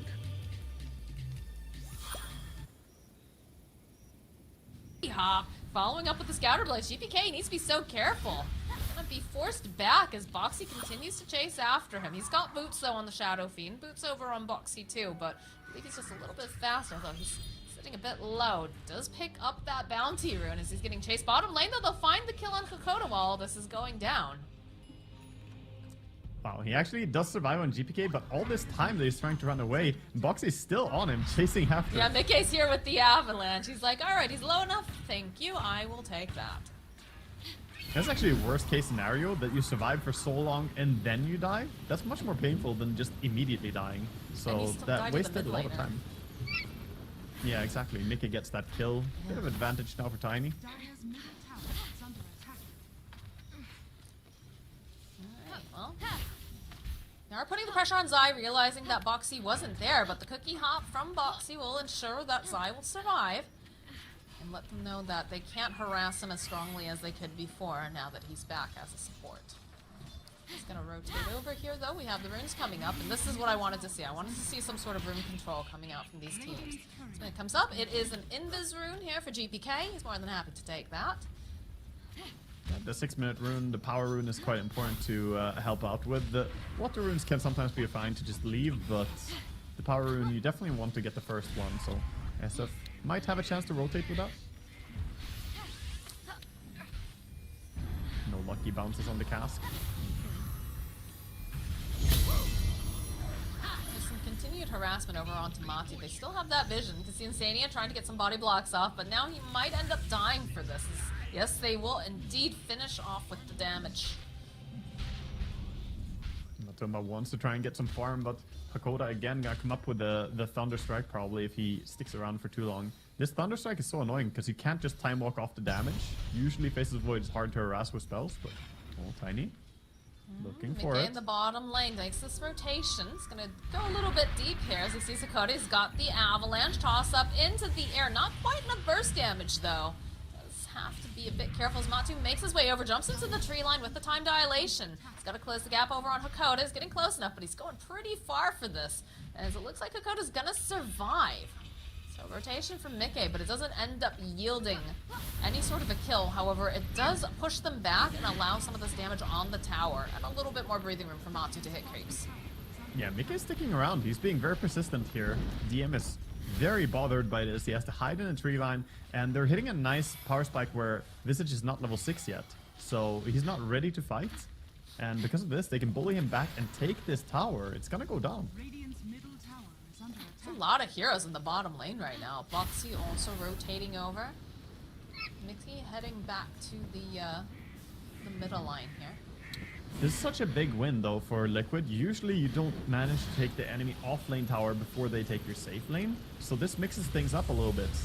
Oh, Foxy, gotta get caught out. Yeah. He uses the fairy fire. He's not going to be able to use the cookie to get out though, so we'll end up dying. But that is two supports rotating to the mid lane. It's not super costly. GPK is going to be happy about the kill, but it doesn't matter that greatly. But yeah, as I was going to say, the bigger problem now for VP is that they're not going to have as much access to the map as they would like. The avalanche toss back here to Insania, who's got the maledict. Boxy canceling out. Oh my goodness. No Requiem of Souls for you, GPK. I could just see that backfiring, just Snapfire jumping in and the SF gets the ulti out and he just blows him up in the air. I think you've had too many missed cookie hops, Maga, if that's where your brain goes first. That's probably Monty, true. though, throws out the Chronosphere. He can't hit Hakoda, though. He's gonna have to run back and get away from these birds that are causing a big problem, but they're baiting a little bit as Boxy. They both go drop the wards, try to get a couple of these bounces off. We'll land over onto Matu. Matu gonna walk right into Yamich, into the cogs. He's going to fall, and the follow-up here from Liquid will ensure that they get the kill on DM, but now they're a little bit too far out of position, it feels. GPK, Yamich, both here. Hakoda running around in circles. They'll end up finishing off Insania. Boxy doesn't have that cookie, not going to be able to run away. As on the back line, Mickey trying to close the gap. Coda getting tapped done over by Boxy, but they'll get off the Requiem of Souls this time around, and they'll end up getting the kill on Mickey. Boxy just going to be able to go and get the D-ward, but he's going to end up dying for this for sure. Okay, Liquid's positioning was way too deep there. That was not the place to be. The Clockwork can just TPM behind and get the kill. GPK getting a triple on the back of this. All this was enabled, by the way, by a nice little play by Disruptor at the start of that fight. Matumbo was trying to get the solo and an immediate kill on Disruptor, but he got the kinetic field down. Like you said, he couldn't reach him in that chrono, right? So everything happened on the back of that. They just overcommitted on Liquid. It felt kind of weird the way they were sending in people one by one at that point, but again, perhaps they thought that they could recover and make these plays, but good response coming out from Virtus.pro. And now they're smoked up, making their way top. They want to cause some problems for Zai, and in fact, this is looking like a very dead axe. So, GPK now dominating. Oh, but the follow-up with the Avalanche and the Snapfire Kisses. Oh my god. So much damage. Not going to be able to quite finish off GPK here. Oh, he's running his trying wind to lace. close. He's trying, he's doing everything. Mickey, though, closing the gap. Avatos, plus that little bit from the scatter blast will ensure they get the kill. Yeah, they get him, but they didn't manage to get the kill that they probably wanted up here, which was the Luna. She got out in safe time, and Visage is pushing bottom. Meanwhile, the kill on SF is great, but I still think VP are doing a good job getting more stuff done during the time that was used for this rotation. Just gonna send the birds back to finish off the tower. And DM's just gonna teleport away. He's done his job here in the bottom lane. Yeah, Ramses is just tucking away to full farm mode. He's going for the greedy 1-3-4 skill build here. So maxing out on the jungling capabilities and the right clicks. No Eclipse gonna come out early here. I feel like that's such a Ramses thing to do, though. Like, anyways, hook shot into the top lane. We'll go and hold Mickey into place. A good avalanche, though. We'll slow them down. A little bit of that Maledict over on Kokoda. Throwing out the kinetic field. Just trying to support these two heroes. Get the Tumbler's Toy forward. Want to finish off Mickey. They're gonna have to chase a little bit more. They can't quite close the gap. There it is. They follow up, but here comes Matu. Nice static storm being thrown up by Hakoda. They're not gonna be able to go and get that Chronosphere off immediately like they might have wanted. And Matu taking a lot of damage. Just managed to go get GBK in the Chrono, but he gets glimpsed back. A nice play coming out from Disruptors. Now Boxy going to end up falling to Yamich, and then Insania will die to GPK. Koda not gonna have the glimpse up for a little bit longer. Will be able to get himself a courier snipe though on the way out. Hakoda is just the nightmare of Matoma, man, here. He's not allowed to do what he wants. He puts down a Chrono and he's never allowed to hit, and it's always Hakoda's fault. He glimpses it out of the Chronosphere, just like he kinetic fielded him earlier, preventing any damage output. That positioning is actually just so good coming out from him. Like you said, you know, the kinetic field earlier. He's had a couple glimpses in several of the games now that have just totally thrown Matu off. Honestly, whenever he sees this Disruptor, feels like Matu is gonna have to just push that BKB well in advance, because half the time this little guy is gonna have the Aghanim Scepter, or he's just gonna have something that's gonna cause Matu to not be able to get the objectives that he wants. Yamich just hiding, but he's not allowing Matuma to farm here. He's being so confident on Clockwork. Is he, what? He's just diving him? Yeah, I don't know. This is a little weird considering he's right by a tower, so they should be able to, yeah, get a kill on Yamish. Okay, that was a bit weird. I was gonna say that it's really nice he's not allowing the Faceless Void to farm, but then he decides to just run under the tower. I'm not sure what was going on there. Meanwhile, though, the Luna cleared up a quadruple stack on the Ancients, so she's getting absolutely huge during this time. Ooh, we're gonna... Okay, alright. Yeah, I was getting trolled briefly. There was an Aghanims, I think, queued up over on this Luna. I was like, whoa, Ion Cannon Luna. That's a choice. We might see Aghanims later on for sure, especially with new Shard, how that works. We're probably not going to see an early Shard, but we might see it purchased later. It can actually be very, very strong, but it's not as good of a value Shard as the old one was, where you just buy it early, and it's good for farming, good for fighting, good for everything. This one is only good for fighting. Of course, it is the one where you get damage per beam hitting the enemy heroes. And as you said, Ramsey's going for the greedier build here. Definitely one of those players that likes to hit his creeps. So, makes sense that he ends up turning back around and is just going to go finish up the BKB, which is pretty important when you consider all this lockdown coming out from the side of Liquid. Yeah, certainly. I would like to see Liquid make more moves with the Snapfire ulti and the Axe now. They have the Blink and the Vanguard. I feel like Axe can blink in and they can follow up with Mortimer Kisses. They need to keep looking for kills. Because I think VP are pulling ahead, and I think VP have the stronger late game here too. Well, they are playing together here over on the side of Liquid. You see Zion Boxy paired up, and they're making their moves over the towards illusion. the...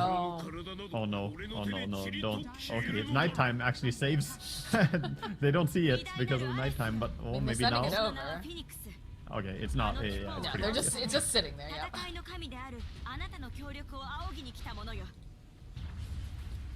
Tier 2, though, is getting pressured a bit here by the side of VP. Curious to see if they're gonna make any sort of rotation to defend it, or if they're just gonna, throw down a flare. But I like how Ramses is not even joining for that. He's like, yeah, you guys pushed to tier 2. I'm just gonna hit jungle. I'm gonna keep farming. They trade their mid tier 1 tower for it, but that gives them full access to the Radiant jungle now. And Liquid's map is starting to get a little bit smaller.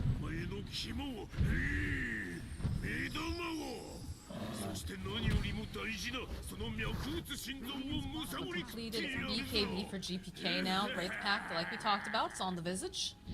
They have This an time, insane power okay. spike. Yeah, I like this. Double Hakoda BKB is and going. Wraith Pact.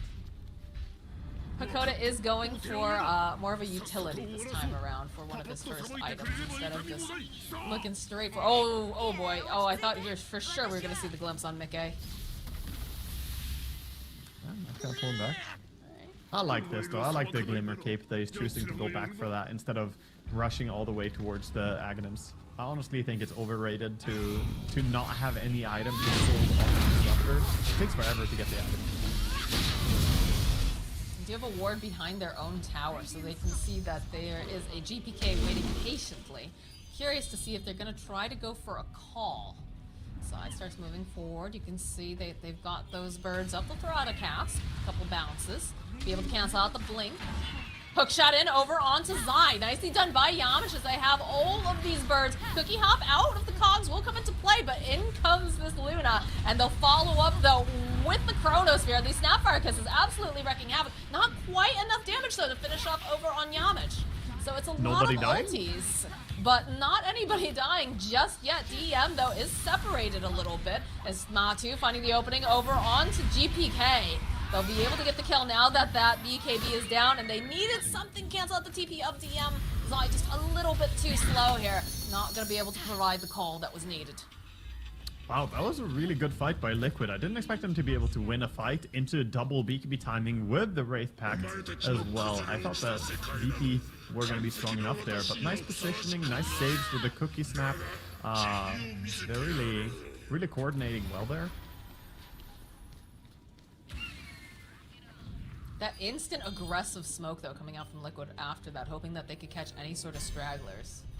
That is some serious aggression. And again, they use so many ultis. They use the Chronosphere, they use the Clips, they use Snapfire Kisses. Yeah, I think also this smoke is not just to look for kills, but always when you have a team fight, that might give you some time to plant down vision. So of course it serves double purpose. They look for Ramses a little bit, didn't find him, but they also get that ward on the Ancients, which is quite important because that's where Luna likes to hang out, right? This is like places I like to go as a Luna. A little book here as Mickey does it. Oh, the nice grouping up here though with those cogs. They put out a decent amount of damage over to Yamish. Is it enough though to keep Mickey alive? Good cookie hop. He's got to get out of that static storm that they have the glimpse. So they'll end up losing Mickey. They'll end up losing Insania. A nice strike back from the side of VP. Yeah, they want to go Roche right now. They have the damage. They have a lot of damage between SF and Luna. Aura is level 2 already, and they're just going to go straight in for it. Don't see how they can contest this without Chronosphere and with Tiny dead. Yeah, you're seeing that they're not even really paying much attention over to that area. Zai's just continuing to farm up. He's got a BKB queued. Foxy trying to safely push out this wave here, but we'll need to just back off as they come out of that pit. Yeah, so now they decided to put it on the Shadow Fiend this Aegis. I guess that's because Ramses knows that he wants to farm and play pretty greedy here and keep growing. So using the SF more aggressively, letting him join the fights. I expect the Ramses Luna to keep hitting creeps a lot. They might still go for some power pushes because Liquid might be too scared to defend.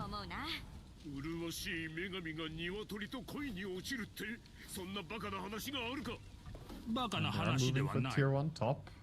Meanwhile, Zai is waiting for anyone to show on the bottom creep wave. But Yamish is also just sitting around. It's sort of a stare down here. Yeah, he's just playing it safe using the Rock Clear to push out the wave. And they're able to take the tier 1 while all this is going down. VP feeling very confident now that they have this Aegis. Put pressure on the tier 2.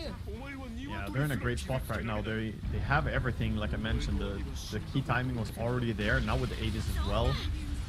This is gonna be very difficult for VP or for Liquid to fight VP until they have the BKB on Faceless Void. I don't see how he can move in these fights.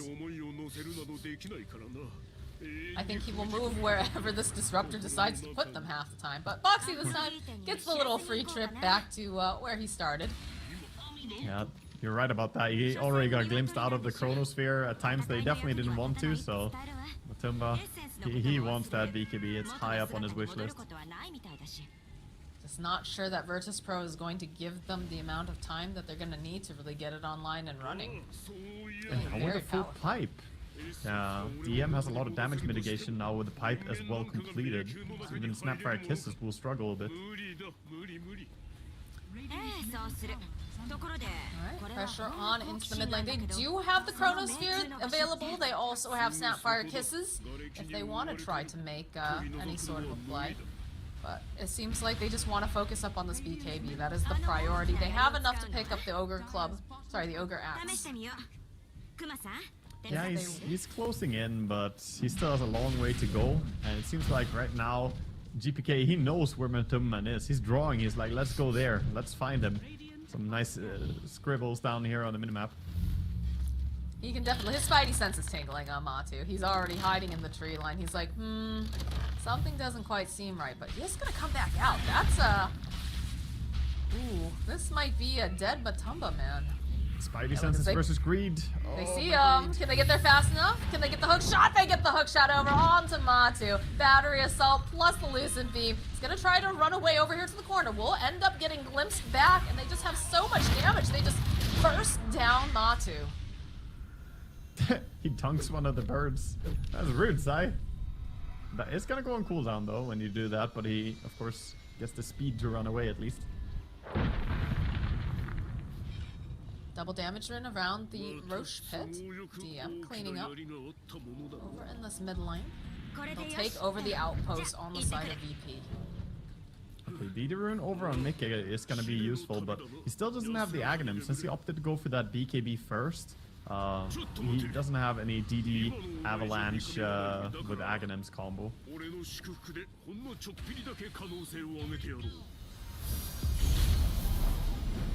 All the pings coming out. They had seen Zai. They were hoping they could get their hands on him, but not going to be the case today, as it is just so very little map space for the side of Liquid. You see Insania is just kind of trying to get whatever he can up here in this top lane. Yeah, VP are saying they're not going to use this Aegis to push high ground. They only have 1 minute, so they had to make the decision there. If they want to break high ground with Aegis, they had to go already. So they're just backing, going to keep farming. I think next Roshan is their intention, that they're going to break high ground with that one. And Liquid right now, all their players are in their base. They're going to smoke to try and go out and do something, but the lanes are not fantastic right now. There's a creep wave coming in mid, and if no core is farming it, that is going to signal VP that something is up. So Matumba farms it. That means the smoke gang is not really happening anymore.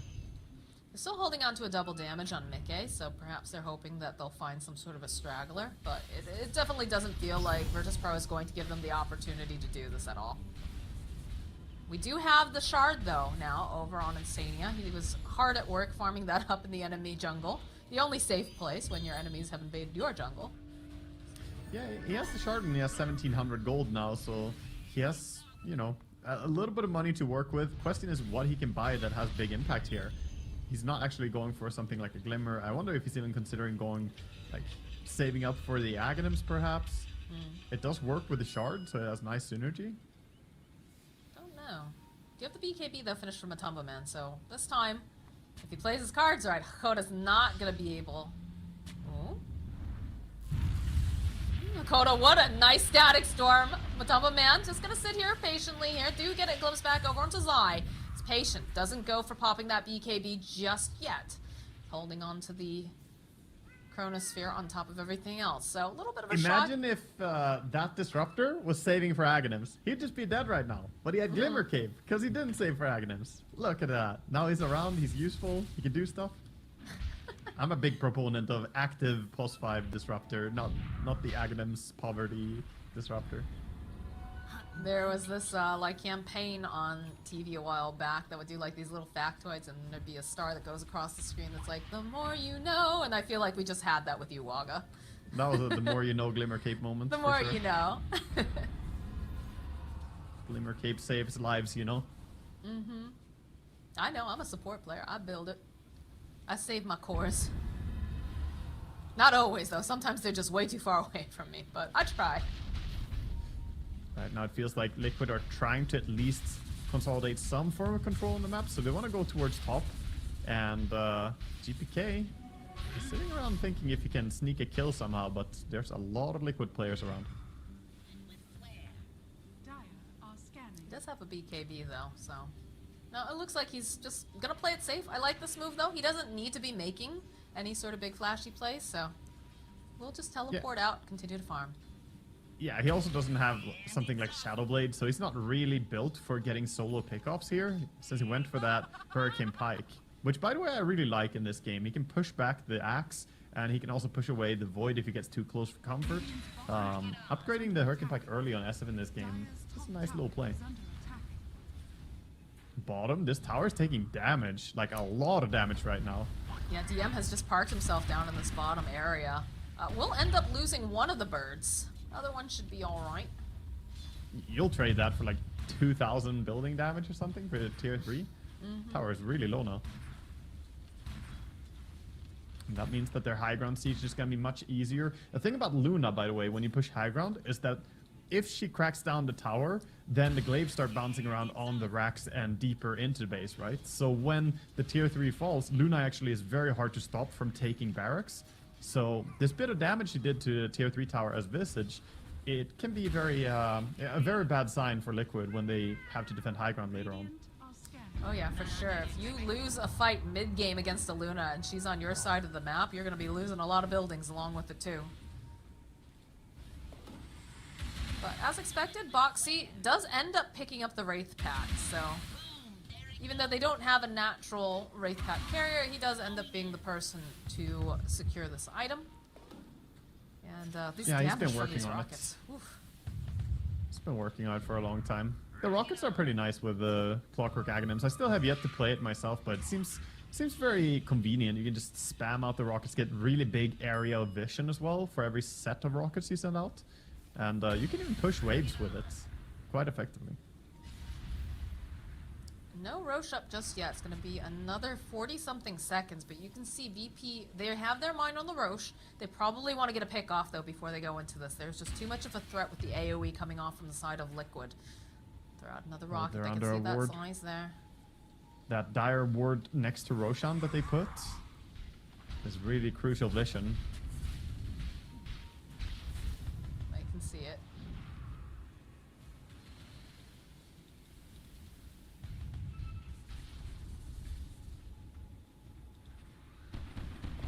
I'm curious who's going to get the jump on who, because I have a feeling, we're going to see a smoke. We're going to see some sort of movement. It definitely feels like they have to be very cognizant, though, of all the birds, like, pushing into their base. All the lanes going to get shoved in. Yeah, it's nice by DM that he's going back towards bottom lane. Even though the standoff is on Roche right now, it's important that he shoves bottom lane back and, again, threatens that tier 3 tower so that the timer is on Liquid. And when they make a move for the Visage, or if they send anyone back home, then they can start the Roshan. And they kill it fast enough, too. So if anyone reacts bottom, they're probably not making it over in time to Roche Pit. What's the better situation here? So obviously, Virtus Pro, they're feeling very confident. They've got a 7k net worth lead. They're feeling very powerful with their BKBs. Mid-game Luna, of course, is so incredibly potent. Well, I was ramping up to being, how are they going to approach this fight? But they just don't care. They just walk into the pit because you know what? They don't have Zai. They don't have Boxy. Do really big AoE. Maybe you can get a snipe and get a steal if you want to pop the BKB and get into the pit with the chrono, but yeah, look, okay, they bait out the the follow-up though here from Yamich. They'll be able to go and grab the Aegis, so even though they force GPK to pop the BKB in anticipation, they'll still manage to come out ahead with the Aegis pickup and the Roshan kill. Force the GPK, BKB. Yeah, they do force that. Very nice by VP, though. That was very methodical, just sending the Visage down to bottom. And, of course, when anyone showed bottom, they immediately just went for the Roshan, as expected. Liquid were not in time to punish. So it feels like they're very steadily just falling more and more behind. And even though Matumbaman has that Mjolnir, has the BKB, it feels like he's not going to have enough damage to kill the Luna on his own. And there's still the SF as well. Both of them are building up to be these huge threats. And over on the side of Liquid, we don't really have the same thing. This Tiny, Mika is not really having a game here because only 12,000 net worth, still no Aghanims, 1,000 gold away, and he won't have it by the time they go high ground if they go soon enough. So what's ended up being the issue for Mickey here? That he's just had not necessarily a bad game, but just not a present game. A little bit of the overextensions earlier that they made. They were diving deep under tier 1 tower mid, for instance. Tiny relies on getting kills. Big fight coming up here. Get this site over onto Boxy.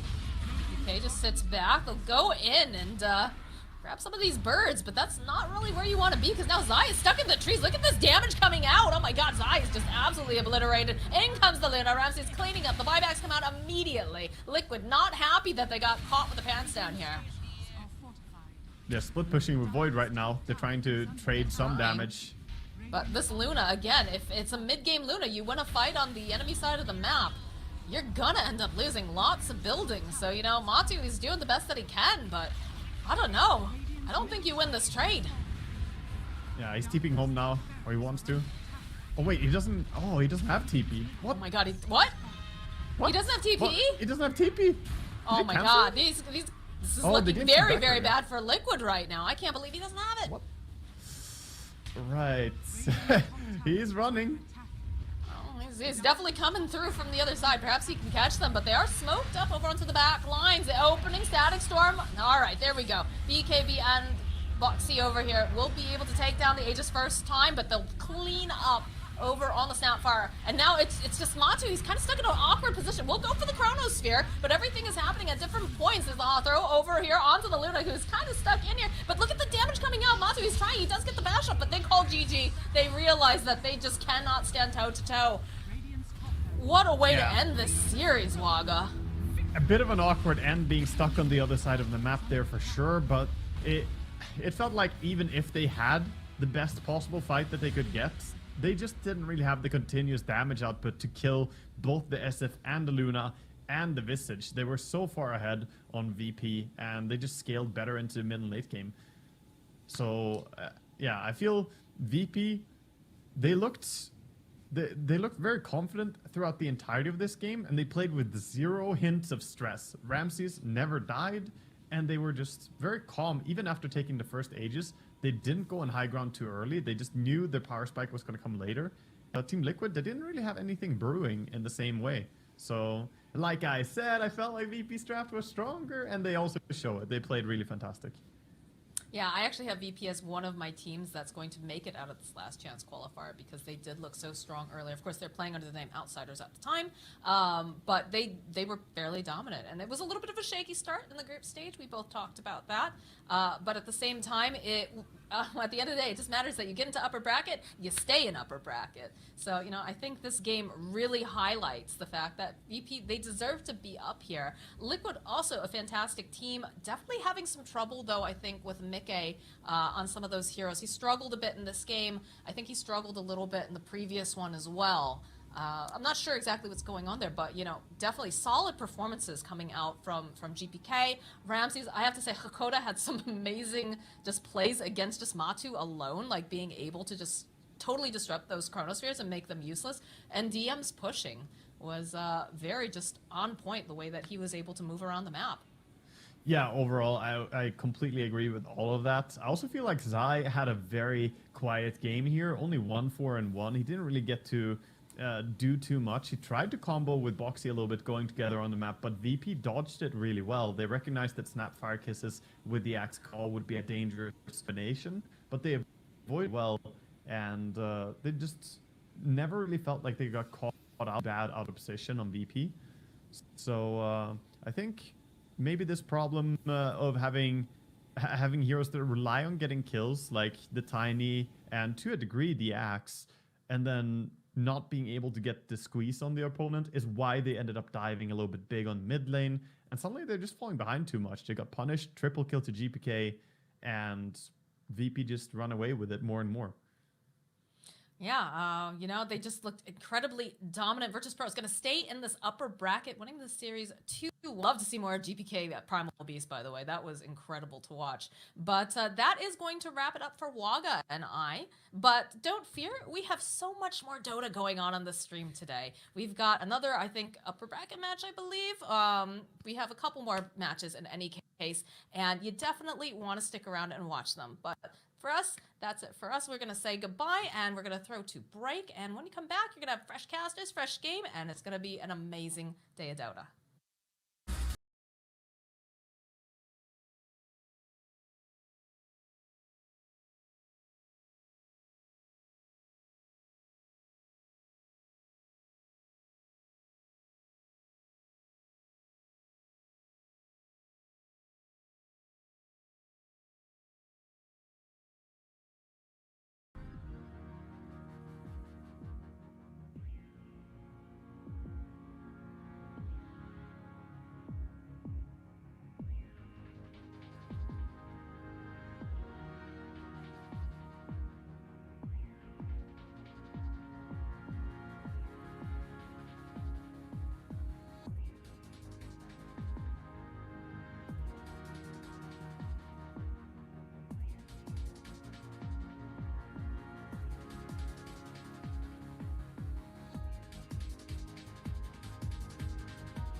He needs to use it, but...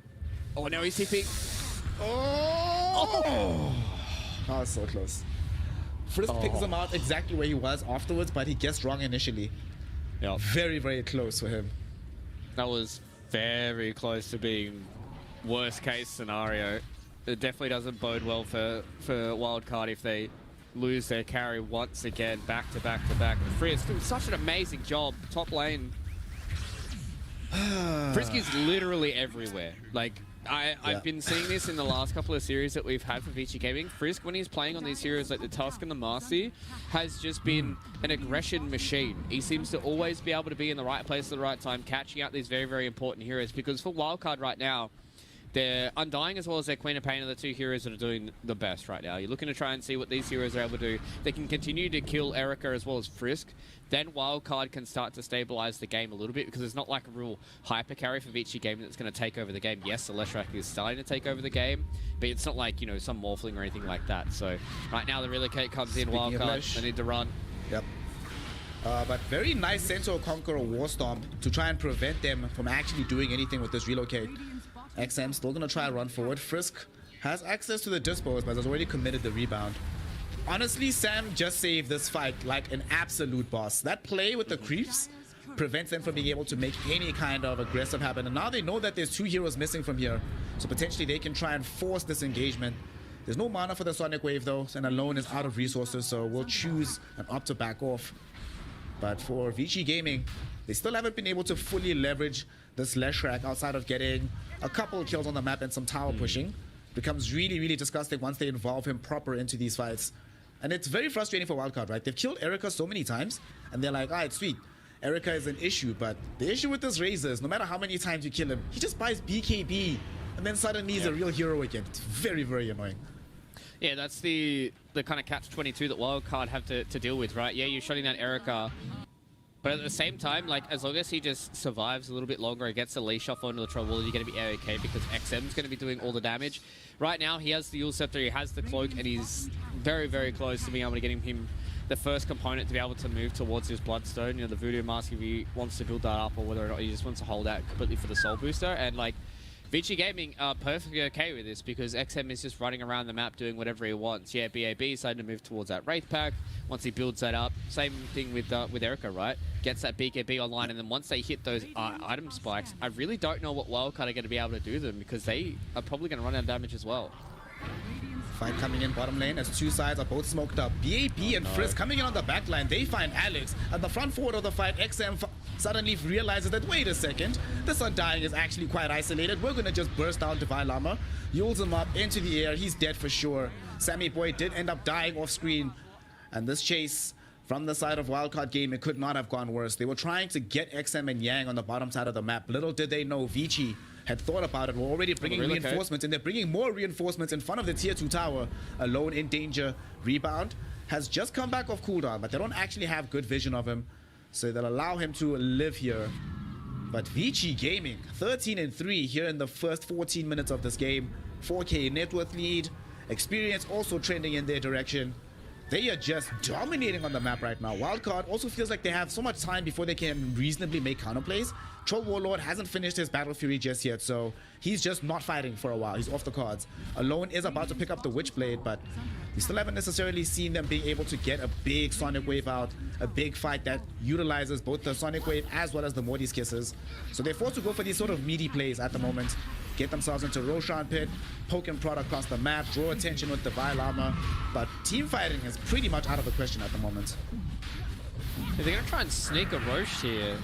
I don't hate this play, but they're going to have to commit a lot for it, and if Vici Gaming get privy to this information at all, they don't have a unit for Frisk to be able to jump off of, and yeah, this is going to be a free Roche. So Wildcard, they're going to be able to have a farming Aegis here for Eves as well, so he's going to be able to be a little bit more aggressive with the farming patterns that he's going to go for, getting close towards that Battle Fury. But the question is, how small is this map going to be for Eves once he gets this Battle Fury, right? Like, usually you want to try and abuse as many of these camps as you possibly can, but VG Gaming is doing a great job of just making the map so small for Wildcard to play around with. We haven't seen a Sonic Wave just yet, so maybe Alone's able to pick up a nice little fight here. Devi is in danger. If he gets rebounded upon, he is certainly going to die. He's trying to escape. Maybe having some backup. Alex will fire snap cookie him to safety, so he'll be fine. They get strong again. But in the meantime, Sammy might not be so lucky inside the Radiant jungle. As he gets caught in, Split Earth is there. Woo! Mega kill right now for this Leshrac. 5-0 and 3. And the death of this chain is going to contribute quite nicely to the Bloodstone Fund. That item is coming much faster than I think Wildcard are comfortable seeing it come out. Especially with XM just feeling so confident with Yang behind him. Hasn't died in this game for a reason. It feels like by the time you even get to him, you will have lost so much HP that killing him, at least at this stage of the game, doesn't seem like a reasonable prospect unless you catch him very, very, very flat-footed. Yeah, it's going to be a little bit too hard, especially now with the Bloodstone being completed at 16 minutes here for XM. He's a very, very big boy, and I just don't know how they're supposed to kill him. I don't think they can burst through 1800 HP, maybe with the Sonic Wave, but all it takes is Yang to be sitting behind. He's got full wand, he's got his mechanism up, he's getting ever so close towards that Holy Locket as well, and I don't know, man. Yeah, this feels like this Leshrac is probably going to go deathless this entire game unless he truly missteps. Like, Vici Gaming have been extremely aggressive with the relocates and how they've been playing with this Leshrac, but I just feel like it's going to be such a hard tale for Wildcard to be able to take down Vici Gaming. Speaking of said Leshrac, as we top lane, we got to see the disgustingness that is Marcy's sidekick plus the Visage Familiars, but now we get to see the disgustingness that is the Leshrac Bloodstone. Unveiling it now for the pleasure of Divine Armor. Enjoy life, my friend. You are not undying today. He's lost his life, and Alex might have poked out a little bit too long here. We'll get hit by these Spirit Balls. They know exactly where he's at. Trying to escape onto the high ground, but unfortunately, the Fire Snap Quickie doesn't carry him far enough. So he will end up just going down for a double kill to the XM Leshrac. This is getting out of control. This is becoming ridiculous. Down bottom, though, they do manage to take away the Aegis at the very least from Eves. Troll Warlord has been caught. Oh, no. Troll goes in for the Battle Trance. They just use him into the air, waste most of the duration. Split Earth will ensure that he dies. And of course, the one to get the kill is going to be XM. This is not fair. You get to kill the enemy carry and then still be in time middle to continue a push with the BAB Visage and ensure that the tier 2 tower almost certainly falls here as well. Where are you allowed to play Dota, Fluke? What must Wildcard do to actually have a foot in this game? Maybe make a gentleman's agreement that XM disconnects his PC for the next 5 minutes, and that might be able to make this game a little bit easy, because where the Vici Gaming are playing, they are very, very far ahead. It is 8,000 gold at 18 minutes into the game. As we see the replay here, like, you just see how Leshrac is one of the only heroes to be able to abuse the Bloodstone. Even Divine Lama, like, he understands, right? Like, it's at that point in the game where this Leshrac is so far ahead that it is going to have to be a misstep that comes in from Vici Gaming for them to try and get this work done. I think the question for me is, Snare, are we going to finish this game without Alone even using his ultimate? That is a very good question, because, but it's kind of difficult, right? You don't want to be just cavalierly committing Sonic Wave without any prospect of a kill. As Eves, there's a prospect of a kill onto him. He died so quickly. Like, I was looking elsewhere on the map, I clicked back on him and he's just dead. That was... wow, okay, and they catch him in the small window in between his respawn and before he has Battle Trance available again. So there's nothing he can do about that. But Alone, yeah, he might use a top now if he feels confident enough into Frisk. But Frisk is actually no small customer with this Unleash. Gonna still stay alive for a little bit longer. And there we go. The first Sonic Wave does get committed. Once Alone realizes that, wait a second, there's no reinforcements coming. I can't actually commit this. But now also Vici are like, sweet, their biggest weapon is down. Let's keep going on the map. We find Divine Llama down bottom.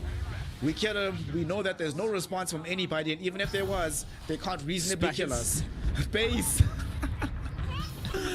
At least Divine Llama's having a good time. He's got a sense of humor about the situation. As Alone, I don't think he has a sense of humor about this one, as he gets count out by BAB, solo killed by the Orphlane Visage, as Eves is about to get killed off by XM and Yang.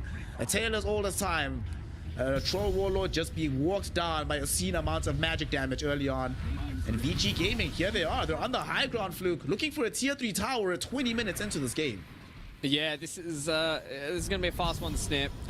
This 2-0 is going to be nice and easy for Vici Gaming. This second game, though, I think just the way that they played around the draft as well, the Troll Warlord was a bit of a question mark that the panel had for Wildcard. I think the rest of their heroes are pretty good, but they just got themselves into a position now where Troll needs so many items to be strong, and this Leshrac IO combination, as Kezu said, has literally just been dominating the pubs, so it is so hard for them to deal with even at this point, it is killing everybody who's across the map. At least now, maybe with some of these buybacks, they can do something. At least they haven't lost the game straight away, but they are so far behind the 8-ball here that I really don't know how they're supposed to be able to get something out. I think they're going to need 5 heroes just to kill XM by himself. If it's just him and Yang, they're going to need 5 heroes to kill him. Oh, Eves. He's been found out by the smoke. Eves has been scouted by the birds. Frisk, is he going to rebound into him? Of course he is. Misses, though. So that's going to grant an opportunity for him to survive. At the same time, Sam drags XM and Yang towards the northern part of the map, close to where the tier 1 tower used to be. Will die for this, but happy to give space for the troll to escape. Funnily enough, the only reason they left the push through this mid lane is because BAB was solo killing Alex elsewhere on the map, so they didn't have the Visage familiars with them. And speaking of Alex, he might end up dying again, and if he dies here, this will be a dieback fluke. Alex is gone. BAB is actually his worst nightmare in this game. He brings him down. Space created, we give away Visage Marcy, and yeah, this is happening. Divine Llama, he gave away some space earlier. I think he's going to be giving away a little bit more of it now as he's getting ran down. There is going to be a dispo soon, but with BAB being nearby, not even sure they'll need the rebound. They'll commit it anyway just to make the kill easier. Divine Llama's gone. Godlike streak for BAB. 9-0-3 on the Visage, 11-0-5 on the Leshrac. Erica doesn't even have to play Dota, and Leshrac about to make it even more as Eves gets caught. No BKB for you, my friend. He buys out the Blink Dagger just so he has something. But that also means he will not have buyback in the event that Vici Gaming bound into his base. The funny thing is with this as well, Erica's got the most deaths with 2 deaths. He's 2, 0, and 5 right now. He hasn't had to do anything. I think that was kind of the stroke of genius from Vici Gaming. They put a lot of eggs into the Kill Razor basket, and then Vici Gaming were like, all right, okay, XM now gets a free game, BAB gets a free game.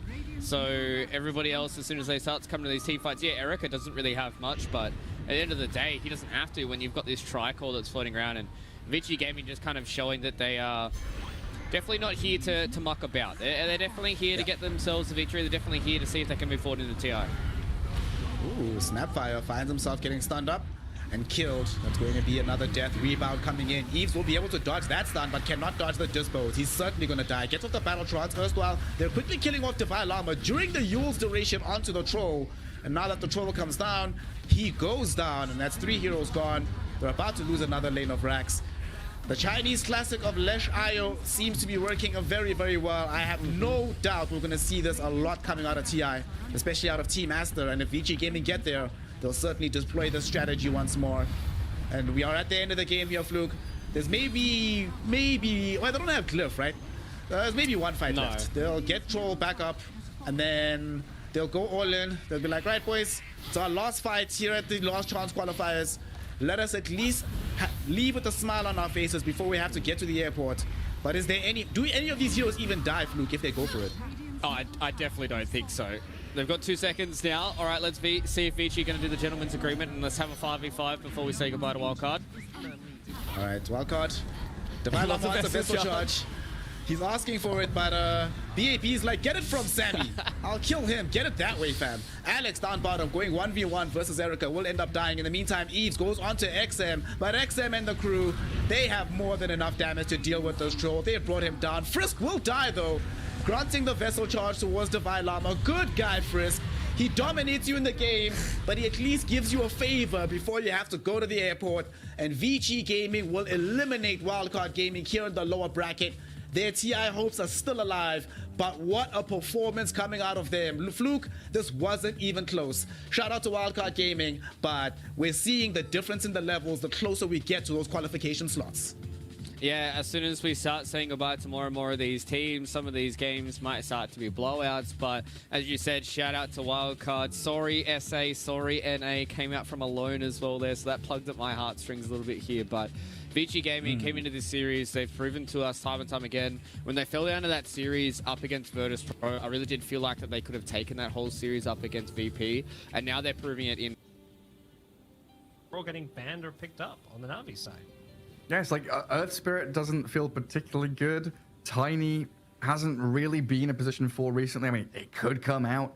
We'll see what they decide to do. They've got plenty of time here, of course, and to pick up their position 5 and 4 if they want to go that. And now we can leave our flex until the very end of the draft for Extreme. So what is their plan then from Na'Vi? Like, why is Elder Titan good here? Is that the answer to Enigma? You put the Astral Spirit, you get big damage? It's an answer. I don't think there is the answer. Otherwise, Enigma wouldn't be a first phase hero. But it's definitely good. Astral Spirit. You've got all the Eidolons. You get all the. You can get some early boots or just run down these Eidolons and two-shot them or something. So it makes sense as a concept against Enigma, particularly for the lane. Well, they do still go with that Earth Spirit. So they'll have the tanky strength hero to roll in and create a bit of a barrier for Shadow Fiend. Also really nice, we talked about this in Extreme's previous series, having a hero that just goes in and breaks vision, starts a team fight, creates a bit of chaos that kind of allows Enigma to bide his time and be patient with a black hole later on into the game. Yeah, it doesn't strike me as like amazing. I just feel like they were running out of options for these like go in melee supports. I feel like Earth Spirit, usually you want to have teammates that follow up your role initiation, and Enigma Shadow Fiend aren't really that. And it's not the kind of standard stuns that really pair best with a Shadow Fiend. Like I think things like Tusk and Clockwork, which are banned, are better. Maybe even the Earthshaker, generally speaking, is better. But Shaker's had one of the worst win rates of any hero so far in this last chance qualifier, so teams are probably kind of thinking like, yeah, we should probably stop picking the Shaker a bit. Yeah. So we'll see how the Extreme Gaming Earth Spirit goes. Definitely a couple of things for them. It's been a difficult road for Shaker. Disruptor now, so they will have that ability to. Well, hang on a second. Now that Glimpse does damage, Nyx can carapace it, can't he? Like he'll still get dragged back, but he'll be able to carapace it. I was gonna say, Disruptor was one of those heroes that he glimpsed Nyx. He doesn't get the carapace off or anything, but now it's got that bit of damage. I guess you can pre-cast the kinetic field so it still gets kind of trapped in it. Yeah. The damage, but yeah, a little bit annoying, perhaps. But there's a carry Na'Vi love. Yep, they like their Drow. It's one of the V-Tunes picks here. Doesn't I wouldn't consider this like an amazing pick against the Enigma by any means. It's just a spirit that like makes this scary timing. Similar to the Shadow Fiend, really benefits from having these melee supports. Nyx, Elder Titan synergize well. They're the heroes that just enable you to right-click people. So it does feel like a game where Drow. Nobody really jumps on Drow except for Earth Spirit, and the problems with Earth Spirit this game is the draft around it. There's no one to follow it up. So Earth Spirit alone doesn't want to roll into a Drow Ranger who's sitting on the backlines. Yeah, the synergy with the ET here, it's so nice to see teams drafting mixed damage, right? You've got magic, a bit of physical from Lesh, Drow Ranger with that physical damage, and ET in the middle there is going to be amping all of this up and really allowing... I mean, Drow Ranger pierces through armor, ET has got the base magic and armor reduction. At one point, 20 minutes into this game when ET's got a few levels, you could see Drow and Lesh shredding through people in a matter of seconds. Oh yeah, and that's the thing, it's like, it happens pretty fast and early. Like you're mentioning 20 minutes in the game, that's really, that's all they need. They're not this draft that needs to go 40, 45 minutes. They're not greedy at all. Extreme Gaming's probably thinking like, okay, let's, we need to match this tempo at least to a slight extent here. We can't afford to go too greedy ourselves. Like if they want to run an SF mid, they can't afford to pick some kind of greedy farming carry to go with it. They'd love to pick some kind of core, whether it's a mid laner or a safe laner that addresses Drow. Some of these like strength melee carries like Chaos Knight, which gets banned, but like Blink carries, a PA maybe, I guess that seems a bit greedy, but something to deal with Drow almost needs to come out. Yeah, do you feel like Na'Vi has flex with the Lesh? Like, could this be a position 3? I know we've seen it from other teams, but... Yeah, I think it definitely can be, yeah. I'm just looking back, and it looks like their past, 7 games, it's been no one playing the Lesh. I feel like I remember them during DPC leagues playing offlane Lesher, but I could be wrong. Okay. But I think Lace plays the offlane Lesh as well. But okay, so recently it's just been no one, which I mean, I guess you can see why Extreme Gaming, they're probably looking at that and they're just banning offlaners. Yeah. These heavy tempo ones, Darkseer, particularly the Beastmaster, something that, Beastmaster Drow's a combo going way back, and it's still pretty damn good, these two heroes together.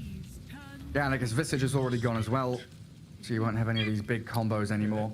And Ember Spirit for Extreme, so a bit of a gap close hero in onto the Drow. Yeah. And not much disable from Na'Vi. Like, you're going to have Carapace with a stun, but that's pretty much it. If your Nyx Assassin is like the be-all and end-all of your teamfight initiation, you need someone else. Yeah, this is the hero that suddenly makes your Spirit pick feel a lot better. Like, your Earth Spirit wants to roll in and start a fight, soak up a ton of attention. heroes like Enigma, Shadow Fiend don't really follow it up well, but Ember's a hero that really benefits from the kind of chaos and havoc that an Earth Spirit creates when he goes rolling on in. So I like the pick. It is definitely not a free Ember game. It's pretty good, but you mentioned the Nyx. I think even like things like the Drow Silence could be pretty annoying pre-BKB. Oh, yeah. It's definitely a game where he's going to have to rush a BKB, like maybe even first item, like after he gets his basic phase boots, Orb of Corrosion, whatever it is. BKB is essential here. I mean, what is this offlane hero now for them? Because my old brain is thinking Sand King, Centaur. I want a blink stun, but they just haven't felt good this patch. Is Night Stalker, is Magnus a hero, or Dragon Knight could be pretty decent. Ooh.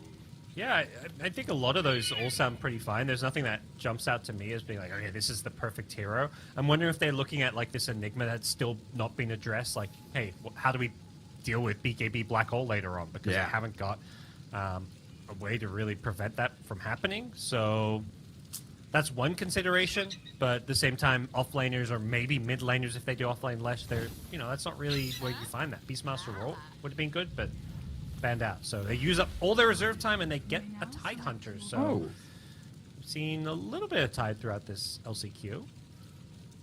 Yeah, so someone with a blink stun at least later on into the game.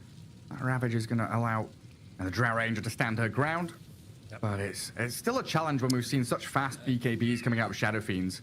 Yeah, and tied into Disruptor Enigma, like two heroes that can, you want to kill a Tide Hunter, you can't rely on your Kraken if you get caught in a Static Storm, if you get caught in a Black Hole, so not necessarily a dream Tide Hunter game by any means. It kind of fits their draft and gives them another body to put in front. Like, you've got Drow Leshrac who would just want these tanky teammates who run in for them. And I think overall Tide does feel fine against Enigma, particularly like in lane, early game. You address the pushes and stuff, but yeah, not a dream Tide pick. Yeah, I'm looking at these two drafts and thinking, Na'Vi, they have comfort heroes, but I don't know, in my mind, it doesn't feel like they've really drafted to kind of adapt or play against what Extreme has. While Extreme have meta heroes, they've got versatility and real signature heroes on their players as well. I'm kind of leaning hard towards Extreme here in Game 1. Okay, yeah, I think if they don't get rolled over, I'm totally in agreement. I think it just comes down to what Na'Vi can do with this early game of theirs. Like, no one's Leshrac could just snowball out of control. You've got this ET Nyx support duo that's going to be very kill hungry early on. So, there's potential for, I think, Na'Vi to dominate out of the early to mid game. I think the first 20 minutes is where Na'Vi has to shine. Yeah, get that laning stage snowball going. As we head into Game 1, Na'Vi up against Extreme Gaming here in the lower bracket, and it is elimination time. It's best of 3. So meaningful for these two squads. As the chat wheel lines already being spammed out, we've seen a bit of banter from Extreme. And Na'Vi, no slouches when it comes to the old chat either. I'm very curious to see how they'll battle it out in the mind games department. Yeah. V-Tune's already on the tips, he's not backing down from a challenge. Throws his weight at paparazzi, so calling out the big boy, the superstar of Extreme Gaming. He was the one that dragged them kicking and screaming through the series against Infamous.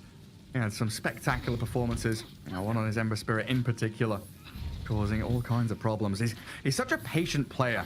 He's so very good at skirting the edges of the fights and finding the backstab onto the position 5s. In this game, I guess getting in on top of the Drow Ranger is going to be his key target. See how he fares, and that's perhaps why V-Tune was tipping him. He's like, you play some Ember into my Drow. We'll see how this one goes. Yeah. He's going to get Gust at level 3 or something. Yeah. I feel like every carry player who plays a decent amount of Drow, like, almost is excited about the challenge of playing against, like, a Spirit-type hero, because you have the counterplay with the Gust. Like, those Spirits have to be careful about when and how they go on you. You can make some kind of predictive reads with a Gust, so... Hey, so max level. That's a 6-second silence. It's no joke. Yeah. I think DP Silence and Drow Silence are two spells that always catch me off guard. It's like, wait, there's a 6-second silence? And that's where when DP was being played as a support all over the place, though, you wouldn't actually be leveling up your Crypt Swarm beyond like 1, maybe 2 points, and you just get max silence at like level 8 or something. And suddenly you're just silencing like 3 heroes for 6 seconds in a team fight. I mean, pre-BKBs, that is a massive amount of pain. Now, it looks like Na'Vi doing a bit of lane swapping here, though.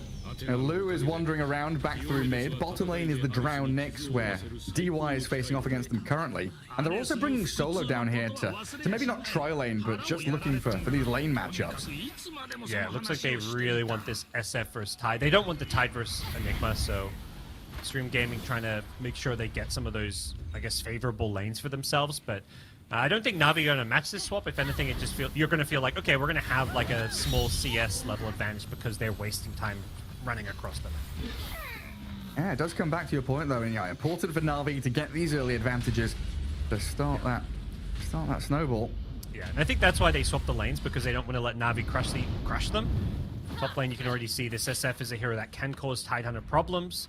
Can't really use your Anchor Smash Kraken much when you're not laning against the Enigma, so smart of Na'Vi, I think, to set up their lanes these ways. You know, they're going to get the lanes they don't want in the end, but ultimately, like, you know, they get that small advantage because of the time being wasted. Yeah, then smart from Extreme to walk it, right? Instead of TPing to react, they've always got that ability to react later on. Yeah, I think both teams have basically done the right thing here. Like, there's no point for Na'Vi to try and play musical lanes for, like, the first 5 minutes where they, you know, you go jungle or try to run across the lanes as well. You just say, okay, they swap lanes. This is good enough for us. Yeah, the classic 2 cores jungling. Yeah. 1 minute into the game. And some, like, 5 position has a solo lane to themselves. Like, yeah. Level 3, 2 minutes in. Yeah, super happy. Yep. You see, like, Enigma only still just level 1 because he had to walk all the way across the map. That's kind of the downside of making this big lane swap, and suddenly you're a level 1 Enigma playing into, like, a level 3 Drow, potentially. And there's still a Nyx Assassin down here as well. Sweden Strong hasn't made the move back up to top, so he's lurking around and maybe even looking for a play into mid. DY is kind of keeping tabs on Solo's Elder Titan, who is trying to keep control of these camps, centering, blocking, making sure there's no pulls or drag backs to give that Enigma a better time. And there is the move in towards mid with the chain stuns. A good bit of damage onto Paparazzi. Not gonna actually bring him down, but it's definitely a statement there from Na'Vi. Yeah, get some just efficient harass off, got a range creep deny out of it, so just give no one a bit more of an edge in this mid lane. Plus, you know, swoops on through, maybe, you know, you try and pressure some of these runes. He's gonna grab a bounty rune on his way through, so I think feeling like he wants to head top and just making sure he gets something along the way. Yeah, they got both of them, didn't they? Solo went across for the bottom rune. They've still got this deep observer ward watching bot where the couriers are starting to swarm towards Extreme's heroes. Yep. You can see on the CS, it's Na'Vi effectively with an edge in all 3 of these lanes, even if it is pretty small. Well, not the CS, the network. The CS is going just fine, but yeah, Na'Vi laning stage, they've got a 1k gold lead already. Yeah, we finally get our 2-1-2 lane. Sweden Strong is back up to top. As we see Old Levin starting to get himself up there with the XP. DY already level 3, while the Enigma is a couple of creeps short. V-Tune trying to clear through some of those Eidolons, but good little bit of micro there, and just Old Levin walking it back. In trouble top. Oh, the razors have already come out. Lu has another one and a final touch. Ooh, the Kraken Shell damage block. He's got this ring of protection, but the final raise comes back off cooldown. And Lu with the first blood. Yeah, just you hit enough of these raises and poor Tide, not something you can really resist, and he's going for this fast hood, but he was just about a couple hundred gold short of the cloak to complete it, so if he has a hood there, he can definitely survive against the Shadow Fiend, but until he does, there is that potential for kills to come in on top of him. Yeah, the double melee lane here against an SF Earth Spirit. PYW has got his level, so he's able to get in on top of them if they do show their faces again. One just going to miss out on the stun in mid. Does have a bottled water rune, so plenty of sustain there to stick around as this Paparazzi. Yeah, small edge going no one's lane, as you'd kind of expect in the Lesh vs Ember. Ember doing what he can, spamming the slide, kind of treating it like the puck matchup where you just max out Slide of Fist, get your early Blightstone, and then all the corrosion, and just harass as much as possible. Yeah, when you're level 6, might even look for that kill opportunity. Keeping Leshrac within that kind of kill threshold where he's close to death, or one rotation can make the difference, but also the fact that no one with level 2 Edict, he kind of wants to be moving forward aggressively, diving. Yeah, with this damage, Paparazzi is going to get caught out here, does pop his stick, has a Fairy Fire to play with. One more Split Earth is coming though, slows him down, but the roll in. PYW stops them in their tracks. They don't get the kill on Ember, and they'll have to take down the Earth Spirit instead. PYW with the saves. Good job saving his buddy there. No one was just going to kind of chase him down. Even without the level 6, with the Nyx TP, no one made a really nice play, catching him under, like, near the tower with the Lightning Storm into Split Earth, and with a TP in, it was going to be a kill with the chase down, so... Earth Spirit kind of saving the day a little bit. Paparazzi's now level 6. And just an unexpected move. Normally you're thinking, like, Lesh is going to try to kill you level 6. They do it at level 5. Was something that Paparazzi wasn't quite ready for. Just a little bit of an edge there. There's no one. Bottles the Arcane. DY going to feel the full strength of this Leshrac at level 6. Paparazzi going to have to remnant away. Sweden Strong does land the stun, but no real follow through with no one so low on HP and mana. Yeah, fortunately for no one, the rune did spawn on top of him bottom. Otherwise, that could have been a bit precarious for him if he doesn't have that extra bit of regen plus the Arcane rune to play around for that fight. But he's a bit too low here to kind of stick around. So it looks like he's going to head back to the jungle and kind of give up this mid lane to Paparazzi for the time being. Do you remember how the bounty rune started? Was it 2 for 2? Because since 3 for 1, maybe. What, Na'Vi advantage? Yeah, Na'Vi advantage. They got at least 2 on Na'Vi, maybe 3. Yeah, because since then, Na'Vi have had like every bounty rune. Okay, well, that's where they're getting their gold lead from, because yeah, it's Radiant cores you're on top, but the dire supports have gotten some good bounty rune money. He gets him. Requiem and the raises from loot find the Nyx assassin, as Na'Vi were the ones trying to get in on top of that Shadow Fiend. And Paparazzi in the mid lane, trying to bully back no one here. Yeah, Solo's going to TP away from PYW and DY as there was a long chase down in that bottom jungle as well. Na'Vi kind of dragging Extreme from one side of the map to the other, and continuing their focus on this mid lane for no one to build himself up on this Lesh. Would love to see some stacks for him at some point as well. Yeah, we're seeing the lanes kind of dissolve a bit here. Na'Vi swap things up. They send the Drow top, the Tide bottom, but Old 11 says, okay, I'm going to follow you. He just TPs up top, meets him, and no one. He gets rolled on and says, oh, yeah, come on then. Let's see what you got. Always a little bit scary rolling on a Leshrac. This is one hero that's a little bit less scared of the Earth Spirit than the... Yeah, just press all your buttons and see what happens. Yeah. And you've got the backup of Sweden Strong as well to chain stun with a Split Earth, which is really nice to have. Yeah, you're coming right. up, and I guess the downside for no one's Leshrac is he didn't really have the health or mana to stick around to fight over the runes. Just an illusion, so luckily not something that Paparazzi can do too much damage with.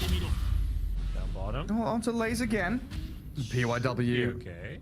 He was trying to get in front for body blocks, but Lays with that hood. And walk it back. He's holding a point as well, considering if he wants to level up that Ravage, if they're going to use it in the next minute or so. It doesn't look like Na'Vi are going to be amassing their forces bottom, though. They, again, just TP back into mid. They hold out on top. Keep the Lesh and the Drow farming, because they are the key elements here in terms of damage for them. Get the stomp on 11, but it doesn't look like VTune had any interest on going in, particularly with a black hole available, so... Lays again. Instead, yep. There's the roll back in. He levels Ravage. He's thinking about it. Will get it out there, and SF gonna get chain stunned up by no one. Sweden Strong with an impale too. Beautifully executed by Na'Vi, while VTune is rotated down here as well. They bring everyone, bar Solo, down to this bottom lane and utilize that Ravage to perfection. Just great bait. The Tide there was ready for it. He even pump faked it once, knowing that he wanted to make sure the Leshrac was in range to get the chain stun off of the Ravage, so perfect execution. They may lose Solo with Paparazzi rotating up top, unless Solo can find a way to TP himself out of here, but Na'Vi will be thrilled with the result. Yeah, there's no point in chain, so Solo might have been able to go for a TP there. But Old 11, he'll arrive, Malefice, make sure it doesn't happen. But while that kill on Solo happens, they've got the tier 1 claim down bottom lane with a nice wave arriving as well. Na'Vi have complete control of that bottom jungle, and more bounty runes for them as well. Yeah, yeah, you were saying they love their bounty runes, and they're going to keep finding them and picking a few more up. It's still an Extreme Gaming side who are only down 1k gold and have had pretty good lanes and farm on all 3 of their cores. If anything, the lane swap paid off for them. Like, you see the Tide a bit underfarmed, and the Hood keeps them alive against SF, but it doesn't allow you to farm still. Anytime you go up, you get double raise. Yeah, you don't take too much damage, but you just can't compete for last hits against Shadow Fiend. Hey, is he going to go into the Wraith Pact? It looks like Enigma's going for one. Is that Tidehunter's plan as well? Yeah, he's got a cute... Oh, I guess he's got just the Vlad's queued up for now. think you want to go for it with this game. Like, you're playing around Leshrac Drown, trying to hit this kind of mid-game, like, big team fight timing. Take Roshan and kind of snowball from there. I think Wraithpack kind of fits that pretty well. Now, I guess it works a little better when you've got that death ball as well. Rather than having the Blink Ravage, you want to be grouped as 5 and playing these kind of honest head-on team fights against Extreme. Because you know that Enigma's doing the same thing, no Blink, going for the Wraithpack, so there's no surprise initiation from either team at this point.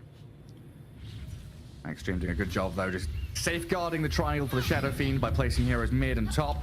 Enigma, one of the best heroes, just shoving out that top lane as a Radiant team, along with Beastmasters and stuff like that. Always feels nice when you can do it without putting your hero in any danger, and they've given up their own jungle kind of as a consequence of this. PYW is kind of in the area with an observer ward, but unable to really come in and stop no one from just stealing all this farm. This is just Na'Vi doing a good job understanding how strong they are and that they can kind of really invade and take over this part of the map and force Extreme Gaming just to farm their triangle area. Well, I look at their logo and I think Unique as well from time to time. I see for some reason my brain saw XG and thought it was UG. I don't know what's going on. Yeah. When Unique was a CIS team, wasn't it? So it's like Na'Vi against Unique. That makes perfect sense. Yeah, look.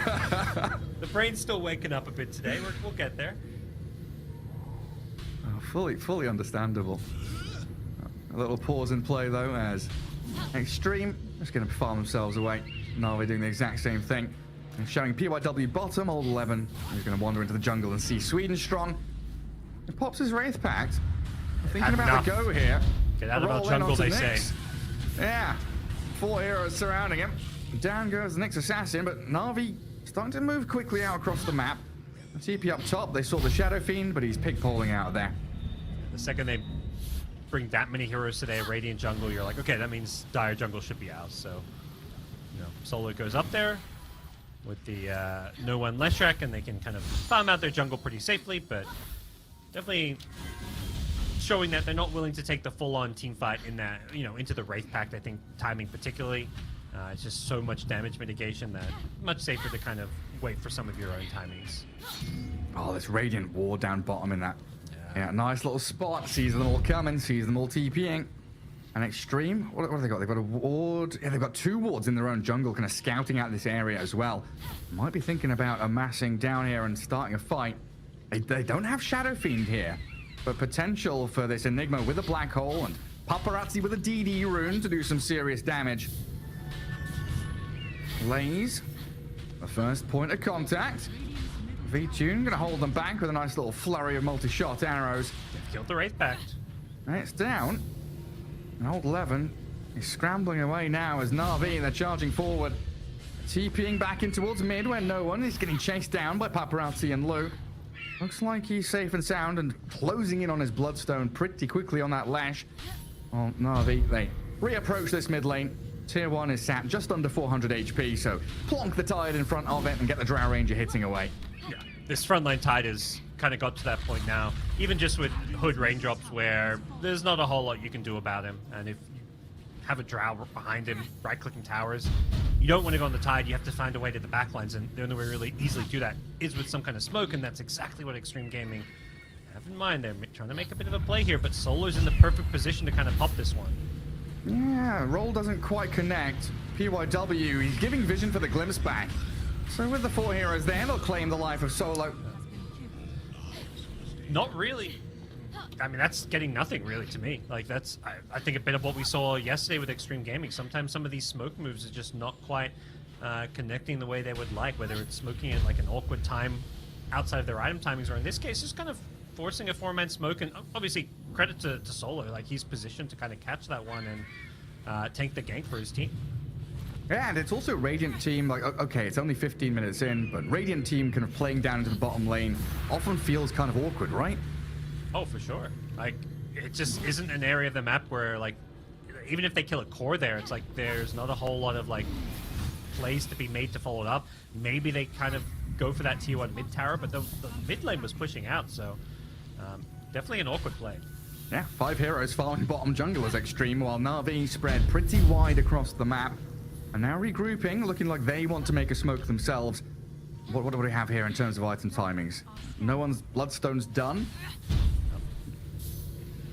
Eyeballing this Dragonlance. Radiant Triangle. They were hoping someone might be farming these Ancients, but they can just settle for getting some vision down perhaps and maybe farming a bit out themselves. They'd love a kill on Paparazzi mid. Oh, the gust. It comes, and the Ravager's there too. He's stunned and silenced, and that split earth lands right in the nick of time from no one. PYW is going to roll away, but that was so well executed. It really was. DY, I think, got off the best imaginable static storm to try and counterplay it to stop the chain stun from happening, but he preemptively gusted on V-Tune to almost stop the Ravage follow-up, basically allowing him to kind of remnant out. So great play coming in from Na'Vi to get a big key kill. Extreme trying to strike back.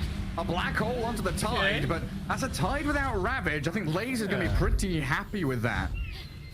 Yeah, like one of these black holes where he's not going to find a real good opening to use it anyways. Like, you're playing against a Drow who you're never getting on top of.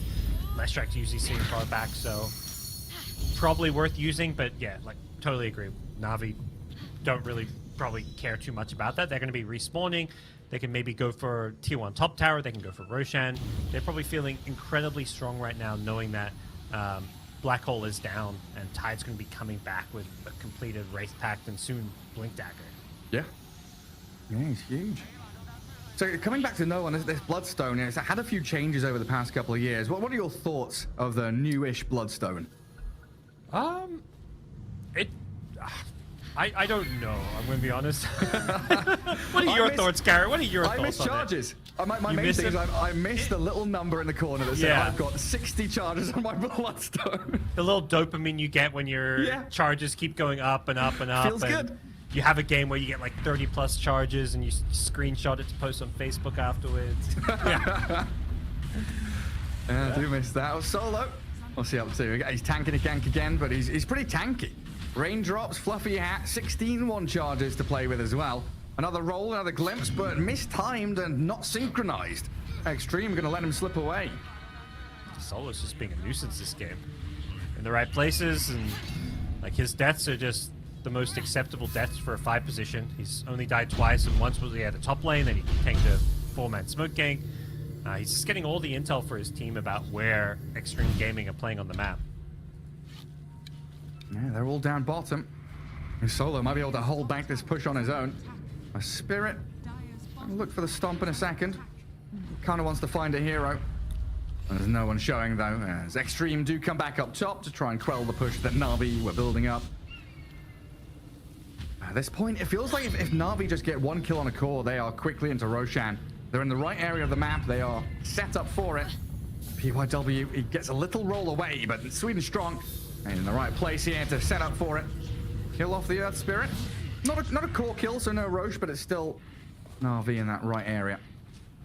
Nyx looked really good this tournament, like as a hero. Like I feel like we saw a lot of Team Secret playing with Zayats on Nyx, and it's just these skill setup. Like Nyx players are just getting so much better at playing around any enemy sentry ward placements and not just running into dumb places on the map and feeding. You have to be patient, and so far we've seen a really good job by Swedenstrong to kind of set up a number of kills for the team. Yeah, because it's that invisibility factor as well, right? You're forcing your opponents to spend all this money and time to buy and place the sentries. Yeah. You need to see that Nyx coming, or else that happens. You get caught and killed. Smoke up. They want to contest this Roche attempt. Na'Vi, I think seeing so many heroes missing they're getting cold feet about the idea of Roshan, but they still want to take a fight. Double damage on Ember Spirit is spooky though. That's a lot of damage this Ember can dish out in a team fight. Another DD. I mean, there's no black hole for 30 seconds, so I think Extreme here kind of hoping that things bear out a little bit, but the Blink Ravage from Lay straight onto the SF, and they're going to look to blow up Blue, but he gets off the BKB and the wand. Requiem out now, the Static Storm, and they've killed the Nyx. Lay's now trapped up on this high ground, and no way for Na'Vi to close the gap. 2 heroes down, and they're looking to grab Solo as well. Chains glimpse back into the waiting arms of Lou, who takes a double kill. Now Roshan is open for them, but they're not going into the pit. Yeah, I think these death timers just maybe a little bit too low. If it's SF as a DD, sure, but I think they're just a little bit lacking on damage and also nobody to tank it. So great fight for Extreme Gaming. They'll just happily walk away, and SF getting his BKB off. They just didn't. Yeah, the Ravage follow-up damage just wasn't quite enough. And once he got that BKB off plus his wand and just turns on Requiem, suddenly the fight is heavily lost. Like, you can basically, the Ravage was used just to try and kill an SF. It clipped a couple heroes on the outskirts like the Disruptor, but that wasn't enough to win Na'Vi the fight. Yeah, now we're looking at a Black Hole being up, Ravage being down, a bit of a window here for Extreme. They kind of want to wait out this BKB cooldown of Shadow Fiend before they actually go and actively make a move. That's where DY just going to sit and hold the triangle for him. V-Tune farming the opposing Ancients as well, grabbing some of these tier 2 neutral items now.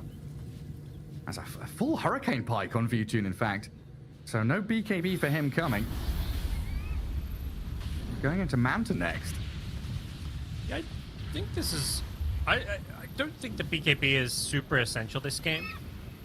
Because you're playing so much in the backlines and you have such a good kind of front line from your teammates. Spirit's going to scout some heroes out here. But yeah, I think with this like triple melee, you know, bruiser teammates who can kind of frontline, it's almost better that he goes from this more kind of utility approach. No, they just miss out with that sentry. Observer ward just atop the staircase, not going to get scouted. And there was a little moment there. I love it when it happens, but V-Tune and No One were in step together. Like, they actually turned at the exact same time, like perfectly synchronized when they were moving forward, moving back. Whoever's making the calls, or just, you know, innate understanding of what your teammates are doing. Radiant's top tower is under attack. See if Na'Vi are going to make any kind of next big move. That first attempt to try and set themselves up for a Roshan fight backfired pretty heavily, but with Ravage back up, possibility is once again there for them to try and make that next big play. And just catch up solo.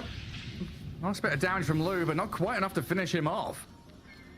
Oh, yeah, Astral Titan buff giving them that little bit of move speed to get away from danger, while all 11 sniped out by the remaining members of Na'Vi down in that bottom jungle. Yeah, it's a bit greedy farming there alone and trying to finish that BKB, whereas you're playing into Nyx Assassin, you don't have those like Observer plus Sentry kind of traps lane, or at least like, you know, you need those entry points to your jungle covered so you see Nyx coming. And Radiant jungle down bottom is dark because they're prioritizing Roche as they should. Most of their vision's on this top side of the map, but once Enigma goes down, even just for like 25 seconds, that gives Na'Vi the window to take Roshan for themselves. Yeah, that's the core kill they needed. Now, I mean, do we give Aegis to the Drow, or is this a Leshrac Aegis? It feels like no one's going to be the frontliner here, but it looks like V-Tune maybe a little bit afraid of the potential for Ember Spirit and Enigma to jump on top of him. Does grab it up. I think he's just the one that can dish out a bit more damage in a fight, and it's going to be so important to address like the BKB Shadow Fiend. V-Tune being able to play kind of, you know, a bit more aggressively and on the front lines to dish out damage is going to be pretty nice for them, considering he's itemized, you know, more offensive, like mix of utility and offensive, but you know, he hasn't gone for that BKB as mentioned, so yeah, a lot of damage can come out from this Drow. Because no one's probably feeling invulnerable with Plate Mail, Yules, Bloodstone, a backup, a Tide, and a Nyx with a couple of Ravages. Yeah, I think he's pretty happy with where his game. I mean, he hasn't died all game, so I mean, same for the Drow Ranger, but just generally speaking, Drow's going to feel a whole lot more squishy, and like you have to be very careful with your positioning. Leshrac, you're like, yeah, I'm just going to run in. Yeah. Charge forward. Strike fear into the hearts of their enemies. Old Levin is showing again on this bottom lane. He's going to see V-Tune and Lays arriving. A bit of a wraparound from Nyx Assassin. No blink down yet. I think it's coming out on Courier for Sweden Strong. Unfortunately, won't find the catch. You have to respect Nyx Assassin. Like, you can't stand between that tier 2 and tier 3 tower. You have to, you know, hug your buildings, and I do see him making a move. So Sweden Strong getting some good intel about where this Enigma's moving. They see the rest of the team up top, so they know they can take this fight with Enigma not here. They're trying to now force the engagement here. Well, they got the vision. Glimpse on No One. Going to drag him back down to bottom, though. Sweden Strong and Lane still fighting this PYW Earth Spirit, who will roll off to the right-hand side. Can they catch up to him? Doesn't look like it. A very good glimpse as DY getting battered down by V-Tune, so at least something going Na'Vi's way there. As Extreme scramble back to hold the high ground of their triangle, get behind that top tier 1. Yeah, it's not over yet, though. Lou, the Requiem, very well placed onto the Nyx, gets the takedown on him. That's the Observer Sentry combos. You want to put your sentries near your Observer wards when you're playing against Nyx, so you can just kind of see him making these moves, and SF was just ready for it on the high ground. Navi's still with an Aegis though, so they're still going to try and push down this top lane, trading, you know, Nyx for Disruptor. They're not going to feel too bad about, but they'd love to get a bit more with Aegis in their side. Yeah, I think one of the key things is they defended that tier 2, right? They get the one bottom, so they grab the outpost, and they defend their own outpost in the process. We go Extreme Gaming. They've got this Enigma BKB now. One of the things we touched a bit upon during the draft is just this, lack of BKB Black Hole canceling, so not something that you can rely on like an Earth Splitter or anything for, so... Is the answer like Drow Ranger Basher, or do you just tank the Black Hole when it comes? Yeah, I think it's positioning. EYW straight in onto Solo. A lot of damage. That break, the Silver Edge hit, takes him down, but again, it's just the trade. 1-for-1.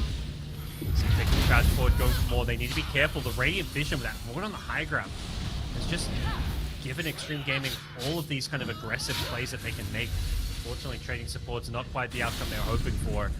But until they get this Enigma Blink, it isn't easy for them to find these black holes. I think kind of to go what you're saying, I think for Na'Vi, they're basically saying, we don't care if no one's Leshrac gets black hole because he's going to be in the front. As long as you push your buttons, you've got Pulse Nova on, Edict, you're getting black hole. Like, no one getting black hole is almost like a good outcome. And if Drow's positioned far enough back, you just need to make it so that Enigma can never blink on top of the Drow. So, you know, Leshrac gets black hole, Drow just right-clicks the Enigma and shreds through it. Yeah, I feel like often we look at these kind of games where there is an Enigma, Shadow Fiend, we talk about the scaling into late game, and Na'Vi, we touched on how they kind of wanted to snowball out of lanes and get the job done in the first 20-25 minutes, but it doesn't feel like they lack in scaling themselves. Drow, Lesh, even this Elder Titan, they do pretty decently going into late game. Na'Vi move down south. Both teams kind of know where each other is. Extreme Gaming, they, you know, 3-man retook the outpost. Meanwhile, Na'Vi just dewarded, so there is a sense of what the other team is doing here as Na'Vi try and venture off Ultra on the map. There's no real farm to be made. Venturing into a pretty kind of dark place on the map wasn't something they wanted to do, so they're going to take these Ancients, bottle up double damage on Drow Ranger. They'd love to take a fight where they're playing around Vision or a high ground. Yeah, it's huge.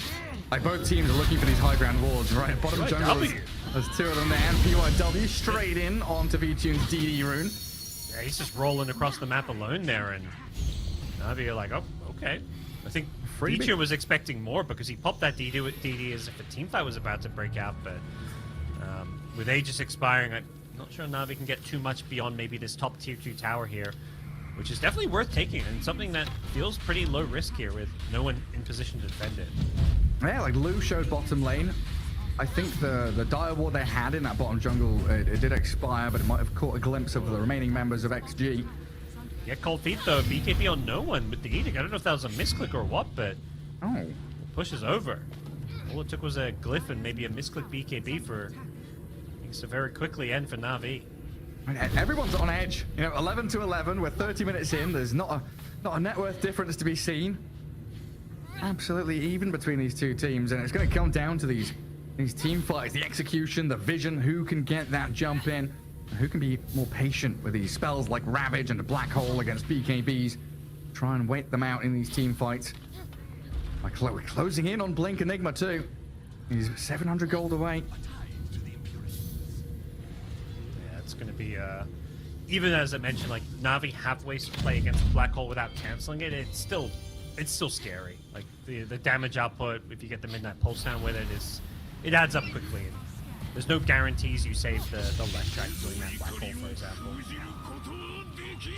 Yeah, I'm looking at this and thinking it'd be kind of nice to see. Oh, XG already have a gem? Oh, they do. Okay, they already have it. Never mind. Paparazzi, he's got it. Well, no one just kills PYW again in that top lane. Just rolling around, trying to find where Na'Vi are.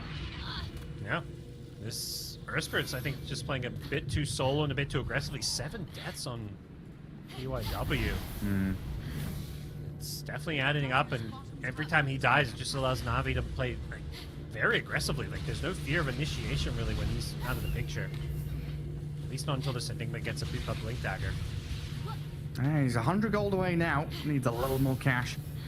But yeah, great to see both teams buying these kind of 30-minute gems, remove the vision. Very important for Extreme as well against 2 Invis heroes now. Nyx plus the Shadow Blade on Drow.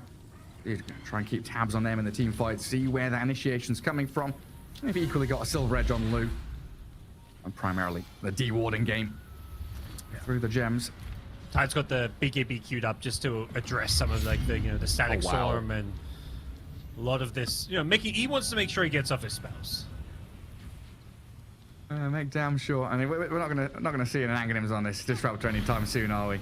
Even with a Philosopher's Stone, he's got 1,000 gold saved up. Yeah, not anytime soon, but Eventually. Yeah, it's one of those things like you can maybe disassemble and go for an Aeon Dis. It's like, do you prioritize like the late game or getting something that will help you right now? So curious to see where they go with this. As a smoke from Extreme Gaming. See the Tidehunter mid, and they're gonna glimpse back and go for the skill. Alright, he's dropping watermelons everywhere. Half HP from the big hit out of the SF. And Lay's blown up while Paparazzi chases in onto the Nyx Assassin. A quick couple of kills. XG, a minute away from Roche respawning, do get the takedowns. They can't easily convert this into a tier 1. They're thinking about going up this high ground again.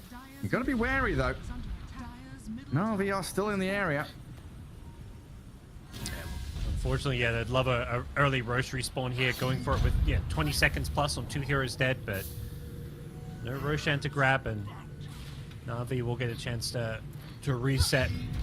But really the good news for Extreme Gaming is also that they just don't overcommit. They only use Static Storm as far as their ultis go. So you got to imagine Na'Vi when they respawn, they're going to be prioritizing the Roche area, trying to get a good smoke gank into a pick off into a Roche, and Extreme Gaming will be ready to take a fight. Yeah, like the combination of Static Storm and Silver Edge against this Tide, he's not tanky at all. Oh yeah, he melts. Like no armor items. That's the big one. Like you can get this BKB, but a Shadow Fiend who goes in with a BKB is gonna kill you in like maybe 7 or 8 right clicks. Yeah, it's pretty nutty. Oh, Roche coming up in 5 seconds now. Silver Edge completed on the drought. Na'Vi positioning themselves, but no real vision for them. A couple of high ground wards here for Extreme around the pit on their side of the river. That's what they'll try and play around here, sitting under it, waiting to see if Na'Vi are smoking towards their side of the river. They've scouted out Roshan's respawn. Na'Vi haven't, but it was like a minute and a half, so they're gonna know. Okay, they're gonna scout it now with the ET. So the team's aware of its potential following a team fight to give someone a big advantage. This Aegis is going to be a much more important one than the last one, particularly if Na'Vi get their hands on it. It does feel like they're at that point where they've hit all their kind of key items and they would be ready to take all these out of towns and even threaten high ground with an Aegis. Yeah, it's so incredibly scary. Like even outside of the gems, like you're saying, both teams have ways to break vision or give that little bit of information to them for the initiations, whether it's Eidolons or a Thunderstrike or an ET Spirit, Nyx Assassin Invis and hunting as well. Tons of ways to get in there. Feels See like where the your opponents are. Yeah. The big problem here for me is going to be this Ember Spirit in the late game. Like, I just don't feel like Na'Vi are going to be able to easily address it unless they can hit like a Carapace on something, but I just don't think Ember's not going to let that happen. He's got the gem, so there's no sneaking up on the Ember, and there's no like insta stun or disable that you can rely on. So basically, Ember's going to be able to get all his spells off every fight, jump the back lines, and with an Aghanim Scepter now, he does a lot of damage in these fights. Oh, it sure does. I feel like, back in the day we'd be saying Blink Ravage can do that, but players now are just so fast at pressing buttons. Yeah. You get that BKB off as soon as you see the Tide jumping in on top of you. Extreme though, they are smoked and looking.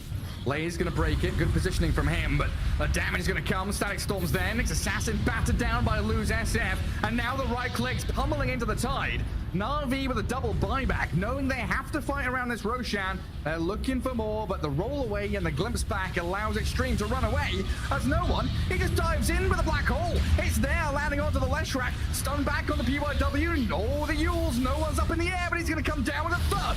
Dies to the rest of them, but Lays, the Ravage and the Gust, they're gonna chain disable, silence up the Ember, attempts to TP, but the damage from Drow, it's too much to handle.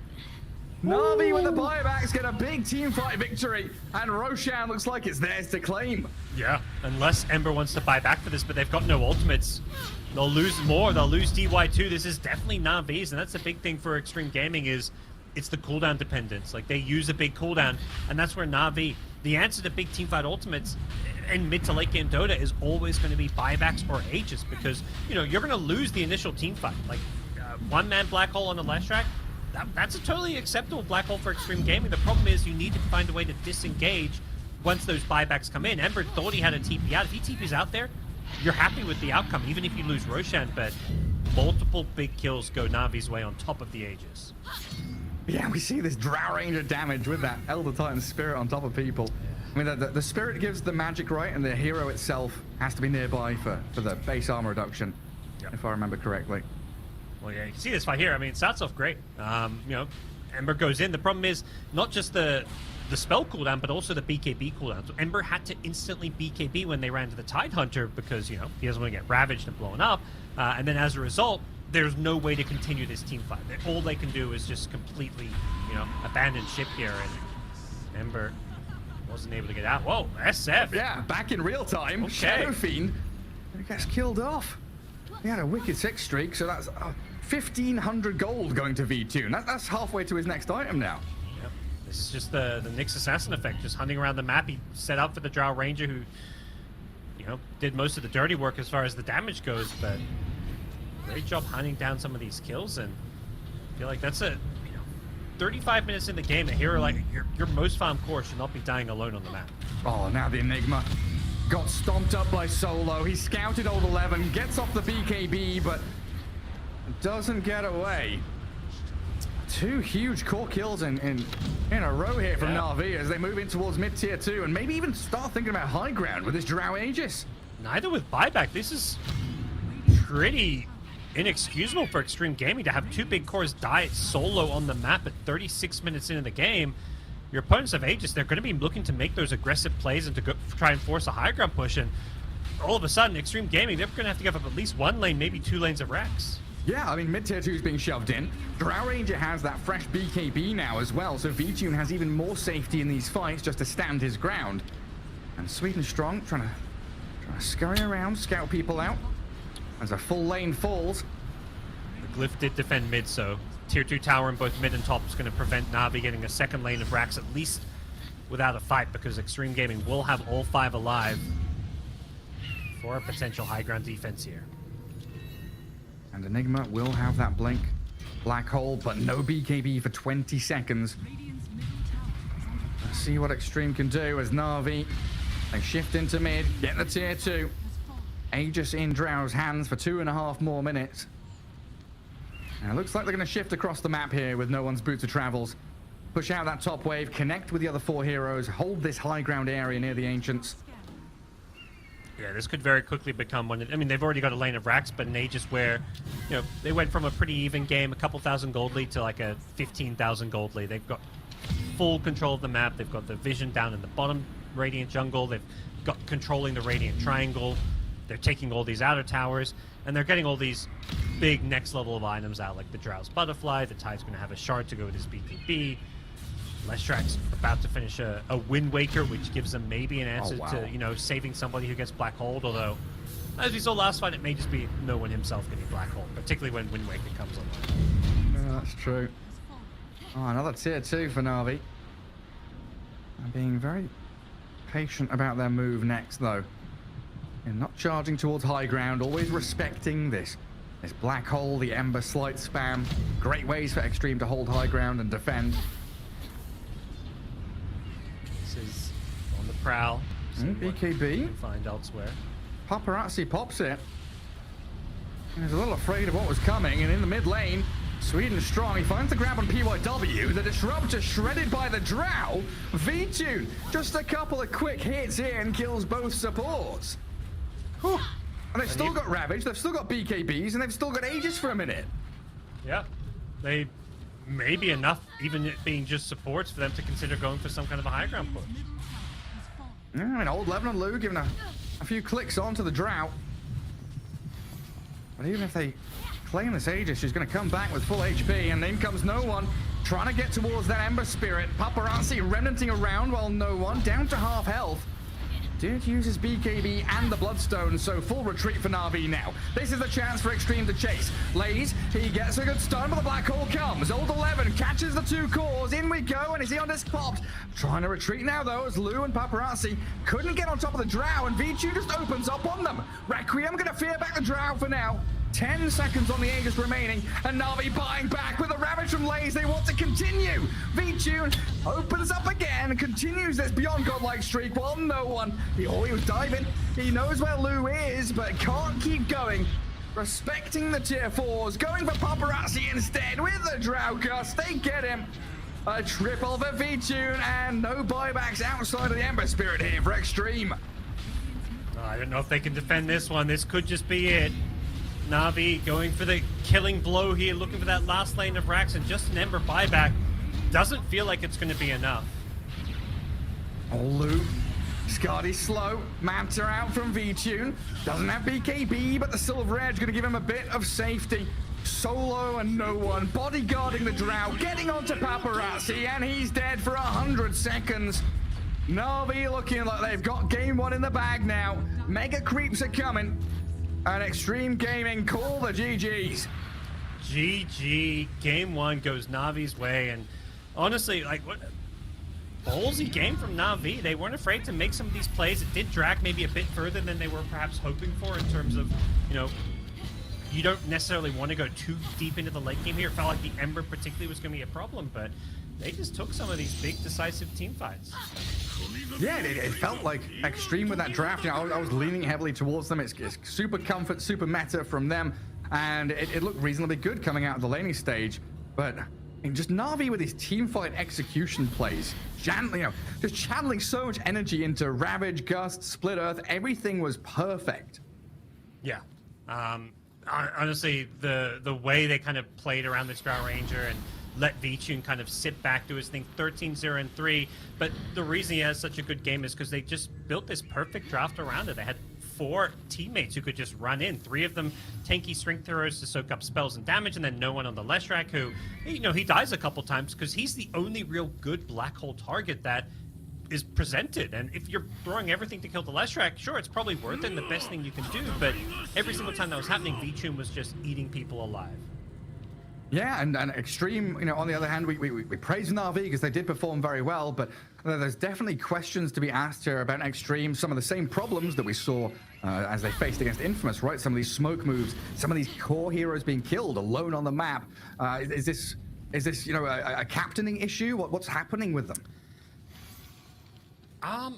It feels like maybe a bit of discipline is just lacking at times, or direction. Definitely, you know, you need that kind of calm, steady voice, kind of, you know, basically kind of making those calls when you want to make those big smoke moves and making sure you connect in a way that's kind of meaningful. It feels like a lot of their smokes are like, okay, we killed Solo's ET, and even if they killed a core, it wasn't in like the best place on the map. But I think more than anything, like those solo pickoffs, that's on the individual players. Like you can't micromanage every single player. You're thinking, okay, my SF's gonna push out this lane, and you know, you're just expecting them to know when they need to back off. You can't micromanage players to prevent them getting picked off. So I think just a bit of misplays from individuals in Extreme Gaming that kind of led to this game just suddenly ending when it felt like, for Extreme Gaming, like I think this game was in a pretty good spot for them. Like even losing Roshan there, that initial fight, you know, they kill a couple of heroes, force buybacks, and then, you know, they lose their Ember because these heroes bought back. But even at that point, the game still felt,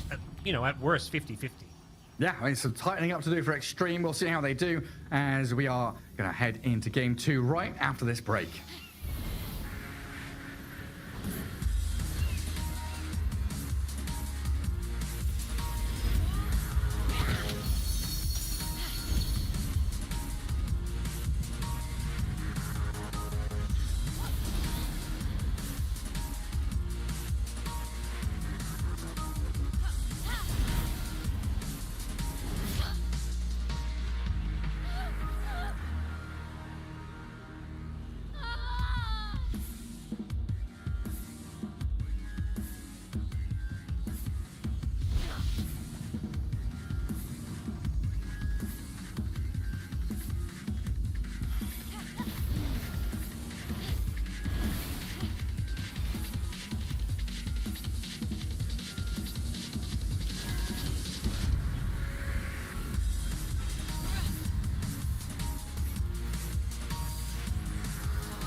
Zephyr.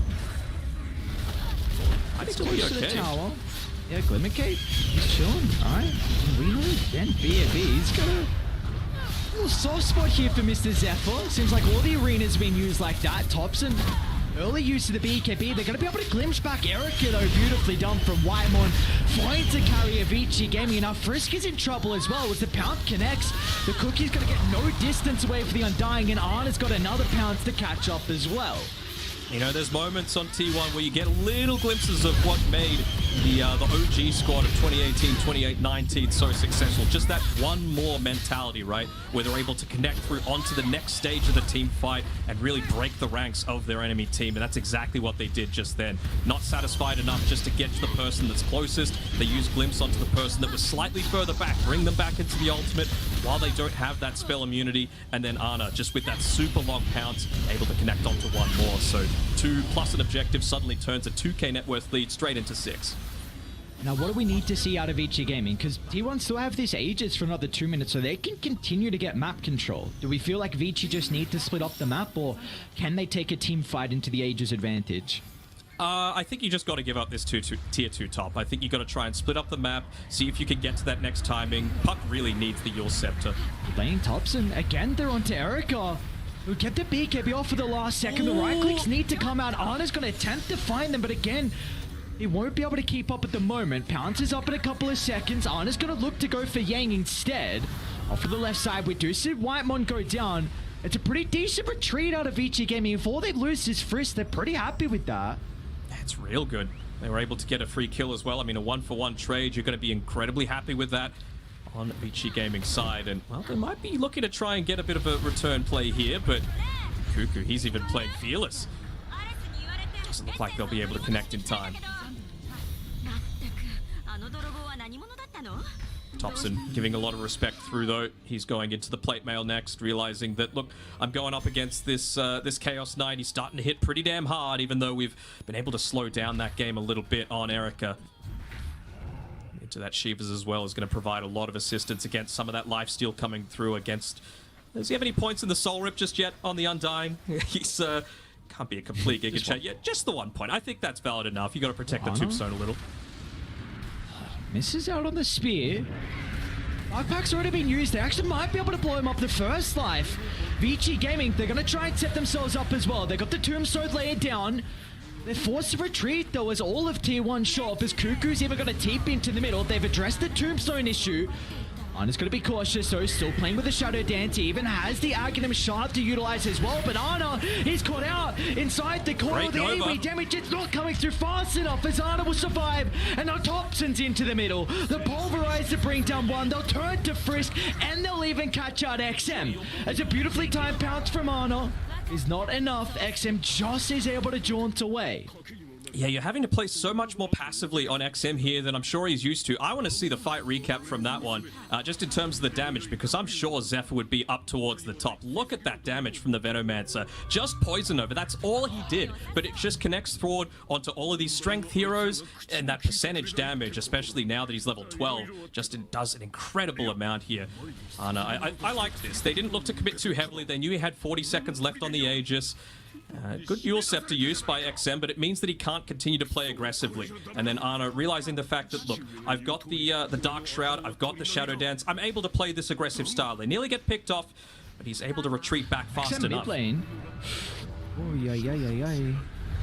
Very close. Instead, Huku's actually going to tip into the triangle. He's on top of Mr. Snapfire out of the tower. Did you feel like there's a position where they can fight, but with Erica not able to find the Chaos Ball? Get much usage out of the Phantasm at the moment. They're just slowly losing more and more of their map. Might feel like this Dire Ancients area is the last safe place for them to be on Vici. So normally you would go and look to try and take the tier 2 top, and looks like that's what Cuckoos might be looking to prioritize. But Roshan's not going to be up for 2 or 3 minutes, so if T1 are able to get that tier 2 bottom in the meantime, that's going to be a big win coming through from them.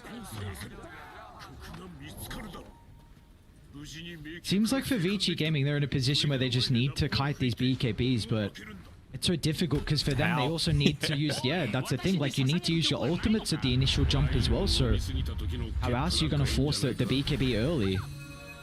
Again, they have these big team fight synergies to be able to take a 5-on-5, but it's just a question of can they get them out when the BKBs aren't there? And you've also just got a Slark with Aghanim Scepter, double pounce. You've got a Nature's Prophet that can TP wherever the hell he wants. You've got a Primal Beast who's just picked up an Arcane Rune with that Onslaught. So they're just so mobile right now on T1. And really, with what they're able to do with Zephyr and Whitemon, they might be lacking in stuns, but in terms of what they provide in area control and pickoff, it's pretty damn good. And I think Vici with their lineup as well, they were probably expecting this Chaos Knight. Hold that thought, Thompson. Okay. Not going to commit with the charge on XM. Let's creeps instead.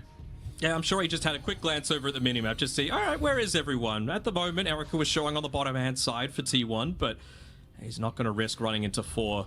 Realizes the importance of holding on to that BKB for the actual big objective team fights like invading in onto the high ground if they get the possibility to. And right now, you just have a look at the minimap. Look at what Cuckoo's doing. Most of the time, the Nature's Prophets, they're looking to try and push out the map with their treants, but he realizes we've got the net worth advantage. Let's just not give them any avenue to come back. I want to block up a lot of these ancient camps. I want to block up the quote-unquote safe areas for Erica to be able to farm. Really liking it from Cuckoo here. How do Vici ever start a fight when they have no vision? Like this early gem pickup and you're going to a Slark as well. They're going to try and attempt. They still have the ward up. T1 missed this by the triangle. Ana's got the BKB. It's got to be quick. BAB gets the initial stun. It needs to be perfect of a follow-up, but it's not. Ana's got an opportunity to play around with the ultimate. Now T1, they've shown up instantly. Onto Frisk they go. But can they get more out of this towards the southern side? Erica, he's isolated. The rest of the team wanted to back up, but Erica wants to go in. Now VG Gaming going to be able to follow up as well, but the BKBs are soon to expire. Zephyrs about They're to controlling the Chaos Knight for the moment, and as soon as they bring it back down after the Eula Scepter, Ana can get all the right clicks out. They'll drive back one of the G's and drop. VG don't have an answer as T1 find game 1 in the lower bracket quarterfinals. Woohoo! That is the T1 Dota that I want to see. Get aggressive, get out on the map, prevent the enemy team from doing the big objectives that they want. Don't allow them to farm. And Vici, they just looked completely confused by this. This is night and day between the T1 that we saw in these past couple of series that they've been playing. I wonder if questions have to be spoken about now with how you deal with this Primal Beast, because they let it through. I mean, I see there's a lot that you have to ban out as well, but with what Thompson can do early on for T1, those rotations to the side lanes, one of them didn't work out, but we saw still around the 4-minute mark rotating to top and at least trying to help out Cuckoo's lane because he was having a really difficult time.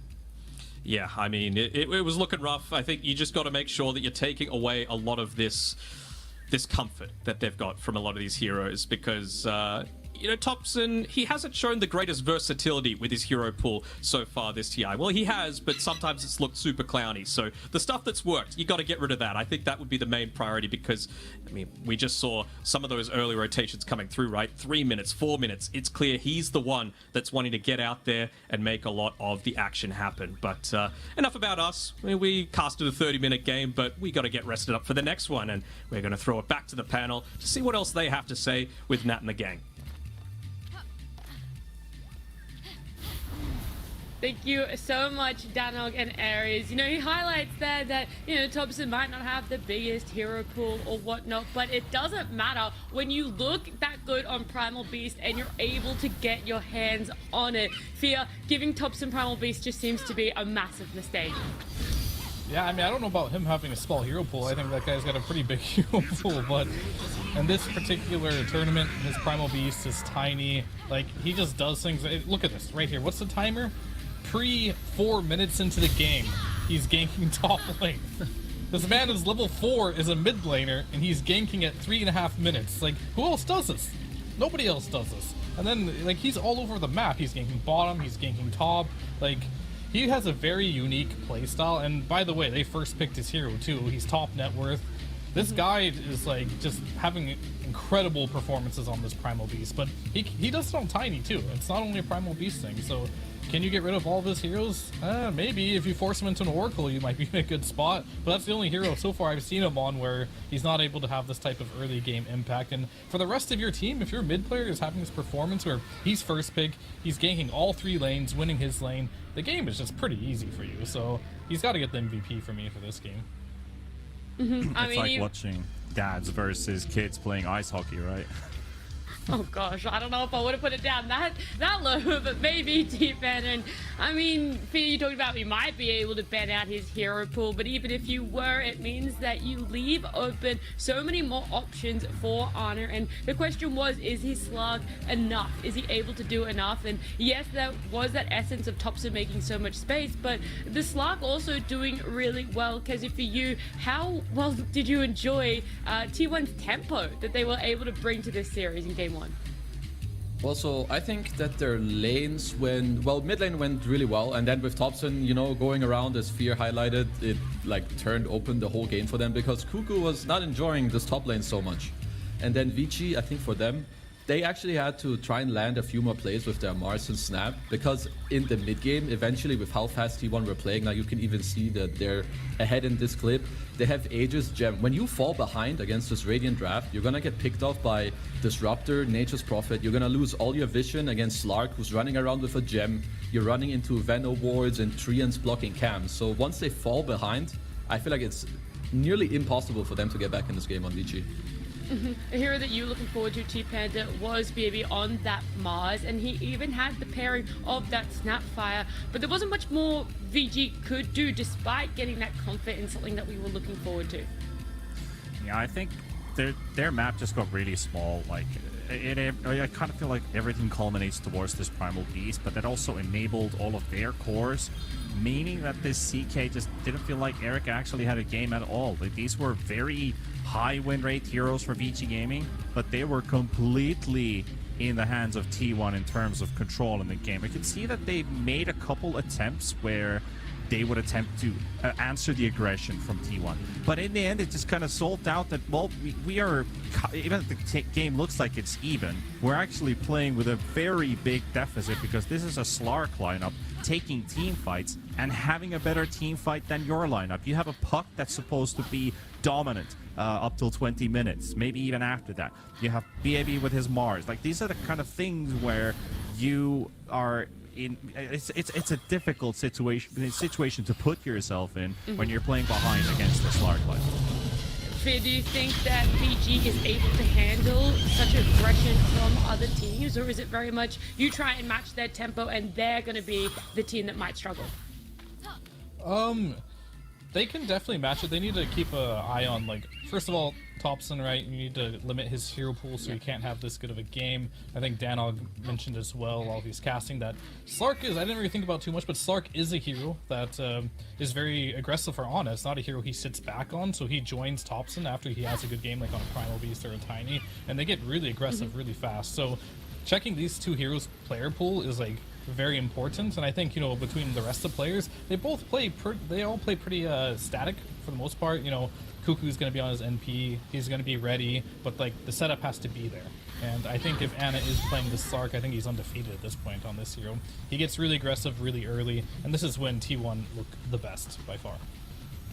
Yeah, that's what you pointed out, Kezi, that we needed to see Ana not really so much sitting back, doing that farm, trying to go into that later game. Here they had it, T1 knew their timings, and looking at the scoreboard, items, builds, is there anything out of the ordinary, or are you just impressed with how quickly T1 were able to close it out? I mean, if you look at Ana, he has 0 deaths, and he's playing against a Snapfire Mars Puck. So I feel like that's already shows you a little bit of the game where it did not go according to plan, and I also feel like this Primal Beast has got to go. I feel like unless you just came up with a genius idea, people are struggling against this hero when it's played well, and it's by far the best hero for Thompson. Do you think there was an area or anything that VG could have done to potentially come online? Were there some moves or any pickups that were available to them throughout this game? Not really. I don't think VG Gaming really had these big openers. A couple team fights. I think we saw they did try to put up a good fight, but they were usually getting caught by the onslaughting Primal Beast into a glimpse. One of your heroes already out of the plate, and VG has to kind of recover onto that. You've got BKBs to counter the Mars Arena, and it's well, we're just kind of standing here. What can we do? And just watch our allies die. Looking forward to the next game then, if we cast our eyes there. Fia, what are you hoping VG are going to take away? Because we said it, they had, I guess, the two NA teams in their lower bracket run so far that they were able to knock out, and they looked great. It was a clean 2-0s for VG in that sense, but T1's a whole different ball game. The way that they play is just very different. So what's a key takeaway and a learning for them? Well, XM in the earlier series versus Wildcard solo killed alone twice, kind of got out of control, ran the game over. It's a different game. They played versus Topson this game, and XM did not take care of the game. Topson took over the game, so they need to focus their sights on shutting Topson down as a #1 priority, change their game plan up from the Wildcard Gaming series, and just come up with a new strategy. Shut down Topson first and foremost. They had a position 4 Undying. He's obviously not going to do too much to help the mid lane. Maybe that's where you start.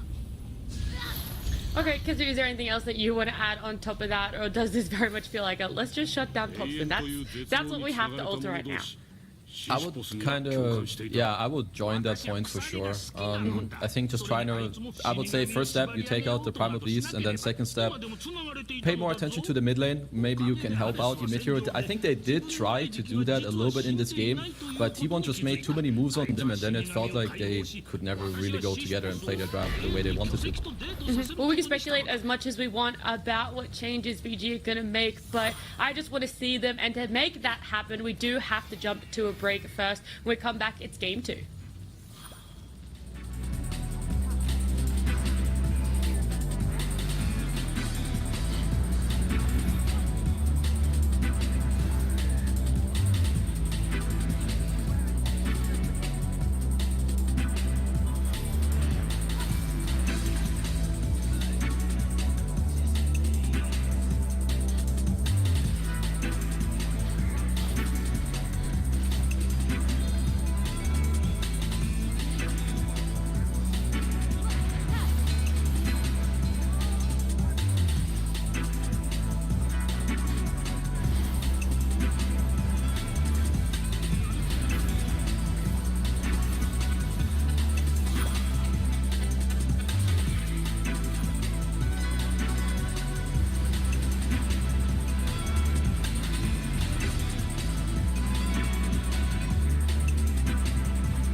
Yeah, you'll keep dragging that wave back, and that will allow Sweden Strong with his Orb of Venom to kind of tag on to DY, keep the Phoenix at bay in these early levels.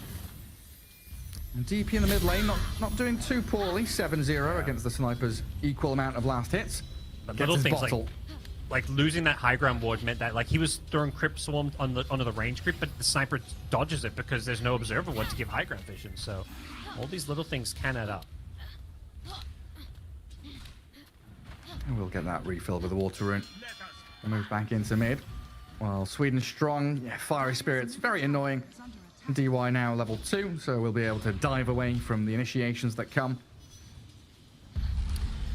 Yeah, the problem for Extreme Gaming is they couldn't really send the Phoenix into the 4 position offlane because of the silencer pick, but maybe it could be a kill here. The bash out, and that's the crush. Okay. It's a return kill. V-Tune doesn't have any kind of boots or Orb of Venom here, but he's doing some good damage here. Old 11 needs another crush just to survive. Alright, Wilkin out there, going to need all these tangos, though, to keep himself in the lane. And they've brought so much regen down here. PYW had 2 sets of tangos, Old 11 with 1. They've got themselves Ring of Regen, Bracer, so they're absolutely looking to weather the storm and that chip damage that comes from the silencer with that Arcane Curse. Even a value point from PYW into the mana burn early on. I feel like this bottom lane still does not feel good for. It's like, yeah, they get that kill, but versus free farming, Sida's getting some CS here and there. But you know, Silencer just comes right back to the lane. You've still got yourself in there as well. It's like every step forward is a struggle for Old 11. Yeah. Really has to toe that line because, yeah, V-Tune, he's on the tail of Slardar every step of the way. They forced to ferry out quite a bit of regen, but, you know, Slardar at least got the last hit on the kill, so gave him a decent chunk of gold to kind of continue getting that regen here. No one getting very low mid, but he's holding his ground here, and with multiple shrapnels being used, almost gets Paparazzi down low. And he's got these early boots to create that gap, and Paparazzi equally buying the brown boots himself to try and make up that difference. And Lou up at top. Needs the 4-minute rune, and Sweden Swan rotating, so they're going for the double rune on Navi's side, and Paparazzi can't fight the sniper. He decides he can't go for this bottom rune, and as a result, he's not going to get any bottle refill. That's so important for no one's mid lane. And what's Lou up to? He went diving behind this tier 1 to kill off Eidolons, but now he's got a TP back. Good question. I don't know what he was doing at the top tier 2 tower. Not a place you expect to see a gyrocopter. 4 minutes 20 into the game. Just find a little place to hide in the trees. Sweden strong. Yeah, are you okay, Lou? Not quite sure. It does allow DY to get a pull back into the small camp, though. As looking down at bottom again. Old 11, he's got a crush here. And the impale from PYW to create that gap and slip away. But they've burnt through so much regen and they're still struggling. Like you've been saying, it is just such a simple, straightforward lane for Na'Vi.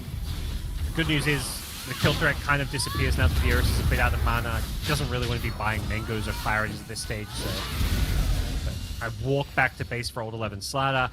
Death probably had to do the same thing or walk back to base. So these lanes looking good for Na'Vi, at least as far as mid and bottom goes. But as expected, as mentioned, I think Matt, being counterpicked, having a tough time in the top lane, getting farmed. Yeah. He's a couple of waves behind his counterpart. Not looking the best, but he hasn't died. That's probably one of the key things here. Neither of them have in that top lane, so standing strong as best they can. With this Slardar, okay, I've seen he's got Morbid Mask queued up. I was wondering, is this going to be like the Amar Slardar, with the Mask of Madness? Yeah, looks like it will be. I think most Slardars I'm seeing is still going for this build. You just do so much damage with that Mask of Madness timing. Lane, Paparazzi, he's not level 6 yet, but... And raindrops, he's turning no this. one, just stands there.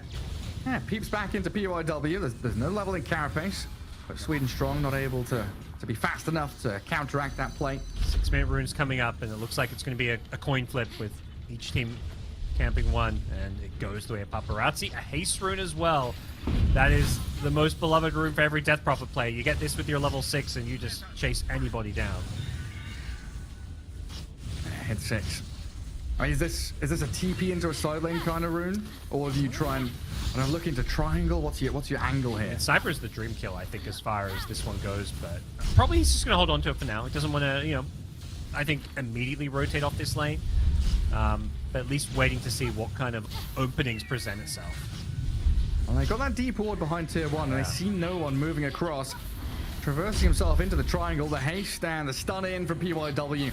They get on top of the sniper. Exo needs to be used here by Paparazzi to dive the tier 2, get the kill on him. Even diving in with a Phoenix to make damn sure he's dead. And going for the bonus kill. A cherry on top going to be the Tusk here as he snowballs to delay the inevitable demise of Sweden Strong. And Paparazzi recovering with a double kill. Nice. Yeah, that's just so big. Finding the rune and then having the ward set up behind the tower. He's not done. He's still got a lot of exorcism left. And Solo, he just walked to this mid lane and gets found. The ward on the other side of the river saw him tuck himself in those trees, I think. And a triple kill 7 minutes in. Yeah, just comes out of nowhere. That haste rune paying off big time. You said it's like the dream rune. It absolutely was. It's as good as it gets. I mean, considering the lane itself didn't go particularly well for him. I mean, not by any poor play of his own, but find a haste rune, you get a bit lucky, and suddenly the game's looking a whole lot better for Paparazzi. Yeah, and because of all these rotations into mid, both the Tusk and the Silence are moving. Means that Old 11, as well as Lou, have had a lot of freedom in these side lanes to get their last hits up. I think particularly for Old 11 Slaughter, that's really nice because this is a hero that's at least slightly more on the greedy side as far as offlaners go. You're not really picking Slaughter to kind of be this team hero. You're picking it to kind of have a good lane and make some plays with the Mask of Madness. Oh, nicely done. Sweden Strong gets the vision with the shards to snowball high ground, and Paparazzi under the tag team, and the headshot damage, Silencer and Sniper unable to kill off the DP. No one actually running away and trying to get back towards the mid lane. So Paparazzi survives off the back of one little kill on the Tusk. Gonna have to go back to base, but Exorcism's coming back up in just 40 seconds time. They do keep the power runes out of the Death Prophet's hands this time around, but it does feel like on some level damage is already being done as Stream Gaming with a 2k gold lead, all 3 lanes looking pretty good for them, but Na'Vi, I mean, I think they probably knew this with the Enigma pick. Things will take a bit more time to come online for them. Oh, some good shards onto 11, making sure that defensive crush didn't allow him to slip away. Quick rotations from Na'Vi's supports. A little lacking on experience, though, it feels like. Level 3 Tusk and level 4 Silencer. At some point, you could try and give them a lane to get level 6s? Yeah, maybe less so the Tusk, but definitely with the Silencer. You're picking it largely, at least for the mid-game, for some of these global silences, but neither hero is like one of these ideal supports to kind of give a lane to just, you know, sit there and shove it out like a tree and protect the Titans. It's like you want to give Tusk gold for Blink, but you want XP on the Silencer. Yeah. So, yeah. I think for Na'Vi, it's the cores who are going to take most of the farm on the map. They're not looking like they're playing the more greedy side of this game with the Enigma. I say that as Ursa was trying to make a move towards the top lane, but it got scouted out at these lane wards. We saw it last game from Extreme Gaming, and once again, protecting their cores from these ganks with some really well-placed vision. Yeah, so very good. You know, that mid-ward spotted the sniper, top seeing the Ursa. Paparazzi defended by PYW in the mid lane, gets out of the shard just quick enough, and will grab an Invis rune as well. Excellent ready, level 4 in that Spirit Siphon too. But it's Na'Vi the ones to smoke down towards bot. Slaughter, I don't think sees this one coming, but they don't have... I mean, Ursa's leading the way. Exo's there onto the tier 1 bot, but old Levin being pummeled by the tag team and V-Tune's Ursa. Oh, he can't get into the trees quick enough, and V-Tune gets off the enrage. Solo and Sweden Strong trying to shard block and keep them at bay. As Extreme Gaming still trying to play forward with the exorcism, but now they need to invis to disengage. No one from Extreme Gaming coming down to join them as we see, you know, Gyro pushing mid and DY trying to get some experience up top as he hits level 6 now. Yeah, I love that move from Na'Vi though. I think unfortunately like, Paparazzi has an invis rune, so we can like play super aggro there and know that he can use the invis to escape, and Extreme Gaming take advantage of it by also getting a follow-up kill. They're going for the egg kill now on no one. Yeah, the body blocks, but here's the black hole. Lays. It's going to get cancelled out in the end by the egg landing, and he's put himself in a dangerous spot just to save no one. Na'Vi won't get any kills off of it. Yes, they keep the sniper alive. Solo, oh, yeah, you're right. The assassinate there, finishing off Paparazzi, and that streak he'd been building up does get claimed by PYW. Oh, their headshots. No one. He's got no shrapnels. Can't keep the vision, can't keep going, but Sweden Strong to the right side. Where did the Tusk come Sniper's from? coming back. He's getting battered down though. The Slardo with the Mask of Madness makes short work of him and gets down to the river, but not far enough away from no one sniper. Got him in his sights and takes him down. Some really interesting back and forth here, but Na'Vi, it feels like getting the upper hand. Yeah.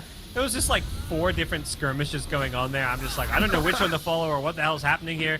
It was just like Operation Save No One in the mid lane with the sniper. He manages to get away from it, and not just get out of there. He sticks around enough to make sure that he then returns the favor.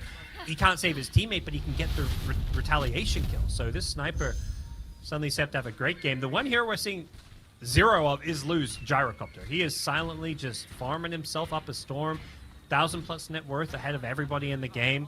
And that is a scary thought, I think, for Na'Vi. You're kind of taking these fights and getting some okay trades. I mean, you're slightly unfavorable, 5 kills to 9, but Gyrocopter free farming elsewhere on the map is a problem. Oh, it's terrifying. Every time I've looked up top, he's been killing off, you know, like 8 Eidolons, getting tons of gold, and farming that large camp at the same time. He's got vision. But here comes Sweden Strong, V-Tune, snowball in, got right on top of the Gyrocopter, and Ursa makes short work of him. DY dives in, they want to trade, and the Tusk will oblige with that 1 kill on the position 4.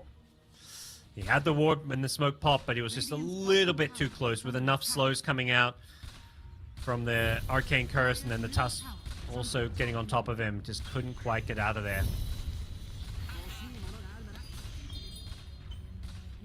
No one with his Dragon Lance. I was going to click it away at that tier 1 mid. Kind of difficult for Extreme to get on top of him, especially now that Na'Vi bring even more numbers to back him up.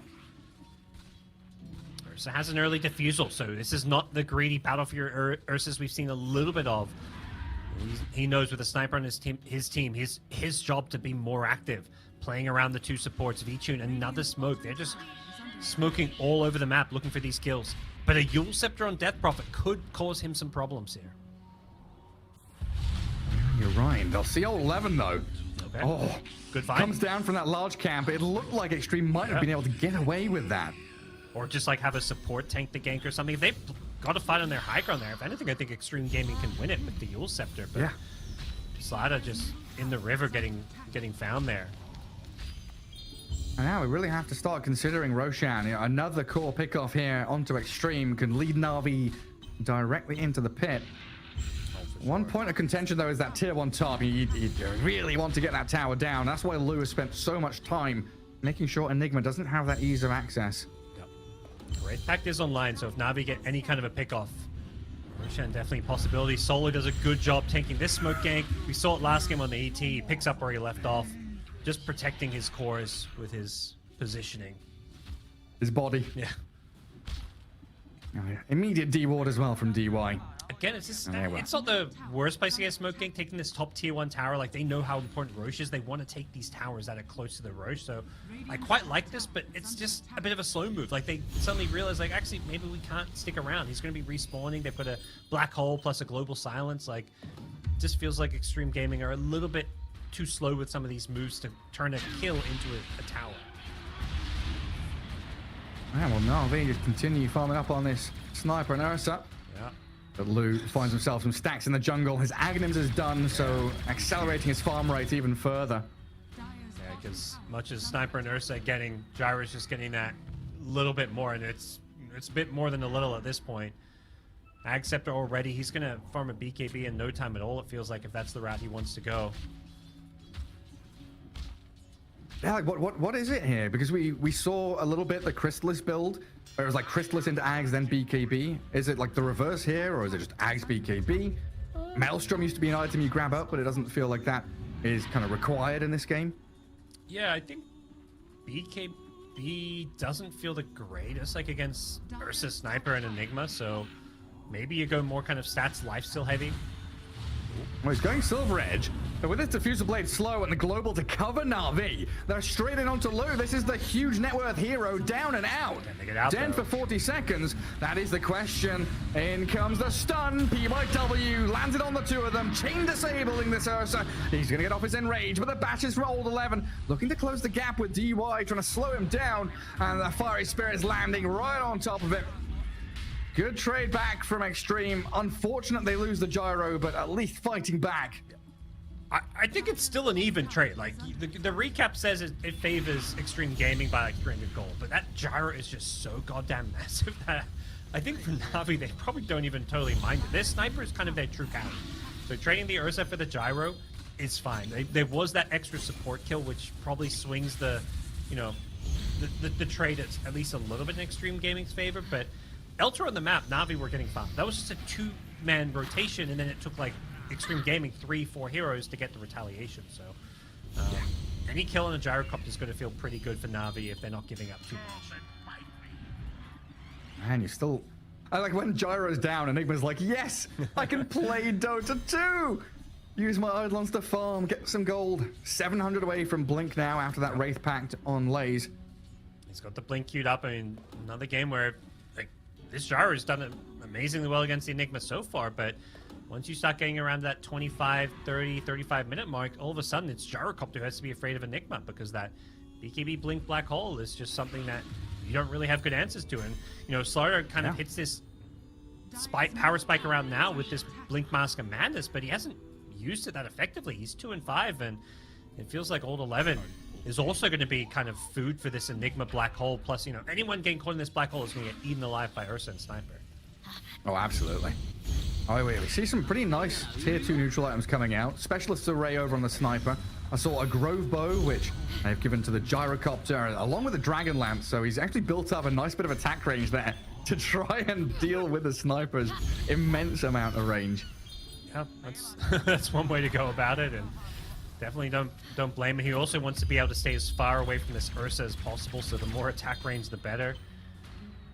Has got the full pike queued up, maybe thinking he needs that ability to disengage from the Ursa, get out of like the Ice Shards, so we'll see if he wants to finish this Hurricane Pike, but I quite like the idea of getting the Pike on the Gyrocopter. Yeah, and you were talking about the BKB not feeling particularly good. It might just be that he goes this Pike, Silver Edge into like a Satanic, right? Because we've seen this Ag Satanic be the answer to some of these teamfight ultis like Black Hole, because your side gunner still keeps going. Yeah, I think that kind of build makes a lot of sense here. I don't really see anything else that feels great. You know, if this was like a carry that wanted to get on top of people, you'd love to go some kind of Blink Dagger build, but the Silver Edge is like a nice mobility item that gives you some ability to kind of maneuver and position well in these fights. Extreme gathering up in towards mid with 4 heroes there. Feels like they want to make a smoke out. They've got vision over the pit. Nice observer will there sees if Na'Vi are heading towards that area. And one watching down bottom as well.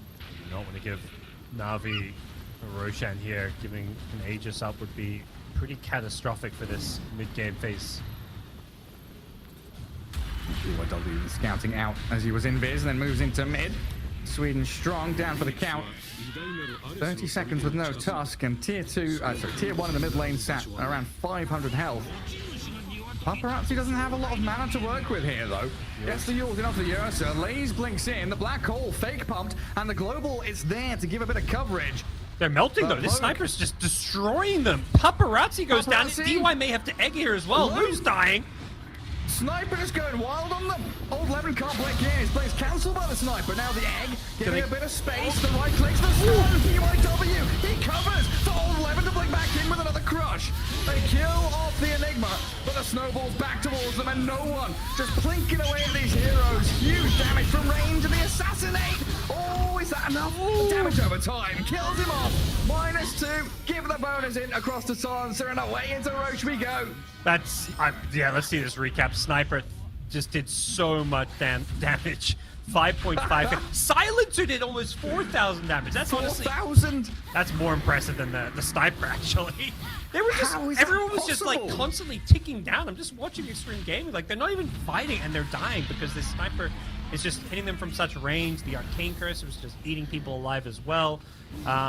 And it almost felt like Na'Vi kind of like, we'll see it again here. It felt like they were trying to go for like a Black Hole plus Global, but you know, he didn't want to go for it initially because, you know, the Midnight Pulse called it Carapace, but everyone's just melting. Well, it's not like a 4-man Arcane Curse with Global on top. Look at how much damage they're taking inside Shrapnel. Yeah, they were just sitting in that Shrapnel getting demolished, plus the right clicks.